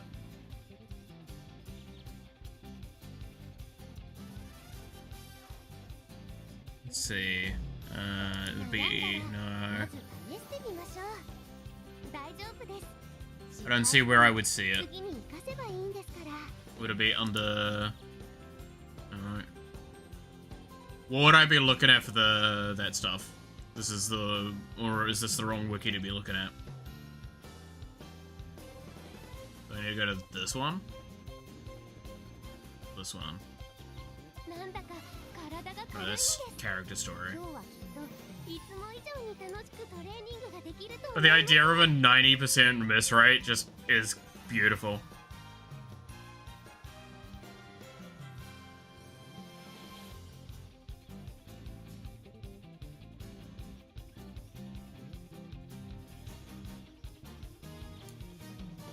Huh. What an interesting burst description. You did a GG analysis? Okay, give me a sec. Can I click that from here? I can't remember if I have to click that via the Twitch website.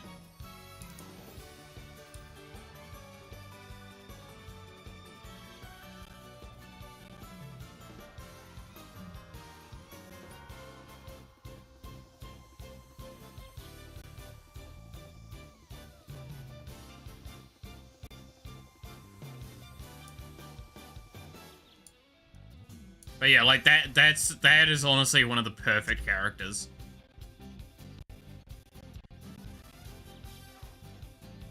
Let's see.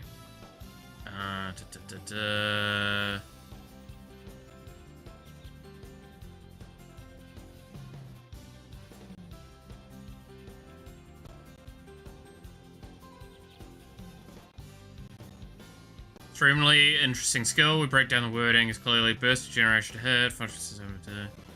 I don't know that because fatal. Every time fatal receives fatal damage, negates death for 3 seconds with extremely well with a second skill.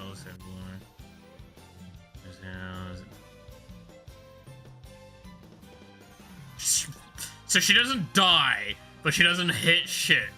Is that actually her kit?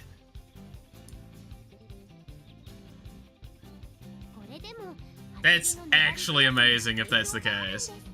I love that. The reticle is accuracy of the characters. Hers is half the screen wide. Ah. That would explain it.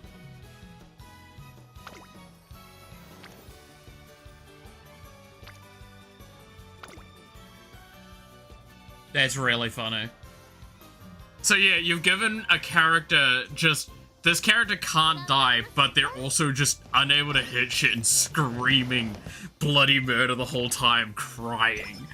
I kinda love and kinda hate that in so many ways. It's so good.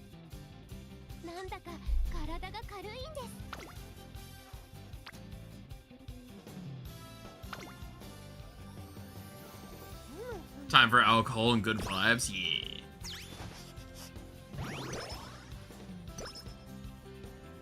I think there's a can of drink somewhere at the moment around the house. Oh yay, training leveled up. Good times. The sassy child has returned. Her super brings her subordinates to beat up the enemies and flash all might phase after they beat them up.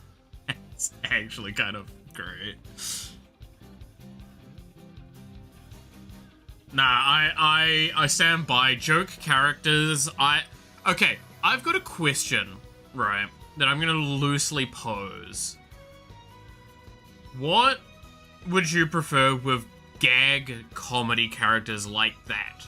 Do you want them to be limited time only access, not even like own it to get it, just to access them? And have them turn back up somewhat maybe infrequently? Or would you prefer to be able to obtain them permanently?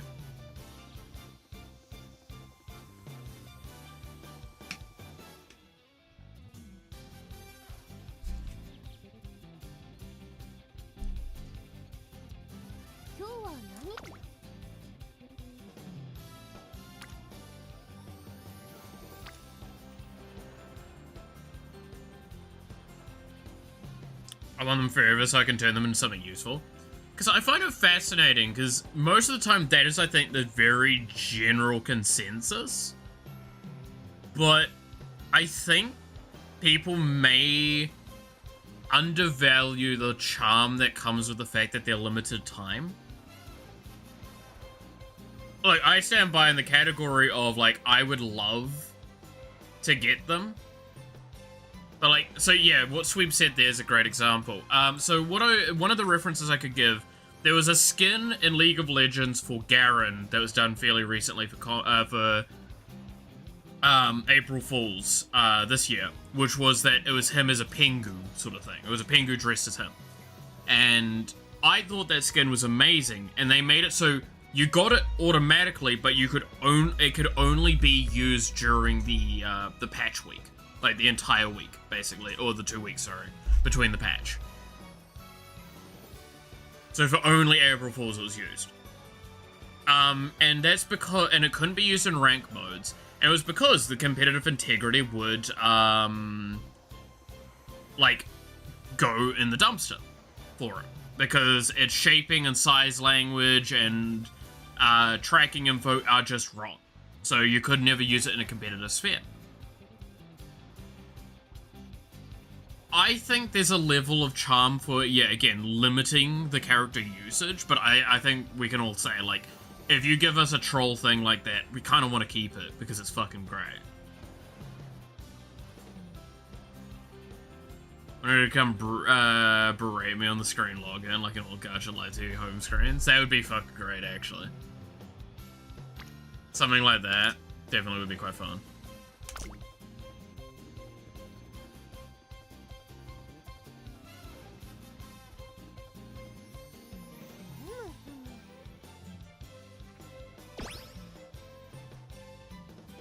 Remember how I love a woman that just kills you? Nah, that's a good point, actually, yeah.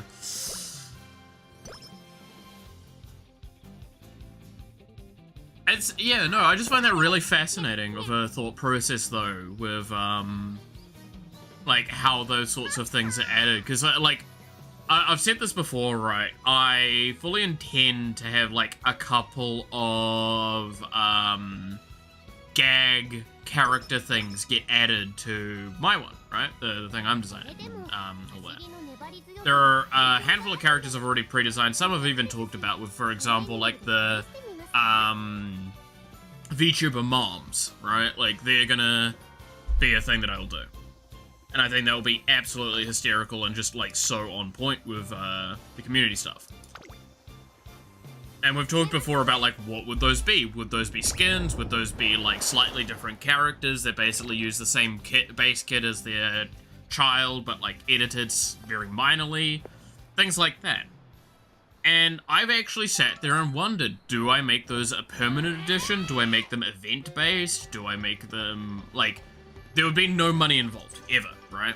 But, like, do I make it that they're only there for, like, an April Fool's time? Or, like, for Mother's Day weekend, right?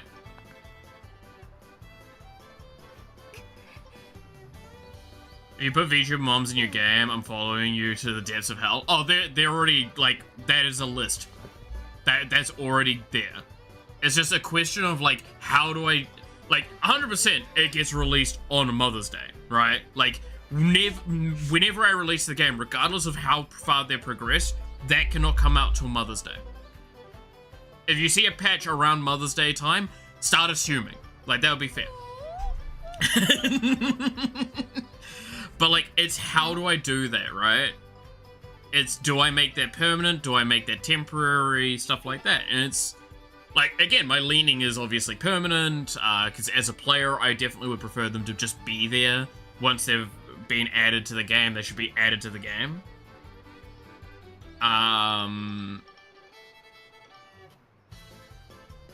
Sending meme, in the memes thing? Okay, look at me a sec.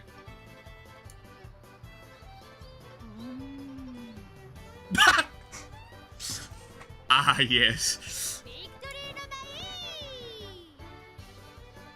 But yeah, it's just a fascinating thing of, like, I love the devs taking the piss and having fun. Oh, it's essential, I feel.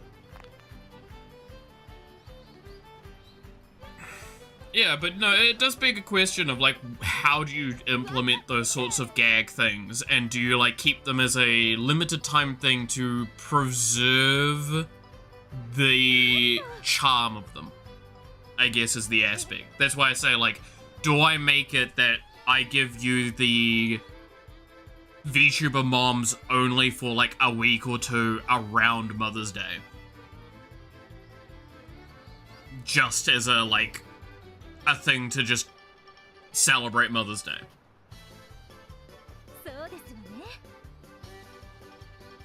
Or do I make it that they're released then and then they're permanently in the game? Especially knowing that their kits aren't going to be so distinctive, it makes it really hard to kind of make that absolute decision.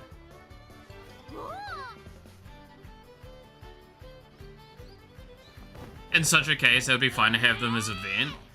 Yeah, like, it's one of those things of, I would love them to be permanent, but I think if I'm looking at it from a dev perspective, I should be making them a temporary thing. That's where a fun thing I've talked about before. This is where we get that situation where there is a discrepancy between the developer mentality and the player mentality in a person's head.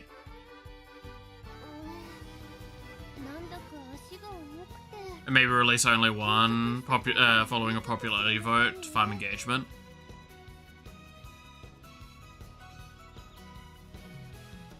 Maybe? I don't know if you'd want to do that, because that can get backlash, the problem with that. Like, while I agree that as a joke, yeah, that 100% farm the engagement, that's great. But, I think there's an element of that that's just, you probably hurt your community presence more with that action long-term than you do gain from it.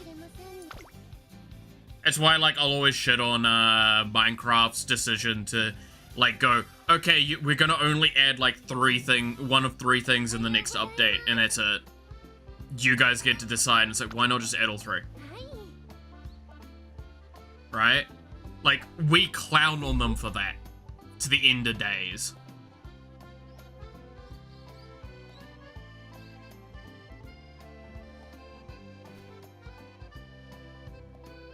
So, it's kind of one of those things of, I think that hurt a lot of its community presence for years.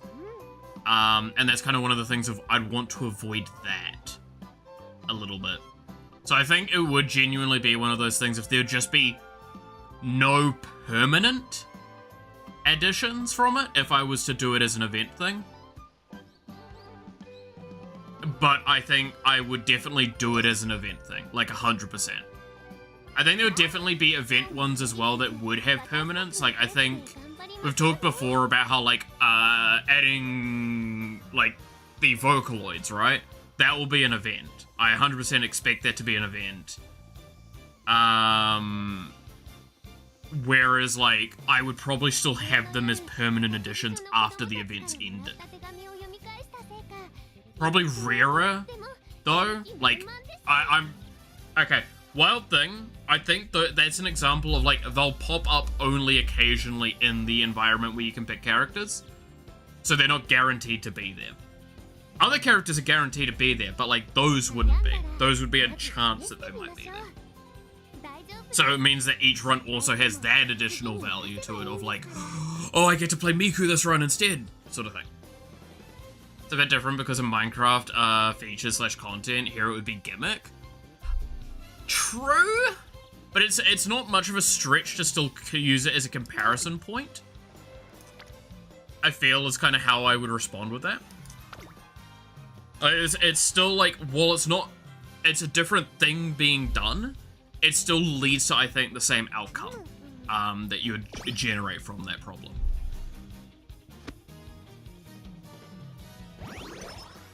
I think that's the concern.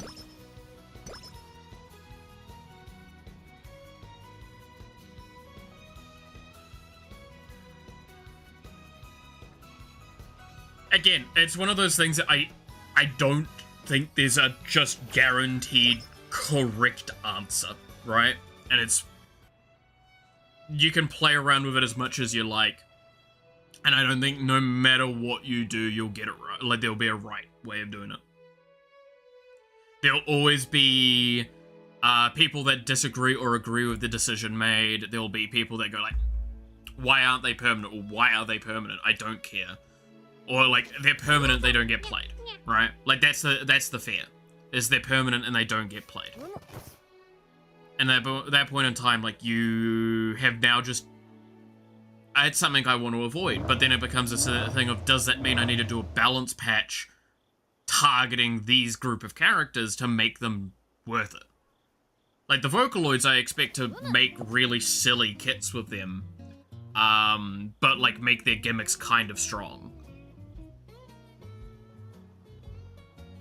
To make it feel oh, the character turned up. It's not, I've got a guaranteed win, it's, I've got a wacky run that I can do.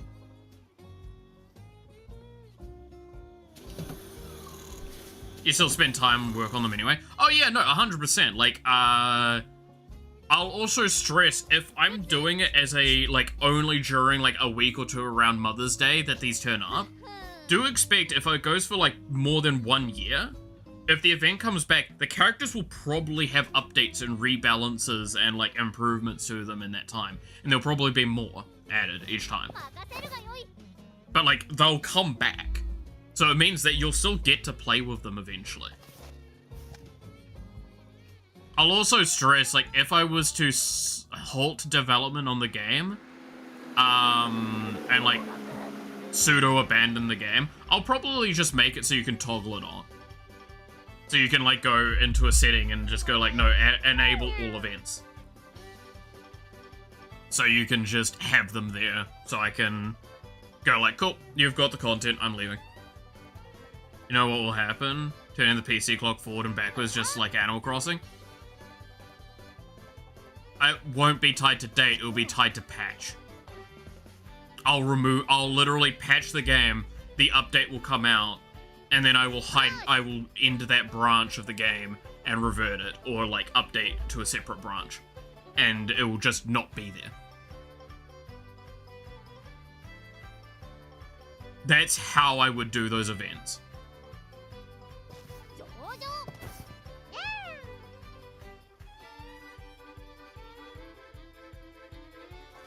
So it won't be like a time set one, it would be a I enable and disable it myself.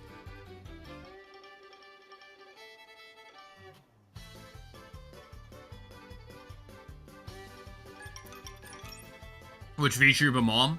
A bunch. I think I have a list somewhere. To be fair, there's at least one VTuber mom that's going to be added as a permanent one. Regardless, she might be the flagship for it all, and that's, oh, how could I blank on her name? How horrible of me. Cha-cha. Stop killing patches. Oh god, no, don't get me into that discussion. I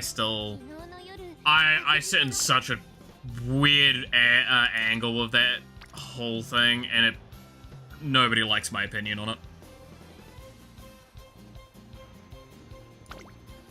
Pekka's mom? Pekka's mom would probably not be a permanent piece, as much as I'd love that.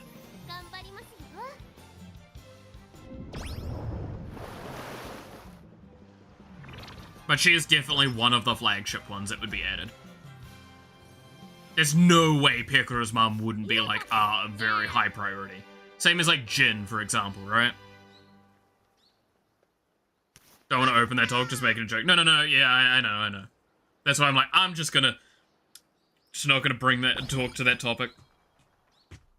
It's really difficult to talk on a topic like that as well. I'm not gonna, again, okay, how about we not talk about the topic, but talk about those sorts of, topics around that, right? Jin? No, shut up. You know who I'm talking about. Rin's mum.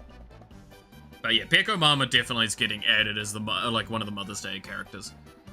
But, like, it's really hard when there's a topic that I'd like to talk about when it comes to, like, game and game industry that I suffer with miserably as a thing of, I know my opinion wouldn't be very popular. I know, and there's a lot of discourse around it, and there's a lot of toxicity around it, and it makes it really hard to want to express an opinion. And I've talked before how I like the idea of people being able to express opinions regardless of what other people would think about them, to allow for a discussion and stuff like that, and not for it to lead to toxicity. But, yeah, there are some subjects you can't do that with. You just can't.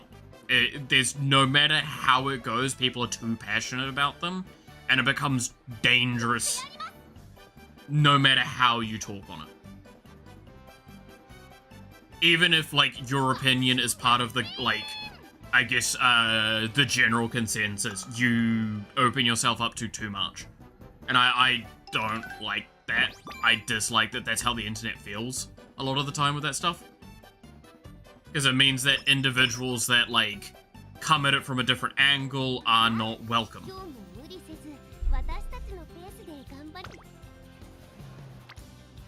And that I don't know. That just leads to, like, really closed off opinions in my eyes.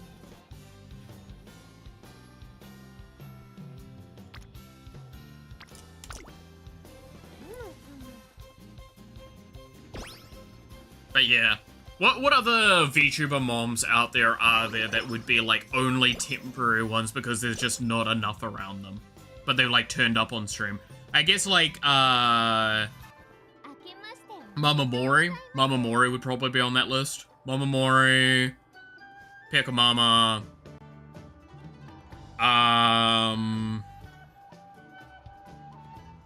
Jin. What else? Let's do the school project of Research X, now argue against it instead. Yeah, like, what happened to people? Did people not do that when they were younger? Like, get a subject that you feel passionate about and then try and argue against your own argument? Like, was that something people just didn't do? Narissa's family? Oh god, yeah, so I was thinking about that earlier. It's like, Father's Day, there's a lot more limitations with that, but like, we gotta do Narissa's dad, right?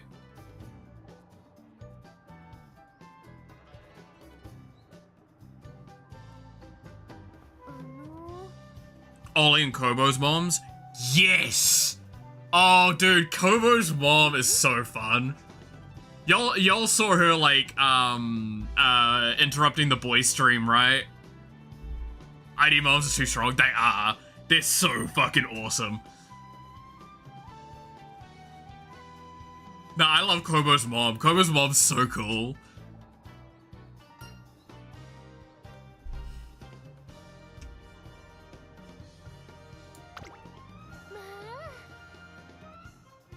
But like, yeah, it's the stream where she just kept coming in with fucking food, right? Oh, yes. Peepers one, yeah. Yeah, no, they would God, I gotta make a list at some point, right? It's gonna take a long time to do all of them. But we'll try it. But yeah, no, Kobo's mom's fucking awesome. Can we count Senzawa as... I mean, okay, the problem is, if we... There's a fine line with some of them as well, because like there's some that are like, there's some people or individuals that are VTubers as well, or like non-VTubers technically as well, but like that technically would encapsulate in that area. I mean, I could make an argument that like Matara gives us very mommy vibes. Wouldn't she get like I'll probably do a skin for Mother's Day for her, but like she isn't a mom, she's a character that's in the game naturally. That's a different one. That's why I say there is technically one VTuber mom that exists that is a VTuber mom, but also is like actively VTubing. So we'll do that separately.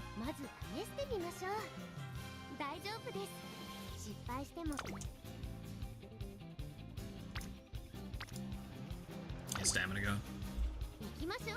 Hey chat, sup chat. Yeah. Give Matara buffs during the event. I mean, what I'll probably do, right, for an event like that is I'll make it so, like, those characters are very prominent. So you can easily get to the moms, like, as character selections. They'll probably be standing next to their kids as well. But, like, for Matara, I'll probably make her, like, very much like, here's the mom event. And she's at the front of it all. The mom battle pass!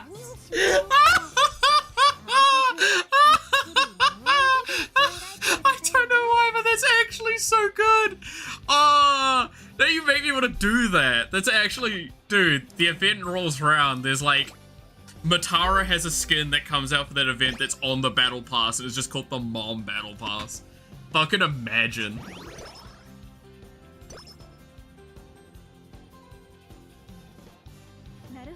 I don't even know what you give on the battle pass. $1,000,000 idea, exactly. The worst part is, again, just as a soft reminder, no matter what we come up with, it can't be monetized in any way. So all of these ideas we're doing, this shit's just, you get this for free.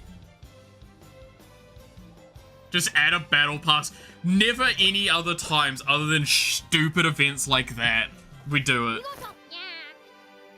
Useless missions that give nothing? Yeah, pretty much. Like, it's a battle pass that's like dumb, silly event missions that are really like actively hurting you and stuff like that. So you get to do them. You complete it. It's fucking stupid and funny. It's for the mood. Exactly. Like, we're not doing... There's no money involved. We're here to make it stupid. We'll even make it so there's a premium track that you use in-game currency to buy. You just use the normal currency for it, and it's just like, what was the point of making a premium track that just gives you exactly the amount of money you spent on it back? Nothing more. So unless you complete it, you just actively lost money. And it's not even that much in the end. I actually love that idea for all the wrong reasons. You get the hag pass.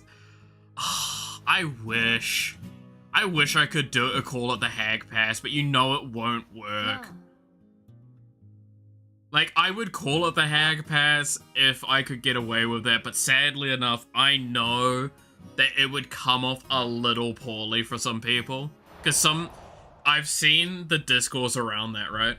Dev pays your money. Actually just has a thing of like, this gets sent to the dev, they have to spend.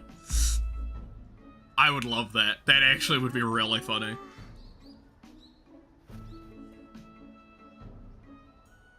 I love that idea. Just has a little thing of like, this costs as much as a coffee of the dev, you're taking away one coffee from him.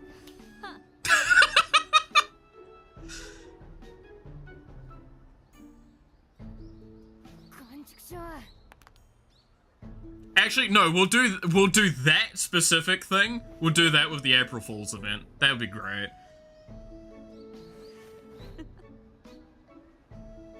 Mother's Day makes Sayu deal even more damage to my times with his voice acting. Yes! Oh my god, the amount of times he explained... And again, it's one of those things that I kind of almost feel bad for him at this point. How often it's like, oh yeah, I'm a big fan of you. So is my mom. She really likes your voice.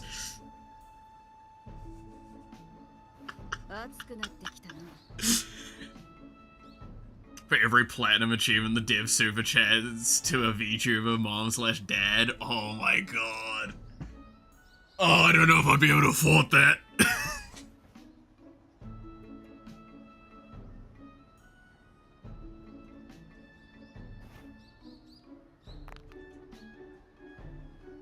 That sounds so funny though. Oh nah, I love the idea of some memes like that.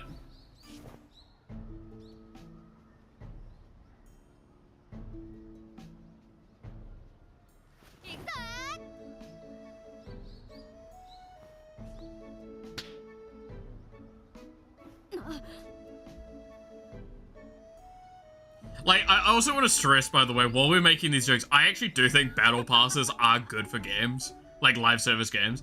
While I'm making the actual, like, taking the piss out of them, especially if I do it in the game. Sayu ruins gacha games for all females due to him being... Dude, I love... The best part is I've also dealt with that problem of, like, you play a game, you hear Sayu's voice, and it's like, God fucking damn it, Sayu, how are you here as well? He's fucking everywhere, man. He is in everything. I fucking love the man, but, like, why are you everywhere I go? So I dread to feel like what it must be with your, like, his friends, when they're like, oh, this character's so hot, it's so great. They open the fucking thing, it's like, I can't like this character anymore.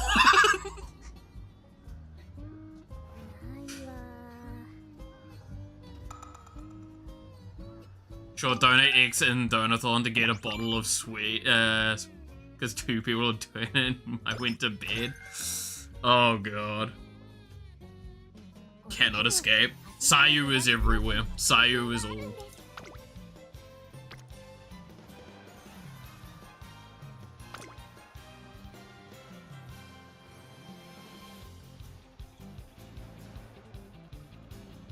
Well, Sayu, we're not living in Sayu's world, we're living in Miku's world, but like, Sayu definitely lives in it.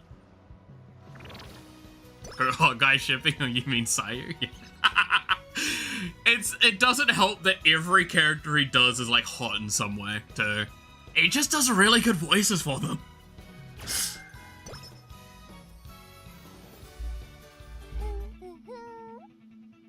To be fair, his partner's voice, they're really good as well. I love them doing Tribby. Tribby was so good. We can pick up Blue Rose here. We kind of like cover recovery as well, like the corner recovery as well.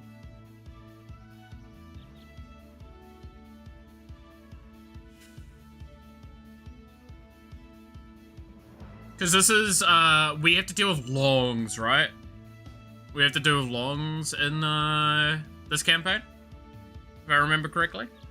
This must be 50 Shades of Grey voice actor help. Dude, imagine acting in something like that. It's gonna be so weird.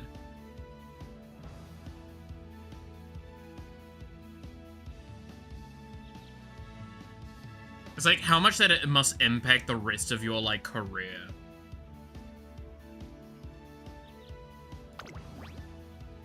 Yeah, so we need to play to pace long apparently in this one. I think Blue Rose is definitely what we pick up here.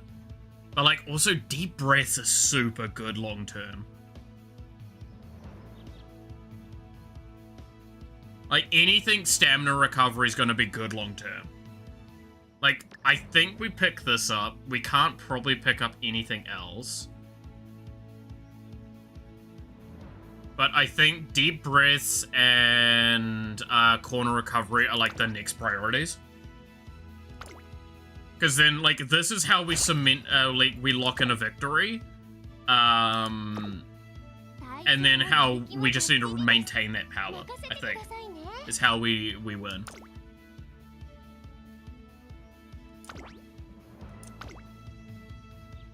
Yeah, that's a 220, Jesus. It's a 2200 run. That's a... If you level stamina enough, you won't need a lot of skills. But if you get a lot of skills, it means you don't need to level up stamina as much, and it's like, it's spending a resource you don't need otherwise.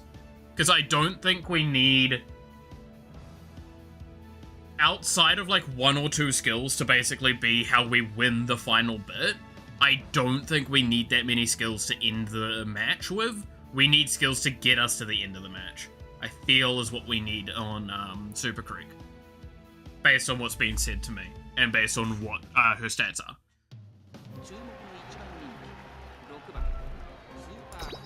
Like, having a pace with a shitload of stamina and stamina regen, and just good speed, we should win most races. Especially if they're long.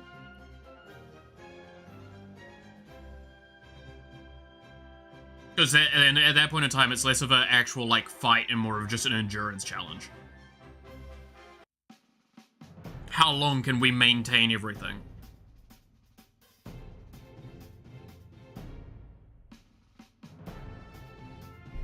Alright, let's go.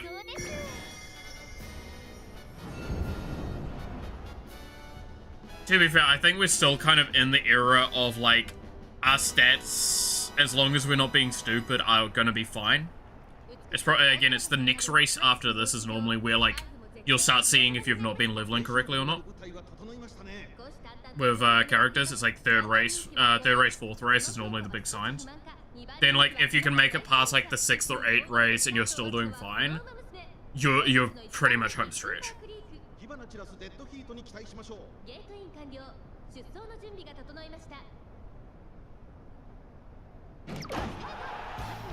Yeah, I don't like light start. That for a pace run, it's fine.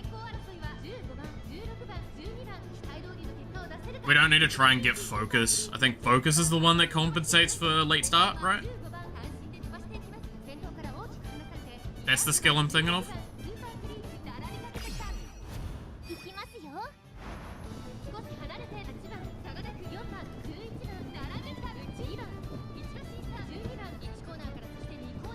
Yeah, see, like, I'm kind of, for a pace chaser, to be fair, I think most of the other characters were pace chasers as well.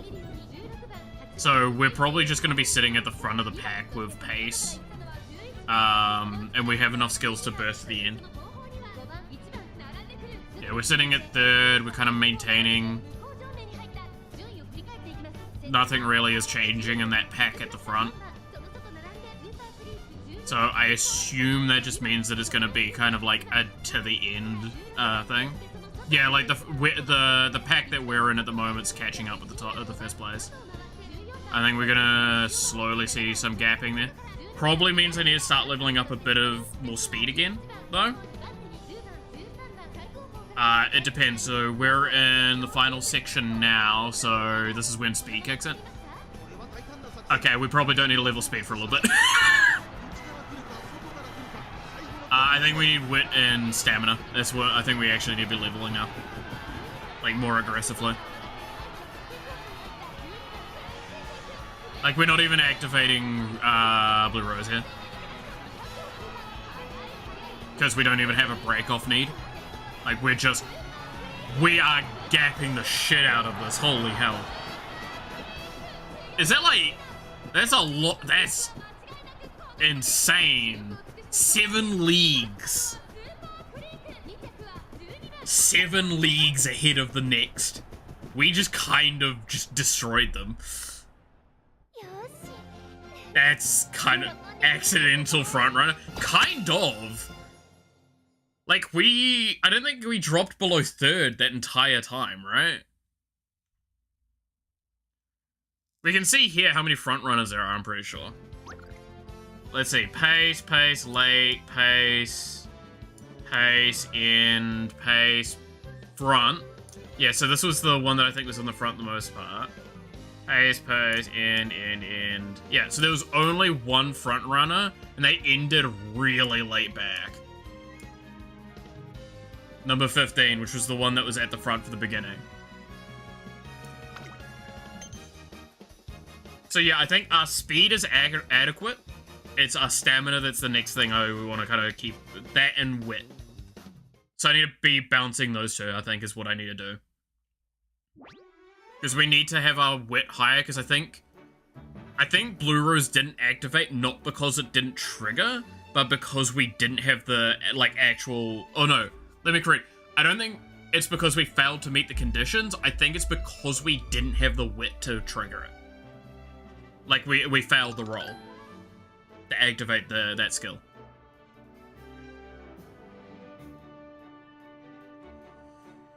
Oh, God, she's ill.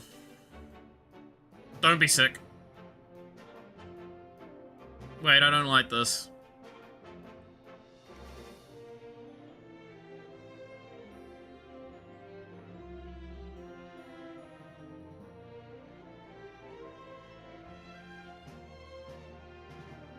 Please don't be sick. Please get better. You're gonna get better, right?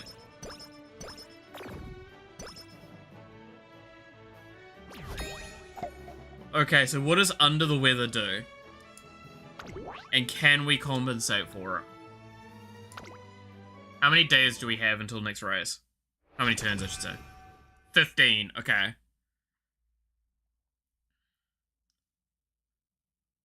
What does this effect do? I don't think I can look at what Under the Weather does yet until I get to the menu. I assume it's going to probably give me something that I'm not going to be happy about.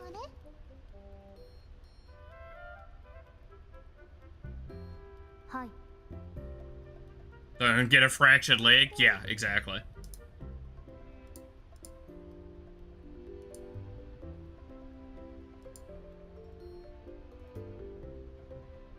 Oh, okay. Actually, one thing I do want to speak to that I saw someone talking about the other day. I can't remember what it was in.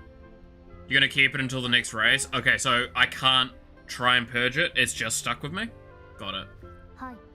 One of the things I saw people talking about is like the concept of the fact that like how racehorses are treated when like a leg gets fractured and stuff like that. And it's like, oh, well, shouldn't there be a better way to like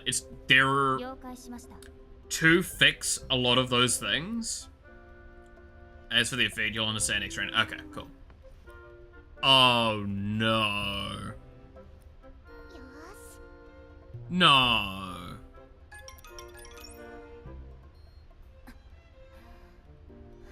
I'll leave that at what that is. But yeah, it's the recovery time's awful, the amount of work that's required is awful, and it's normally not a pleasant end of life. So there's a reason why it's like, for the owners, they can't afford to do that and justify it a lot of the time. And it's normally just torture at that point to like keep them going. It's the same with like a pet. Is if the injury's so severe, it's really hard to justify doing anything more because it's just prolonging a terrible life quality. I know, bit of a sad moment that, but like, I thought I'd make sure that that was like a thing that was said because again, I've worked in this experience, this environment, or I've been in this environment a lot, and it was something that was, you got disturbingly used to it.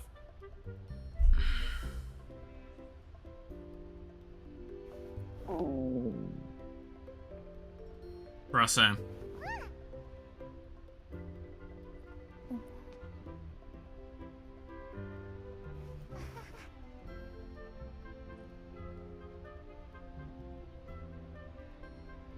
I too could actually go for some food right now. I haven't eaten yet today. Gonna have to make a lunch after this. It's gonna be like a big lunch, I think. Eureka! I got an idea. Malith Law? Yeah, no, I've said this before, but like, the cat breeder I worked for a while where I got my 2 cats, as well as like, my family environment were very, horse-focused. As much as I dislike her, my mother actually was a huge horse girl, so I went to stables a lot. I never acknowledge things like that, but I will not force my view on other people. Yeah, it's a hard one, because like, I get people going like, oh, well, shouldn't you like give the animal a better life, like end of life stuff, and it's like, I'm not going to disagree that like, yes, I think you should try and do that when you can. But also, there needs to be a reasonable acknowledgement of how, like, feasible that stuff is, eh? And that's the hard part with that. I think I rest here. It's because I gotta do some races as well. Because I gotta get 3k fans. Isn't it? I'm gonna be honest. If she was, like, tech savvy and stuff, I would not be surprised if she's playing, should play Uma Musume. Maybe not. She fucking hates anime. I mean, to be fair, she hates a lot of fucking things. She hated me. All refreshed. Nice.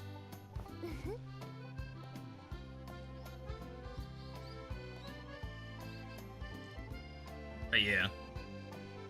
No, it's why it's like, this game's so funny to me because I've been around so many like horse girls and like just that sort of environment.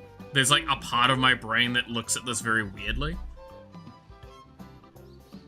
Because I'm seeing a game, I'm seeing racehorse stuff, and then I'm being like just a normal consumer as well, and it's my brain's a bit matchy weird stuff, and I'm like pretty hat horse girl. I just try and turn my brain off as much as I can while playing this, I'll be honest. Pretty horse girl. Not horse girl, how dare you. Go, shoo.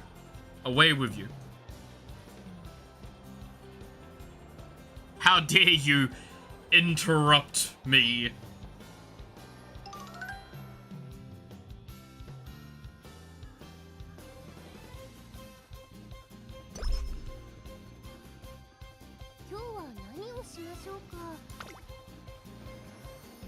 Yeah. And we get, like I said, stamina and wit are the main two that I want to level up here.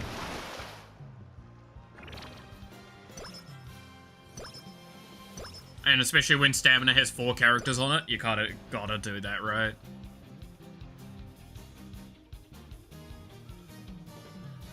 You gotta do it when it's 4 characters. And a hint as well. Though, what is the hint from this one? Sprint? Not so hunky-dory. Shut up, sassy child.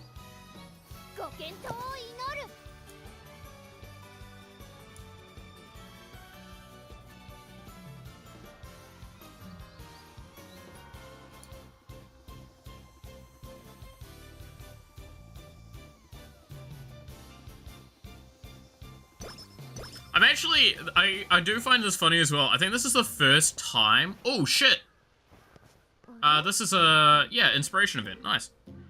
This is, I think, the first time I've hopped on to like, oh, this is the super popular game everyone's talking about kind of trend. But I did it not because, again, it's a popular trend. It's just because I'm like, I was gonna play this anyway. Might as well stream it, right?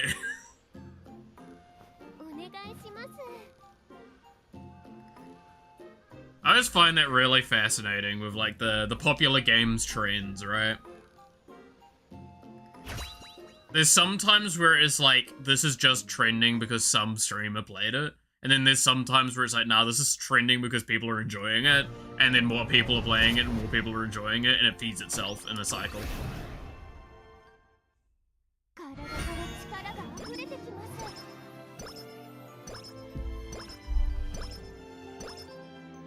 Inspired by Raishao, inspired by Raishao, inspired by Bakushin, inspired by Social Week, inspired by Daiwa Scarlet.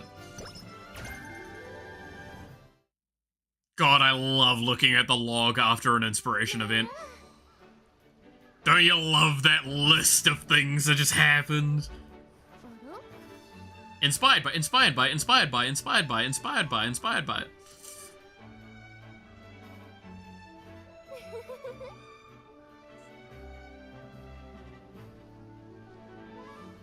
Brrr.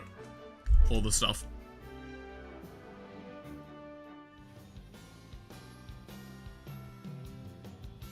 Her bad health isn't improving. Rumors spread that I'm to blame for her inability to run. Yikes. Unable with the situation, resolves to change public opinion by training more, only to fall ill once more. Yikes.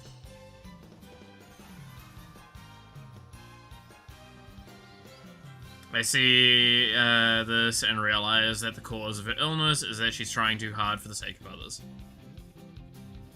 Damn, this is getting sad. Well, at least her stamina went up. We need that going up. 5% failure chance. Do we take it? Or do we just do a wit? That's a 5% failure chance. Wait, where's that 5%?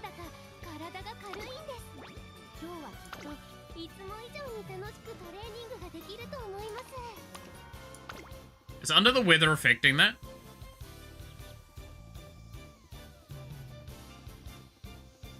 The cause of my burnout is trying too hard for my company. Do I get a vacation? No. Yeah.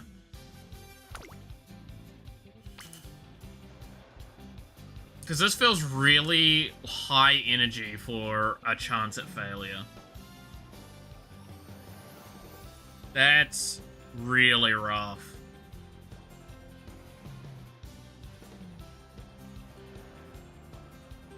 That's really rough.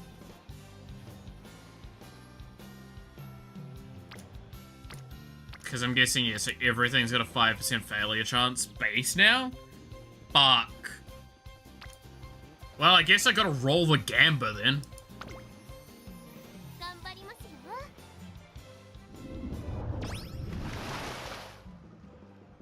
It's gonna make me fucking have some anxiety. If I hit that 5%, someone's getting sent to the factory. I don't know who yet. 13 turns of 5% added failure chance. Oh! Oh, that's rough. To be fair, we do need to go after Fan soon, so theoretically it's not going to be too bad, because then, like, at least 1 or 2 turns aren't on that. Next time you won't be scared from a 3% failure chance. I'll always be scared of the 1% failure chance, because you know what the worst part of that failure chance is? You fail, you're gonna cry.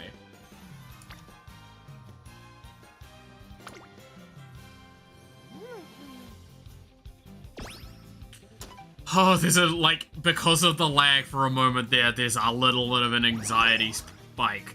Just want that known. There's just a spike.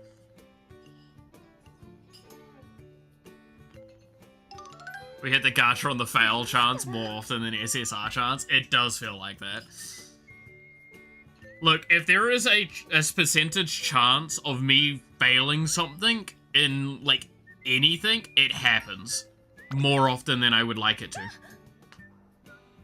I win 50-50s most of the time, perfectly fine. But, like, if it's worse odds than 50-50, then I will fail.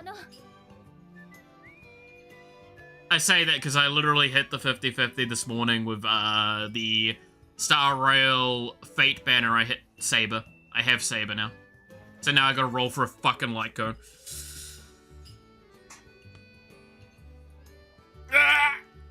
And then I kind of want to... I still want to roll for Fine On, but I'm not going to be able to probably roll for Fine On.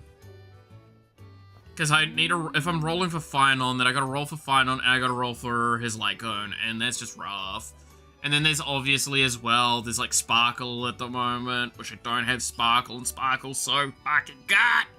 Ah! Just get the last fans in the last 3 days, so try the races with higher stats. I mean, that's typically what you want to do.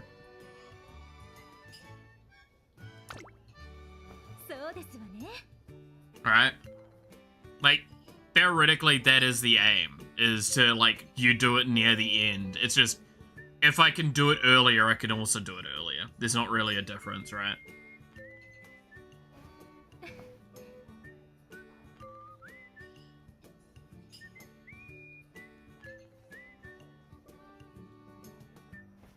If you can choose any number of times to flip a coin, so you get a 50-50, what number are you choosing ahead of time?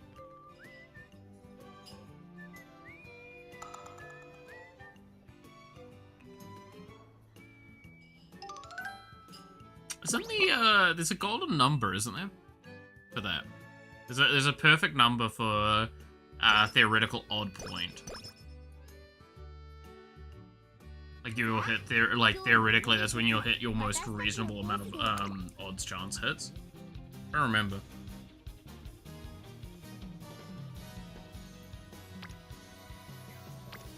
Or do I take the fire? Nah, I think I just take the 5% failure on this and just get further up in energy.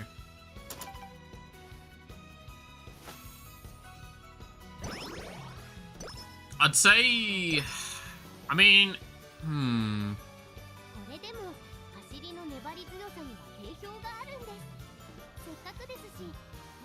But be careful, because in July there's the summer camp, and if you run 3 or more races in a row, you risk injuries. True.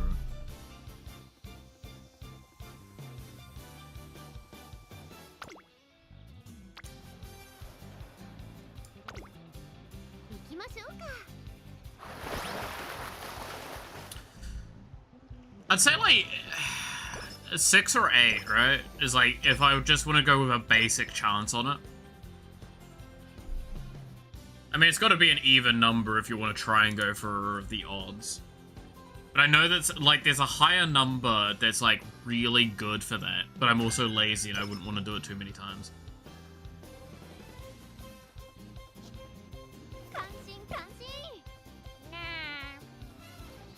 Shut up, sassy child. You can see who my favorite characters are very easily, can't you?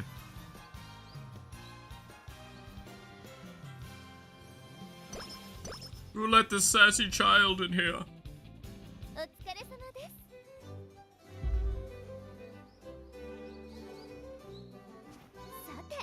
Your best is probably 2 or 4. 2's too dangerous, 4's more likely. To be a better answer. Because 2... Ironically enough, there is a 50-50 chance that you just fail off 2. Yeah, I know. There's a 50-50 chance of failing probability if you choose 2. To getting a 50-50 thing. It's almost fucking perfect. That's just kind of funny, actually, that I think on that.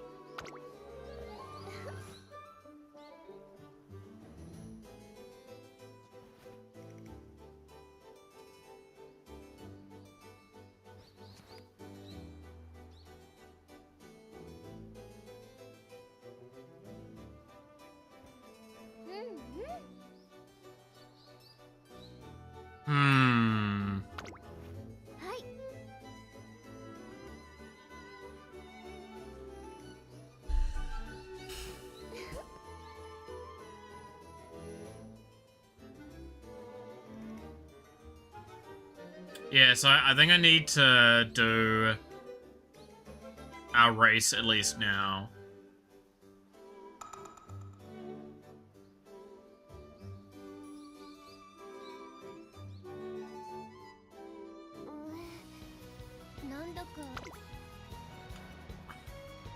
Oh, that was on 40% failure chance. I just don't trust coin flips here. You're only higher, there's more variance, and you're more likely to hit 55, 45. That's a good point.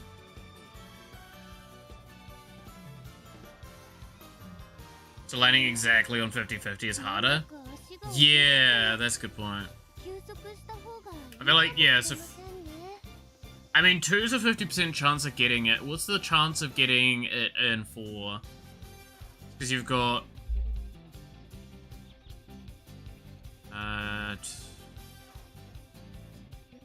yeah, I mean, technically 2 times is the best one, right? I've had it land on the thin side. Isn't that literally the plot of how, No Game, No Life took over a country?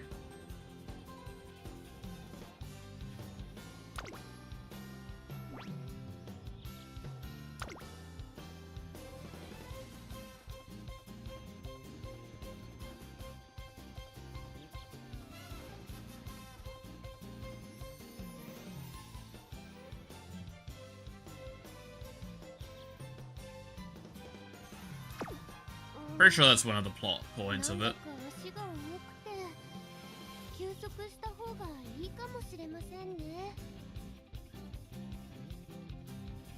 Count Soccer too as a joke about that. I love that. It's good.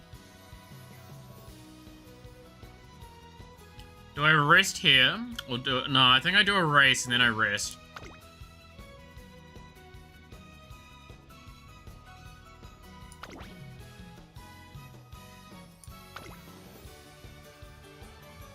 Because I should be able to clock this one pretty easily.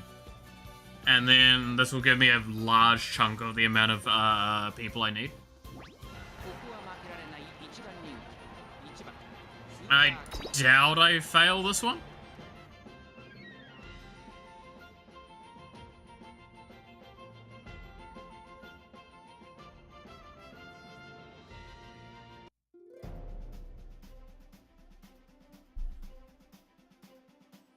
Pace is the second highest choice is pace as well.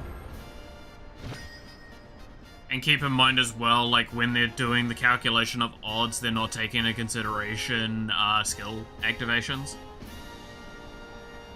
And now you jinx it. Oh hell yeah! I can't wait to come last now. She breaks her leg. I just have to take her to the glue factory. No, no, we don't want that joke here. None of that. Nice nature and Mayono Top Gun.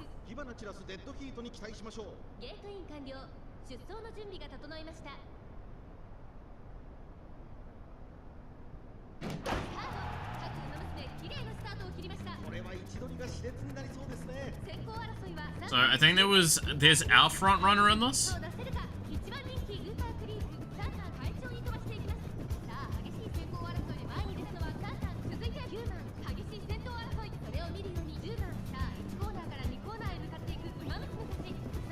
and 7.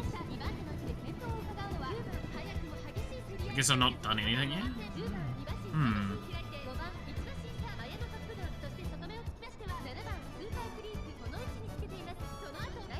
Yeah, no, she's catching up.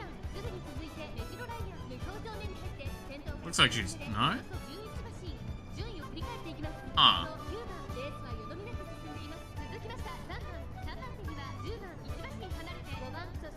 I'm just hoping there's a lot of front runners. I didn't pay attention.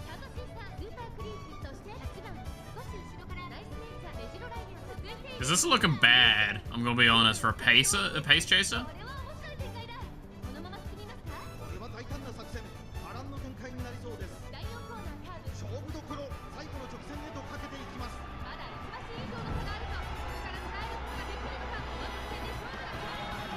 There's a chance she gets boxed in here. Yeah, I think she's boxed in. I think I'm...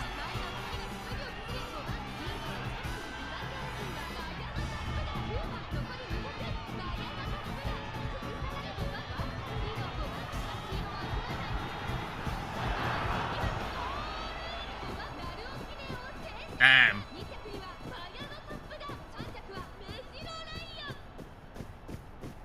That was pretty bad.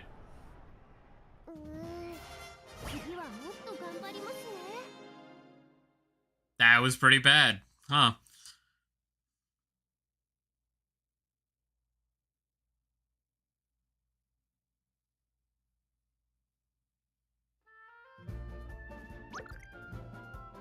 Called it. Yeah.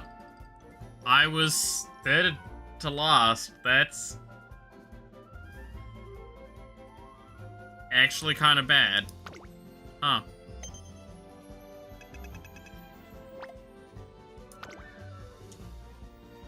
It only gave me like 300. That made that really bad. It made that really, really bad.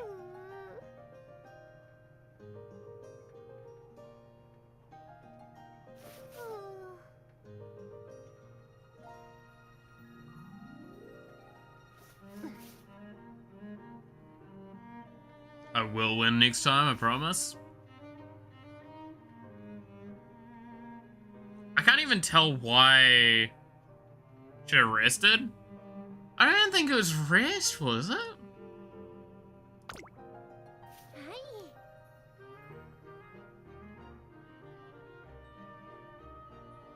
I don't think it was energy related. Just didn't seem to have... You can try sending her in as a front runner too.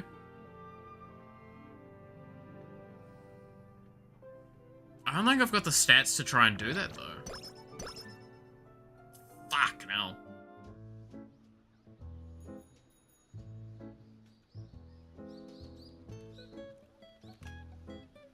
Maybe I should try a runner as a front runner for a bit. I think it was speed. I do think her speed's a little low now, yeah.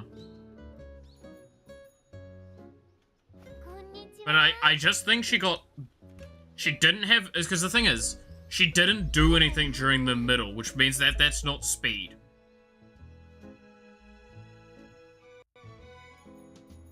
Because speed doesn't affect the first two phases.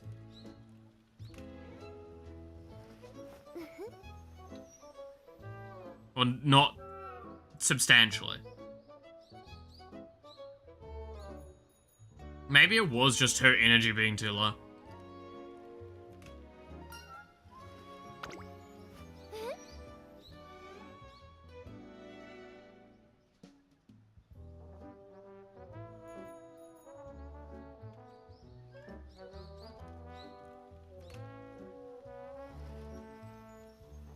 Because, like, she got boxed in on the later stage, which means that she didn't even have a chance.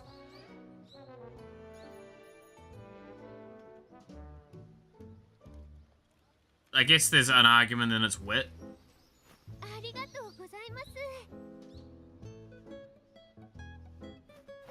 Which sounds about right. I haven't been doing wit too much. Wit's kind of still... I think she's at, what, 200 something wit? Which means positioning's not great.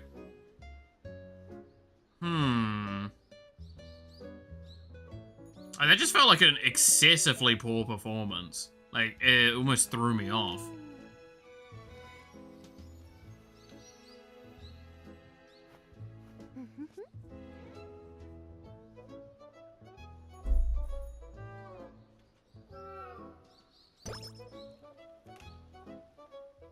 I'm glad she's getting stamina from that event, though. Right. No, it's 100% rest here, though. Maybe just bad RNG. That also happens. Oh, I'm at 300 wit. No, I should be fine with wit, then. 320 wit is pretty much enough to get everything.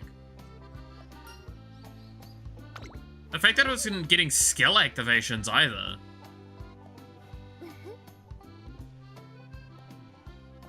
I think I just actually got completely cucked by RNG, or, like, the negative, the debuff she has is doing more damage than I thought. Because, like, that's what I'm saying, like, I don't even think she activated her, her ability, right?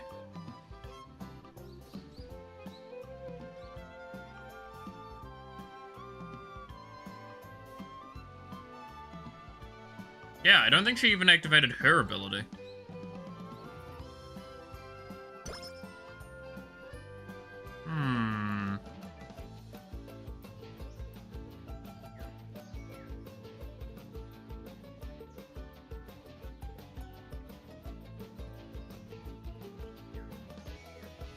Then yeah, it's probably RNG then.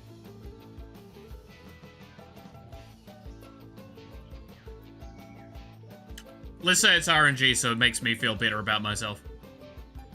Yep. Yep. It's not me that's wrong, it's others.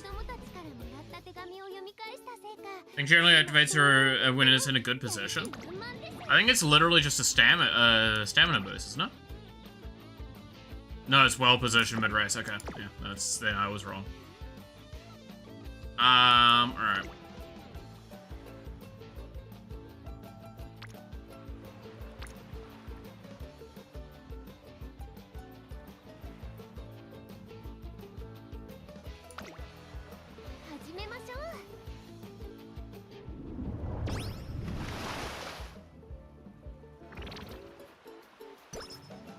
So I'm gonna probably have to do a minimum of 2 races successfully between now and the thing.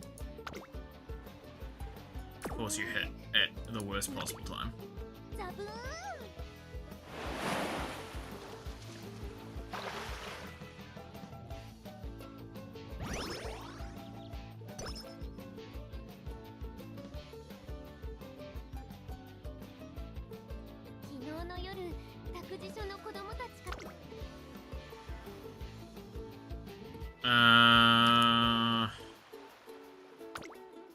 Let's just, again, spam stamina now and we'll deal with speed next.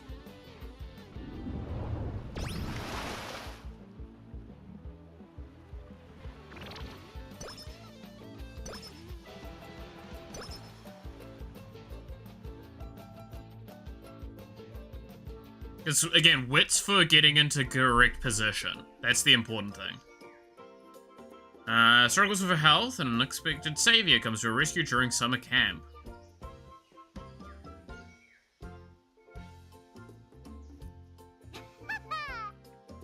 Looks like you're really struggling the creek.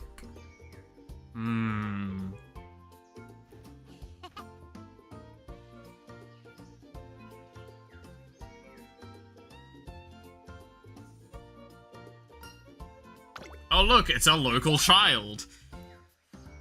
I like the game at least acknowledges that kind of joke.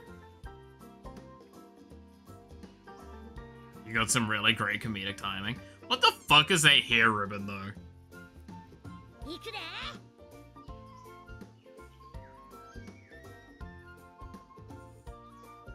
Imagine trying to deal with a ribbon like that. Like, that can't be, like, pleasant to work with. How does it keep out like that? Oh, I mean, it's anime, that's how. But, like, how does it keep out like that?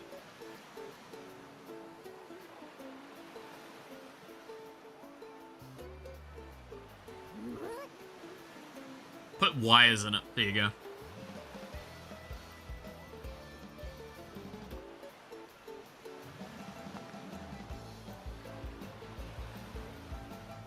You want to spoil your trainer? Then dig deep.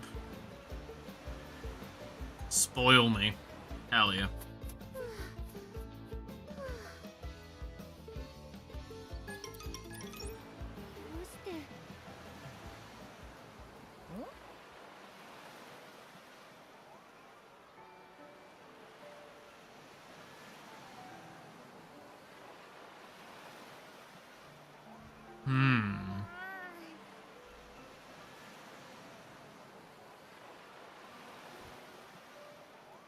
Okay.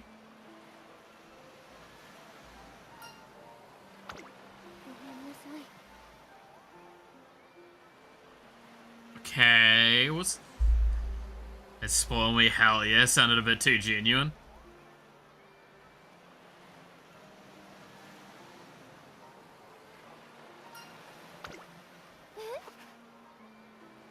No.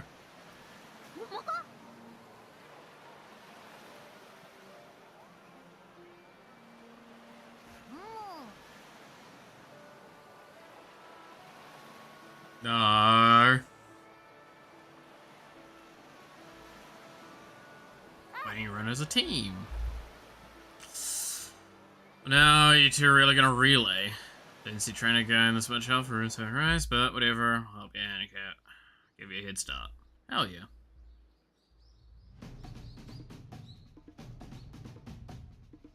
Should be the anchor leg, so I'll start with an all-out sprint. How is a human being supposed to beat a horse? Like... Since when were you this fit trainer?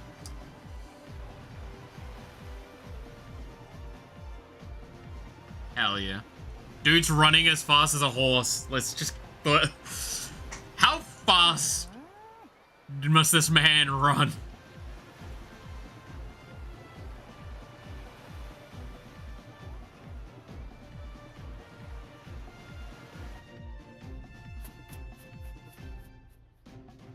Overtakes me in an instant, but I keep running, squeezing out every last ounce of energy I have. Hell yeah. My man's trying his damnedest.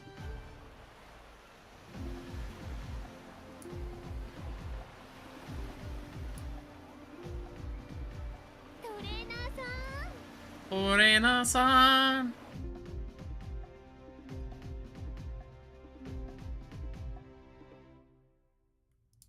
He's either very fast or these girls are a scam. Pretty much.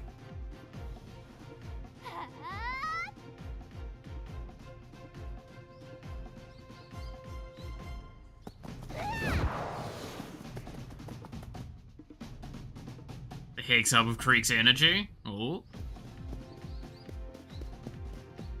Can win. I'm gonna win. I will win. Hell yeah. With our powers combined, there's nothing we can't do. By my powers combined, and this gun I found, we can beat the opponents.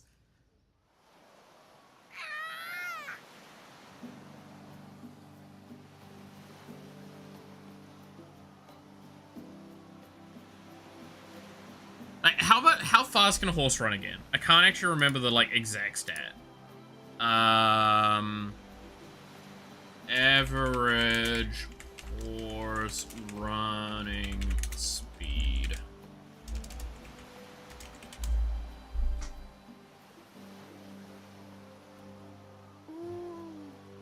25 to 30 miles per hour, so about 40 to 48k during a gallop.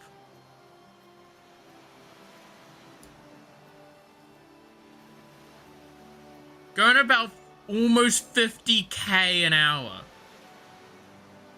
Average human running speed.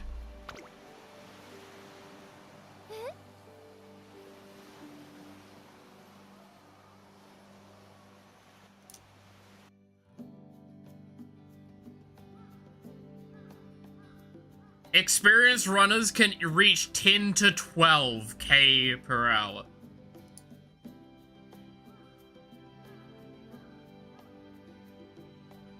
So, like, this guy is running twice as fast, potentially, as, like, a normal human experienced runner.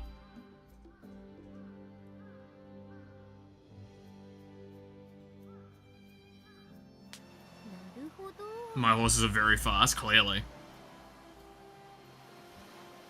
Like, again, to give an idea, here in New Zealand, 50k per hour is the speed limit inside of a city. Human speed generally varies depending on their motivation. Oh yeah, no, I definitely run faster when there's like a gun behind me. If it's life-threatening, I run a lot faster. But no, like, looking at averages, this man is running twice as fast as, like, the expected, like, pro. That's fucking insane. For example, they can get up to 4 times boost when chasing horse girls. You know what? You might have a point there. I just love the fact that it's just genuinely the horse girl goes like, hey, I actually have to run properly. What the fuck's this? This human being is even trying to get on our level.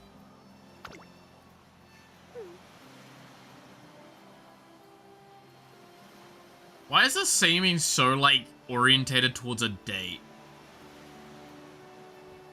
Don't date your colleagues, especially when you're their trainer. And especially when they're anthropomorphized horses. Shit's weird, man.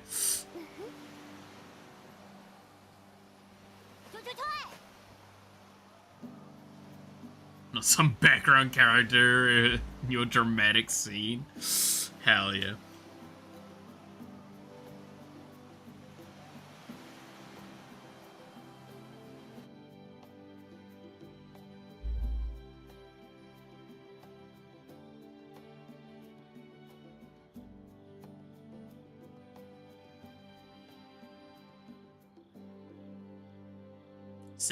Several weeks later.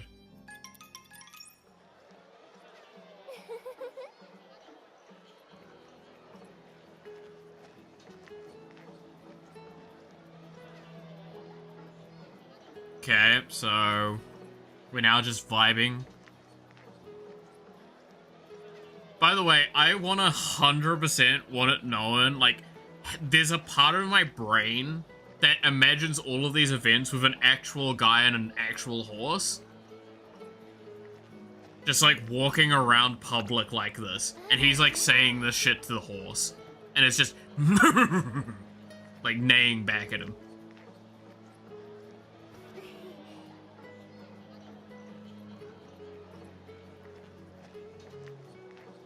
Just fucking imagine that.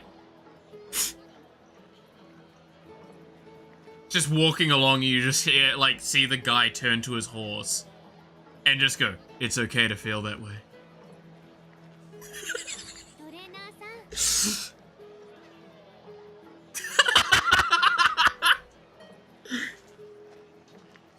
I want to stress there's a large part of my brain that does that. It's a part of the reason why I've just been giggling so much with these storylines. Because it's just this guy on the beach with 2 horses, and he's just running alongside this actual horse, touches the other horse in the air, that goes bolts. It's like, just imagine witnessing this in real, like, life scenarios.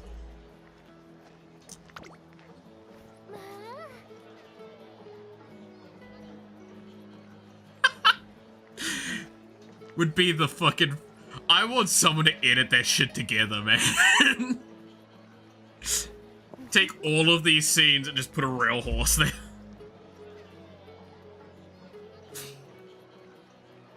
We're training, it's wild! It's actually just a horse in a classroom! Oh, fucking hell! Dude, it's a horse in the classroom. The teacher, like, there's a person that walks in and is like, what the fuck are you doing? It's like, I'm teaching my horse. And it's like, what the hell? You see the horse moving a pen. It's like, there's no way that they hand you the piece of paper. It's like, this has actually got, like, correct answers on it. What the fuck's going on? Oh, that would actually be the fucking funniest shit ever. 14% failure. Let's send it.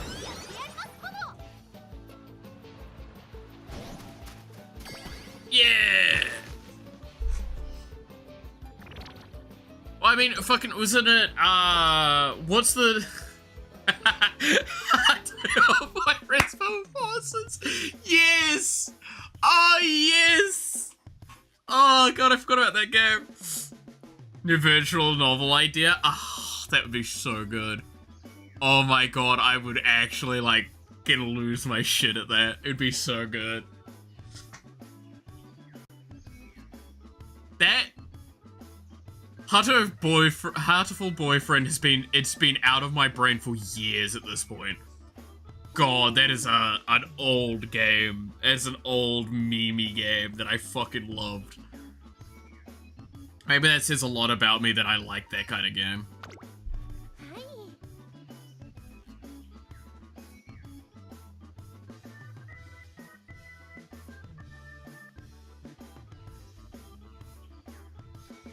Can't quite explain it, feel like a bone's been dislodged.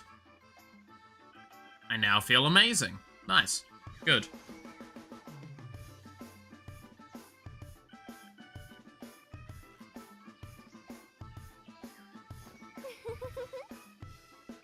Dude, if you can find me an artist to help me with that, I would write that shit in a heartbeat. Actually, I probably need someone to help write it, because I don't know I've got that kind of time. I can build the engine stuff for it. Virtual novels are not too obscenely difficult for me to set up all the design work for.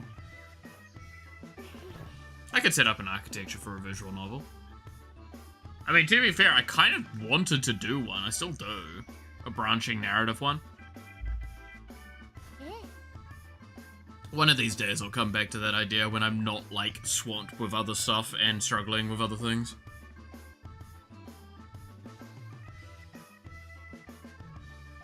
Maybe I should ask some of my mates to help write that. Because one of them likes writing branching, wacky narratives. And the other one's... well, both of them are autistic. She's way more autistic. So she'd probably help with, like, creating a lot of the stuff for it. She's great. I love, like, going into the house and just her on the floor surrounded by magic cards. I want to do that too, but as a learning project because it looks fairly easy to make a simple one. It's not hard. It depends on what you want as the outcome for a virtual novel, realistically. Because, like, if you just want a virtual novel, it's not obscene. It's a very realistically doable goal as a learning exercise. I'm gonna be honest, again, virtual novels, the hardest part of them is assets and writing. Especially knowing there are engines out there that also make it significantly easier. You can streamline the process a lot. If you've got the capabilities of doing art that you're happy with for it, or you know someone that you can get to do it, or same with the writing, do it. 100% do it.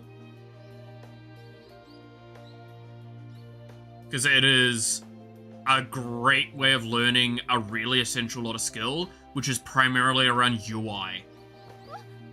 UI is something that is really, really impactful to learn about. The more you can learn when it comes to UI-related tech, the better off you'll be. Because that's something that is universally transferable well and truly outside of video games as well.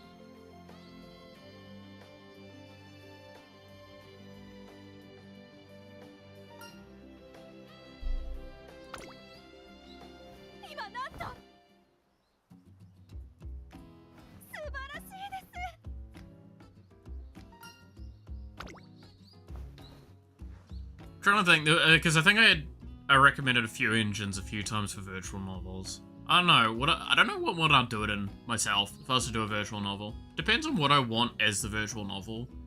Because, like, if I was to do a virtual novel, I'd do one very similar to, again, like, Long Live the Queen. Where it's like, virtual novel is my way of getting the story to progress. Whereas, like, it would be lots of stats and stuff like that focused. I mean, fuck, like this, even, right?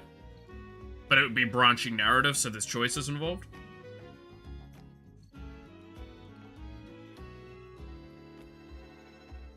So, I might still probably do it in Game Maker, even though Game Maker's not great for doing UI work. Don't have the time for it. Something I'd be able to dedicate myself for a very long time. Yeah.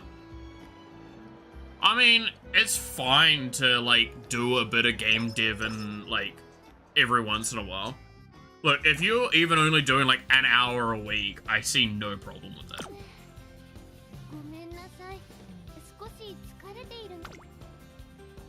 I have to rest here. I can't try and do a race here. I gotta do the race, after having a rest. It's too dangerous to do it the other way around.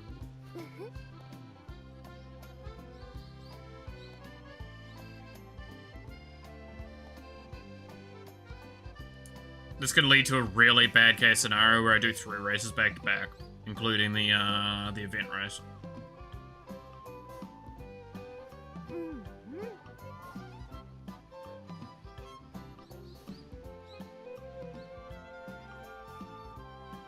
Rampy's pretty pulpy. Yeah, that sounds about right. I think that was one of the ones I've looked at before. Yeah, like, again, it depends on what you want as an outcome for the virtual novel. Is again, like, how it's the same with any game, right? Is like, what do you want as your outcome for the game determines what kind of engine you'll aim for. I would want one that's got a lot of extra weird little bits and complexities to it, so I'd definitely probably be aiming more for an engine that has a lot more heavy weight to it. Godot or Game Maker. Godot would be better overall, but I feel like I'm more confident with Game Maker.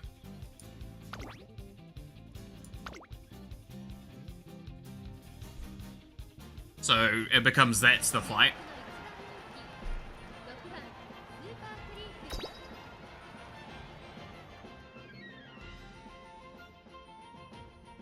What would be better for that? Like something that would be overall better. I mean, it also depends on like how you do the visual novel, because like if I was to do say like pseudo 3D, like this does, with like the live 2D stuff, yeah, I couldn't do that in Game Maker. The engine work that I would need to do to make that work, so it would be too much.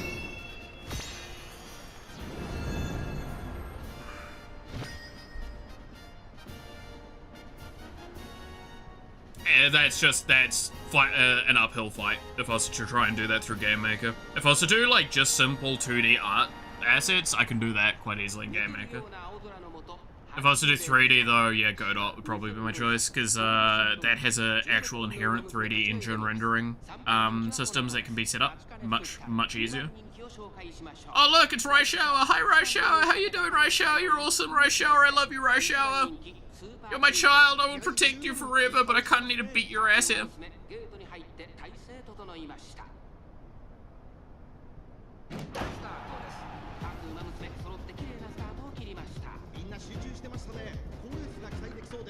Okay, I remember seeing a lot of front runners, so I need to not panic. Yeah. This is looking a lot better now.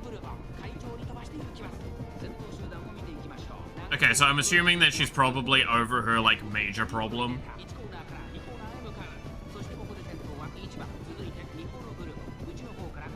Oh, I don't like that positioning, though. Yeah, she's rushed her right now.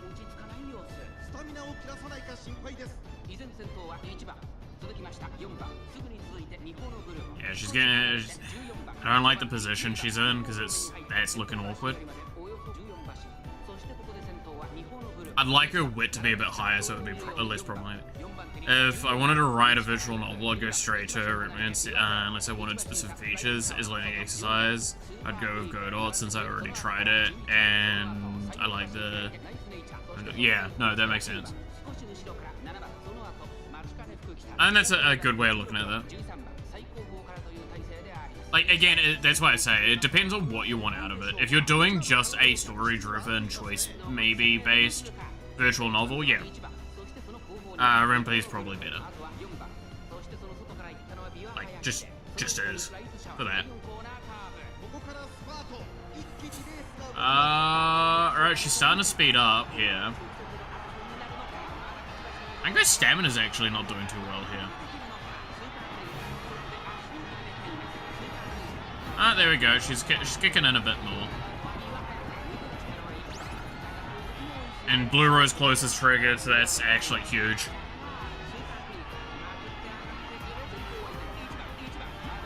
Puts her at like third or worst. I think second. Oh no, she squeaked out first. Oh, I'm actually quite impressed with that. Hell yeah. I was not expecting her to squeeze out a first there. I was expecting a second or third. Because Raisha was right next to her for a vast majority of that time.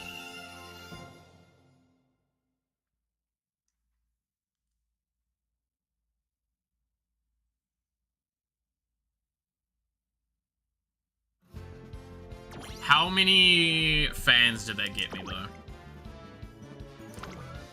Because that's what matters here. Oh, cool. We fucking rocked past. Sweet. Oh, that's really good. Oh, that's less stressful.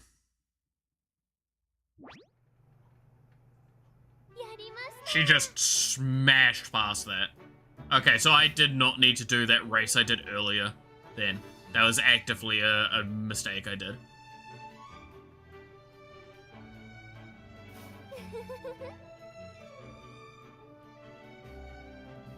Okay, so we've got one more turn, I believe, before race.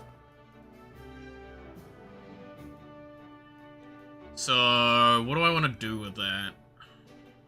I guess it just depends on what our stamina is at after this, or our energy, I should say.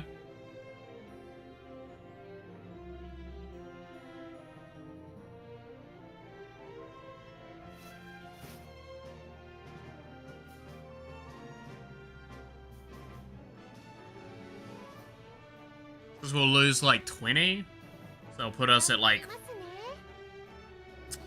might put us below mid, so we'll probably be in the 40s range.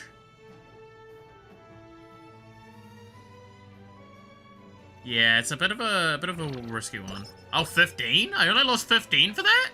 Oh shit. Oh, that's great.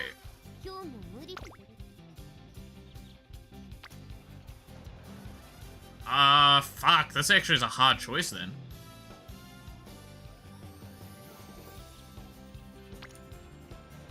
I kind of want speed more, I think, here, right? Because I think nearly 400 stamina is probably enough. Like, wit is something I would love to level up, but, like, we're clearly doing speed or stamina here.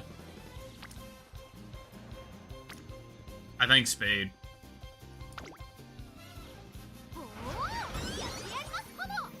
Because speed needs to be up to, like, 700 by the, soon, so... Like, we need to be above 500, probably, in the next, like, little while of this. Because we're about to hit, I assume we're probably going to be in very close to that section of time where we just have back-to-back fucking, races. Where it's like you have at most 3 days between them. Or 3 turns between them. Which is really rough when you hit that section. Yes, training leveled up as well. That was another reason. We should probably have enough for one of the good ones that we want. What do we want here? Deep breaths.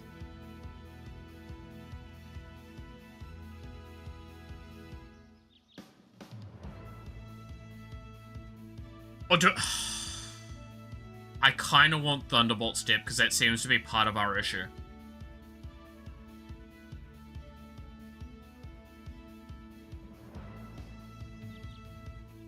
Oh, this is actually a hard choice.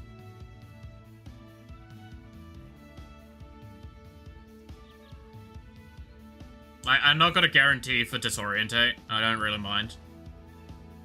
Thunderbolt Step or Deep Breaths.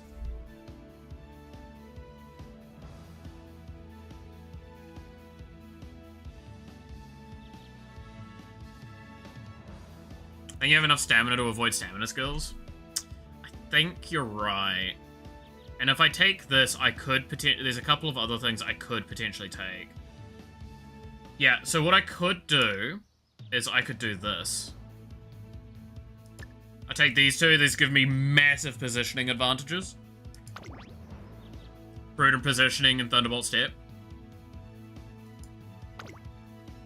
I think that's actually, yeah. I think that's just better.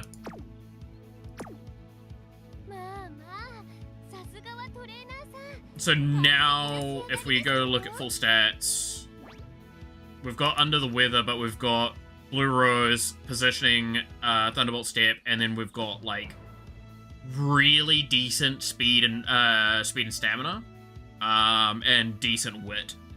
I think our wit needs to come up, though. Our wit does need to come up by at least another 30, very soon. If, after this, if we're able to, I kind of want to try and take a wit, course or two. Fuck me, a 3,000 meter run this one's gonna be. Oh, this is gonna be a rough one. I would love to have had more stamina for this fight, this one. This is a fucking hard one. This is gonna be a very hard one.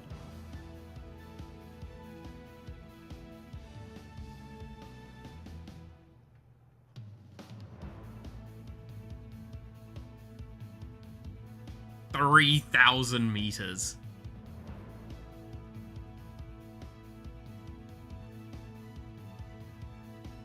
Then the strength of our bond is more important than her skill. Intend on proving this, she hits the race course with an invigorated look, as if freed from the shackles that once held her back. Okay.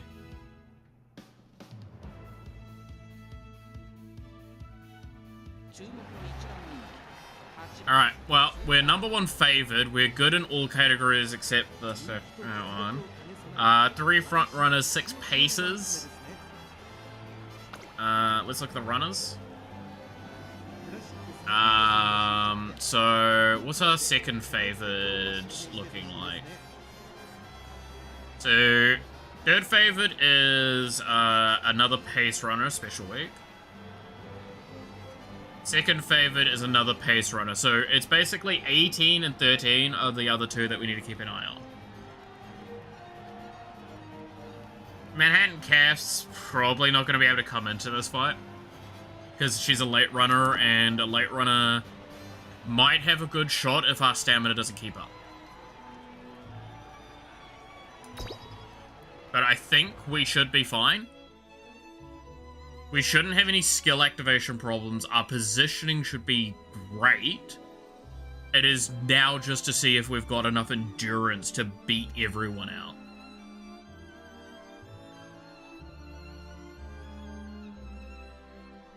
Dude, I love how invested I can get into this kind of game as well. Alright. G1.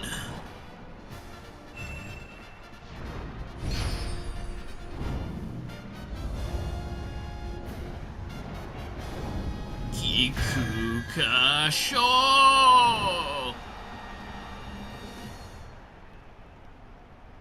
Kyoto Turf, 3,000 meters.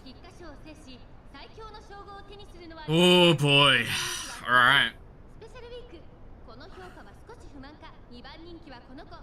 I like that outfit.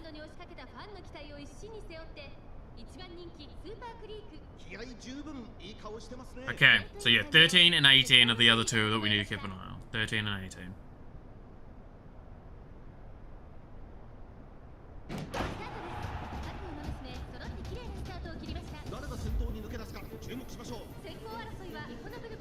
Those are the front runners.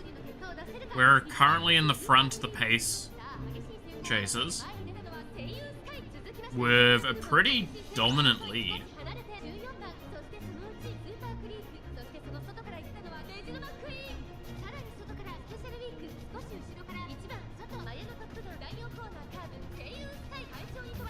Right now, it's kind of fine to just be, like, pretty casual, because, again, it's... The front runners are gonna lose on stamina. I do not think front runners in a long race are a good idea. Or, like, they're gonna have a good time. We are catching up already quite a lot.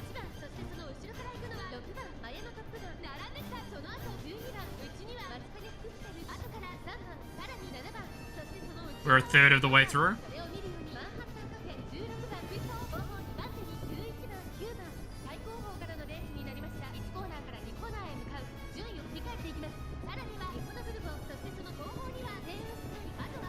Yeah, and we're still bouncing around with, this. Oh, yes! Oh, that's huge. Yeah, so that activated cleanly. We probably just dominate from that activation. Because, like, I don't see how any of the pace chasers are going to beat that stamina recovery. Yeah, like, one of the front runners is already just out of steam.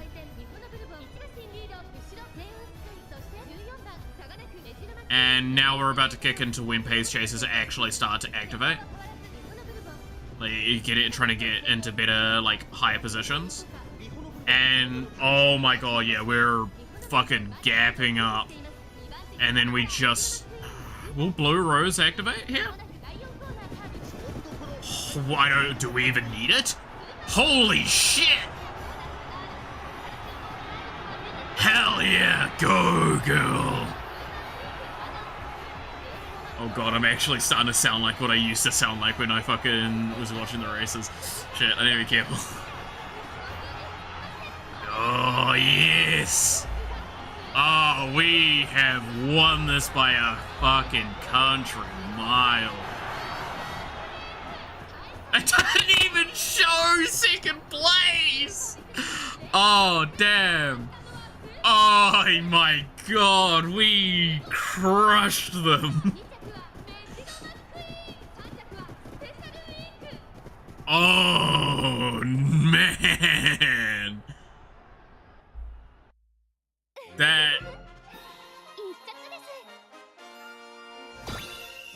That was pretty good. That was a good win there. That was a pretty good one. I like that. By a fucking country mile.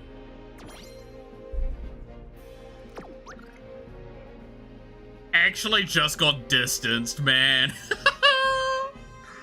Oh god. Crushed it. Oh, we also got a rank up there. Nice.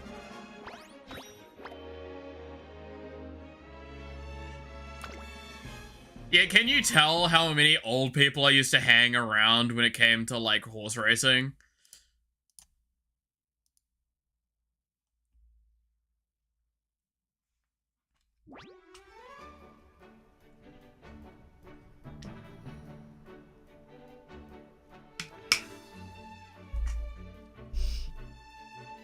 She takes the crown and rushes back to me. Hell yeah.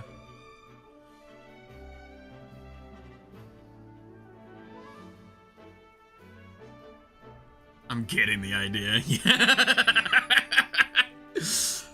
Again, my title is not inaccurate for my personality. For better or worse. Yeah, for better or worse.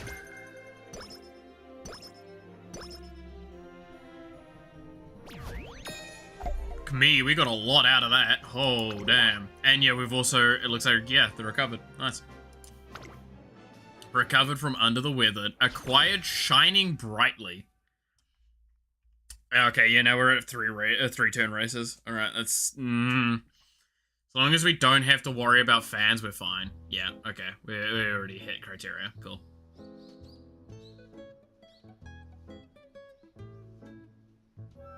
Finding the lost child. Oh no.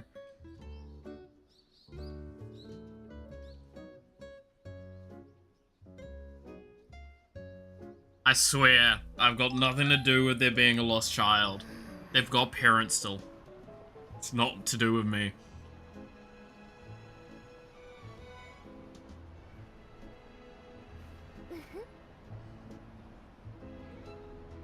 Dad, I just wanted to go shopping myself. Hell yeah. Damn, kind of rude to just go like, why are you tagging along?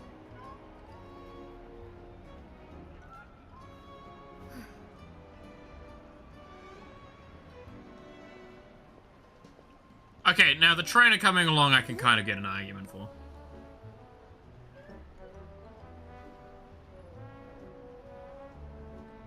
But like, isn't she being kind of just a bit mean? I don't know.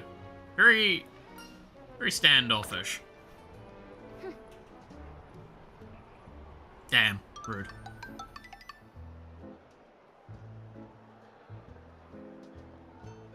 I will agree, if you invite yourself to something that I was planning to do solo, I'm already a bit eh. If you do that and then bring someone else along, okay, really?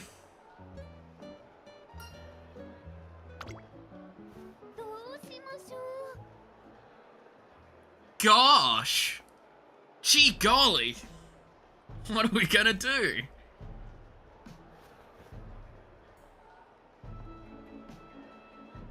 Sure, she's feeling sad and lonely. We need to find her right way. My god. Let's split up and look for her, because I'm pretty sure if we do it over the PA, she might kill us. She seemed very moody teenager-esque, even if she is, like, lost. I'm pretty sure. Extroverts are crazy people, true. I'm so glad I don't know any. Everyone I know is, like, introverted as fuck. No, you wanna know what the biggest problem is I have with the people I know? Is they're a lot like me in one category, which is, like, actively, we will just give you shit, right? Like, if there's something you go like, oh, I kind of like this, like, cool, have it, right? If there's any reason we can't do it, we get upset at ourselves because we can't do something for someone else, right?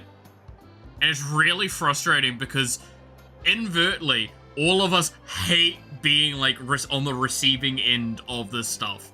It makes it so fucking funny sometimes.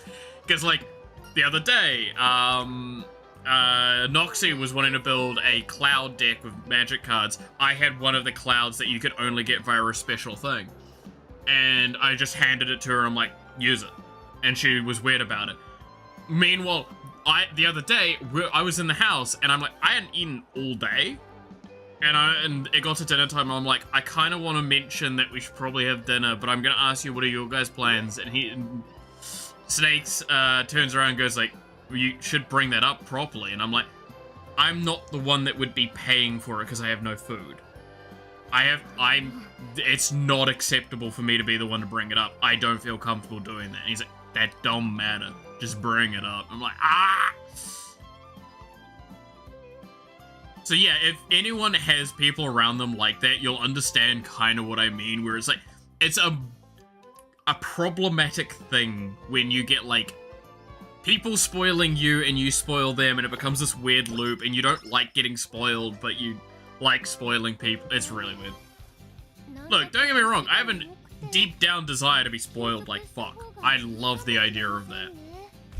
But, like, I also don't react well to it naturally. I'm very cautious and nervous with it all. Alright. I think I need to just rest here. Anything else is just gonna go badly.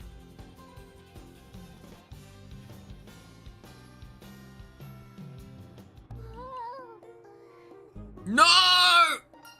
Don't you dare get the fucking effect. Don't you dare. If you get sleep out, I'm gonna be pissed. Kinda get it. It's a weird thing to try and explain, because it's like there's no way of explaining it without it being a bit weird in aspects of it.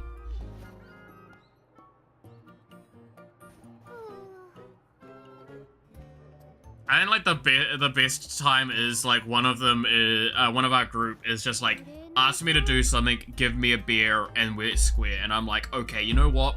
I can understand that. My brain will accept that aspect.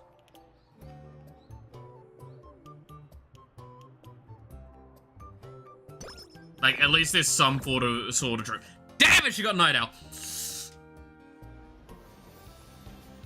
Fuck.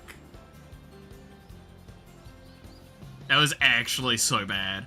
Mood went down, got Night Owl, only got 30 energy. That's actually cruel.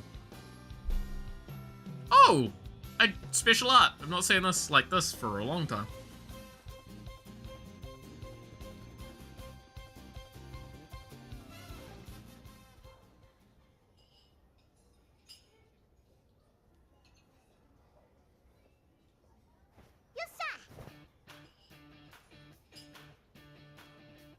You got 60 minutes? Oh god. Yeah,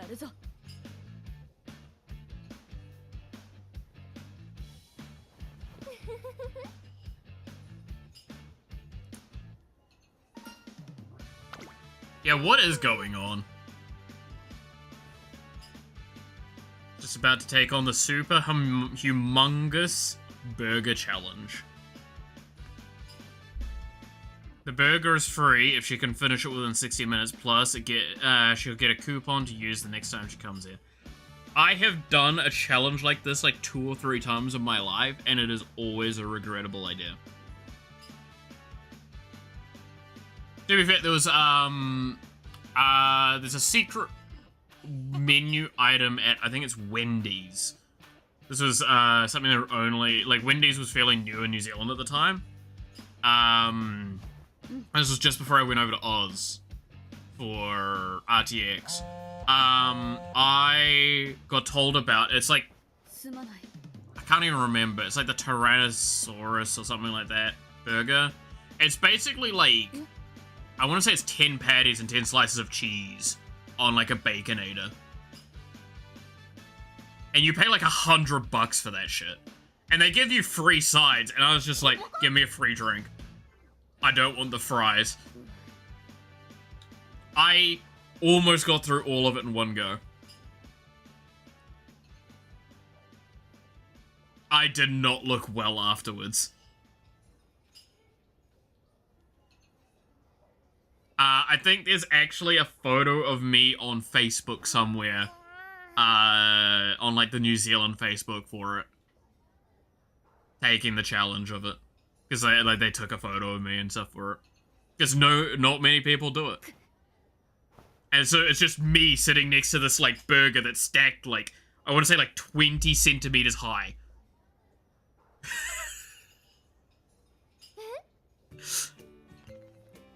And it was also great because like it wasn't close to closing, but it was like a quiet night, so all of the staff were like coming out and having a look and shit like that. It was great. It was good times. It was good times.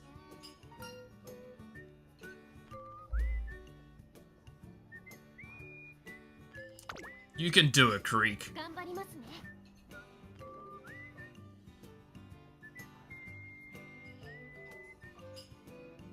It's kind of one of the reasons why I do want to go do some of that sort of stuff in Japan, because like Japan at least does interesting stuff with those things. But that, to be fair, I've seen what was it, Chris Abroad did the dumpling. The big ass dumpling. That looks just foul. Because that looked just like so much fucking batter.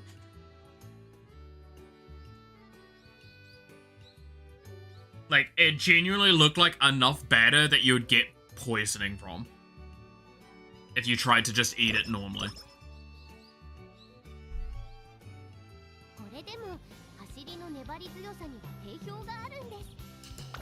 So now we've got fucking Night Owl.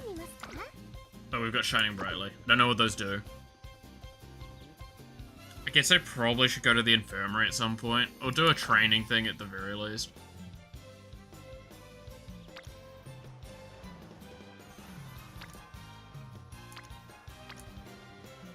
Oh, that's really good. There's no way we don't do that wit there. Alright, well, we're gonna have Night Owl for a bit then. Because I'm not going to do it in between this and the next race then. Because I need to do something that spends energy next.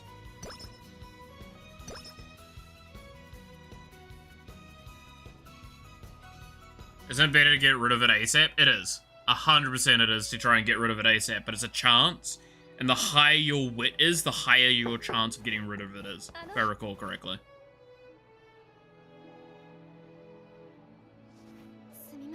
But it also uses up energy. Like, it doesn't use up energy. It gives me energy doing the infirmary. So, I don't think it's worth doing when I'm this high on energy. I can spend the energy for it, basically. Because if I recall correctly, Night Owl just eats energy. That's all it does. It might lower mood occasionally, I think, but I know it only really eats energy.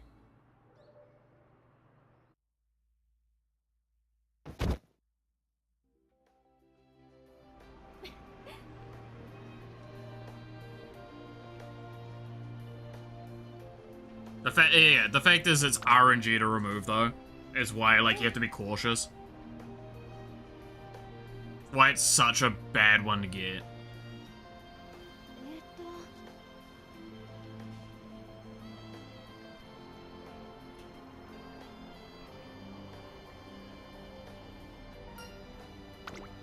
Sure know a lot. Dude, imagine being this much of a horse girl. Otaku. Gotta love it.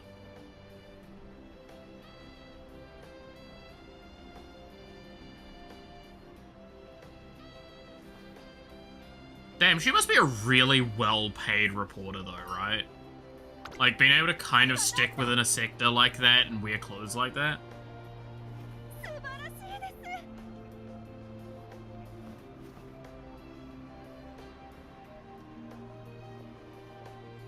She must be really well paid.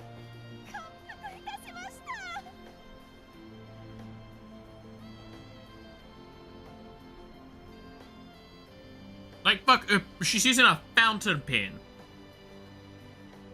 Or at least a fake one, maybe. I don't know. You know the fountain pens that look like anime jobs? I know. People thought this is actually what reporting was like. Yada yada yada. Oh, baby. We're doing that. We're doing that in a heartbeat.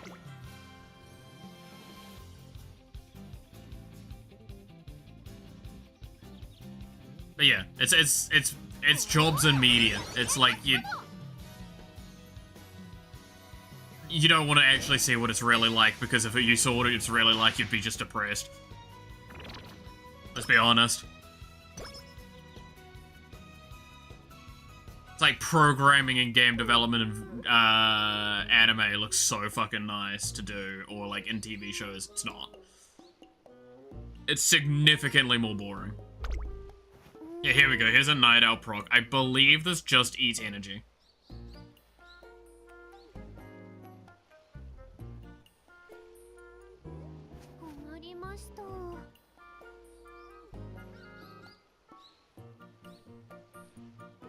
If I end up in an anime, I'll be the fucking overworked salaryman going back to home after the last train. Well, at least you got one thing going for your sweep. Most of the time, those are the ones that get isekai'd.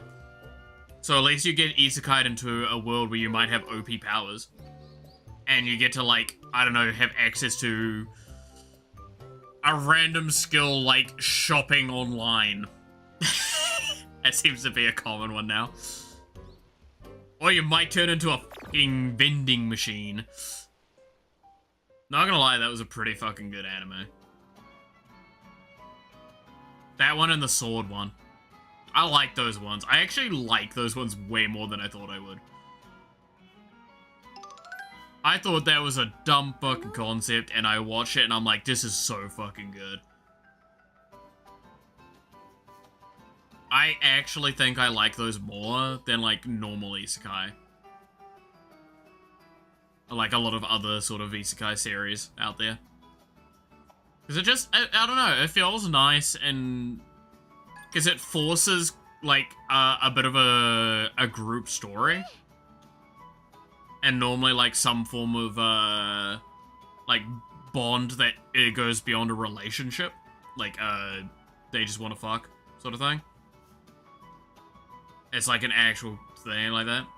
I'll be able to talk with horses and having deep conversations with them. And meanwhile, like, no one else can hear it, so you can look like a fucking lunatic while you walk through town with a horse next to you. And then you can teach the horse arithmetic.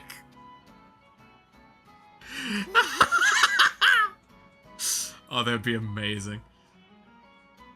I honestly just imagining the idea of walking in on like a horse doing arithmetic, or just like, so they're doing an English assignment and you're like, what is going on with the world now? It's like, shh. Imagine the bets I would win. Oh, hell yeah. Nah, you tell the like top leading horse, it's like, hey, you should throw the race. Why would I do that? I'll get in trouble. Nah, I'll be fine. I'll keep you safe.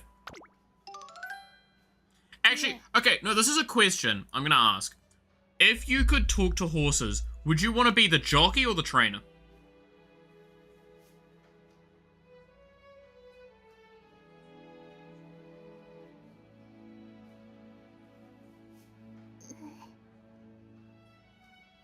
Because that, I think, is an interesting question.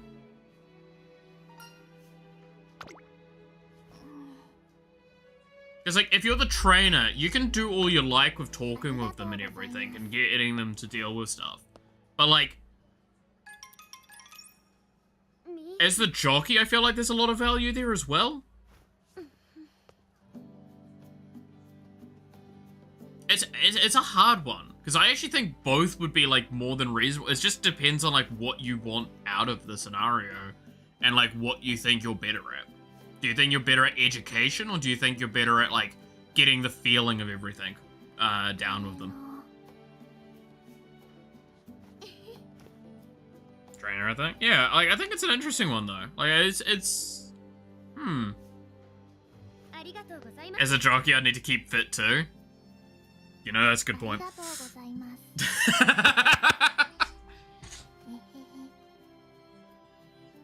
You've got a point with that, actually. To be fair, as a trainer, you still kind of need to be somewhat fit. Oh, well, I say somewhat. You still need to be more than fit. Jockey needs to be something else, though. Alright, is there anything we can pick up here? Not really, I don't think. None that's worth it anyway. Yeah, nothing. Alright, let's go to race day.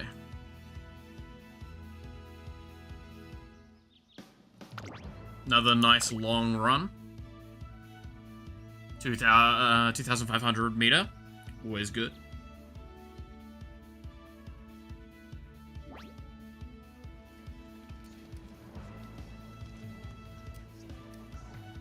Yeah, it's a hard one to decide on. Also, I've just realized I've now hit the 6-hour marker of streaming. Probably should finish up soon. But we're in the middle of a campaign! This is the problem of how long these campaigns take sometimes, man.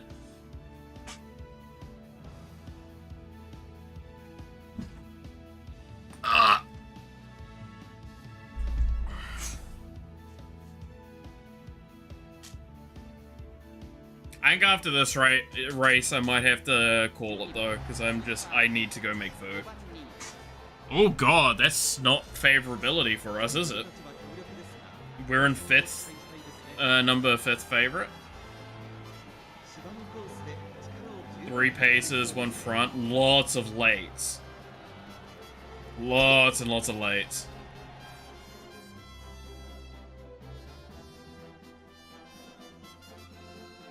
I'm sure it will be fine.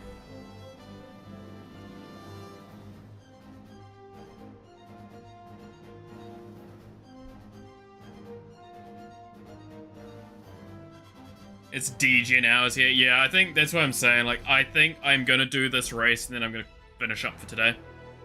Regardless of how this goes. G1. I'll have to finish this race off stream, sadly. Don't worry, I'll post about it in the Discord. Whether I succeed or not. Though, like I said, there's a chance I might just lose here. What about you, jockey or trainer? Keeping fit aside. I feel like if I was in that situation, okay, this is where it maybe seems a bit rough to say. Trainer would probably make you more money, jockey would probably be more fulfilling. I think that's how I would summarize it. Right? Because, like, as a jockey, you feel a lot more attached to that instance and moment.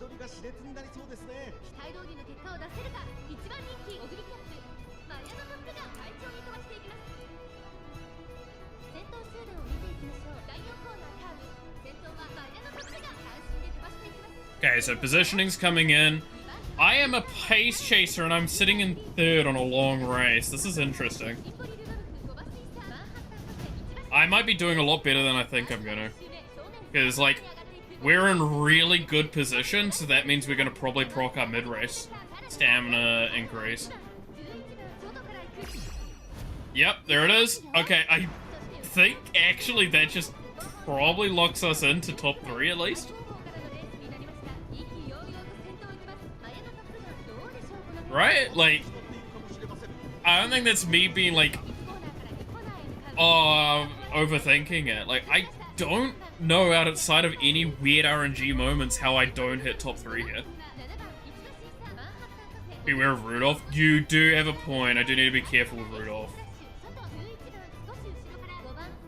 But, like, again, I'm a pace chaser. I'm still in the 3rd position right now. I do have a way of bursting a bit further as well. Because we still have, Blue Rose. So, we've hit last, we're now in last phase now. Final phase.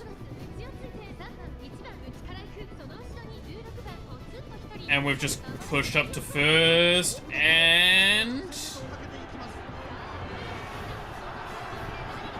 Okay, we're an end. Now this is when Blue Rose might activate. She's not picking up. Come on.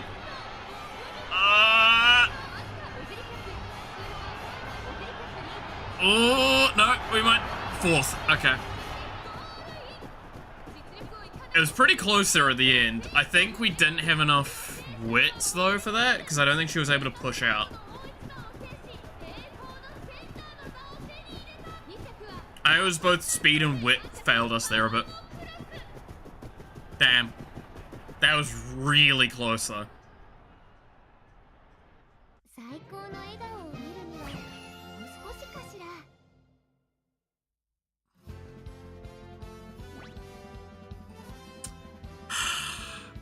The thing is, I could probably win if I try again here. Because keep in mind, I'm also only in good mood. I'm not in great mood.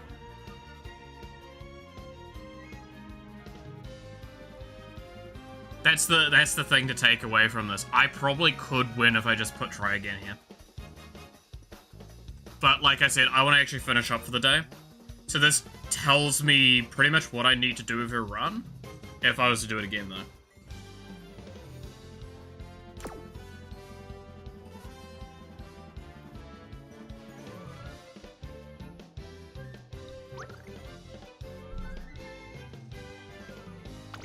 So yeah, I think having Rice Shower is super important in her legacy. Because having, like, that burst at the end there as a pace chaser is really valuable. Again, could have run her maybe as a like a front runner. I might have been better.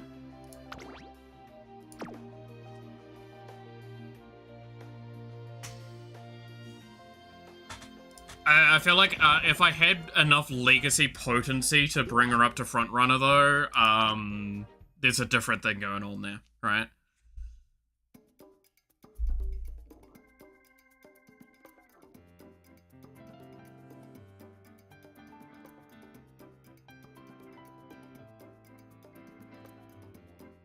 Alright. Complete correct.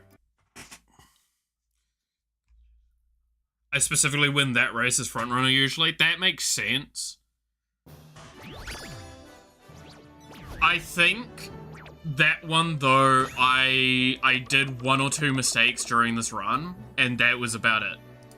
I think that was really, again, we could have probably reset and won that because she would have been in a better mood, and that would have been what we needed more than anything.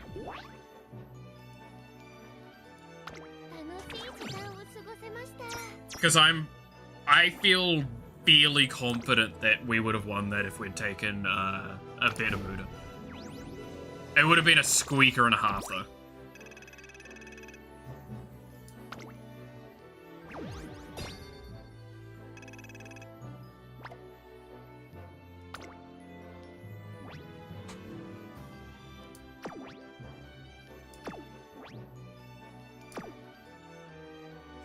So, that's good to know, though.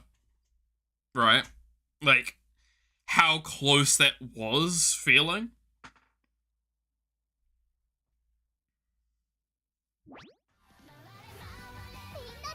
So, with that being the case then, like I said, we're gonna finish up here.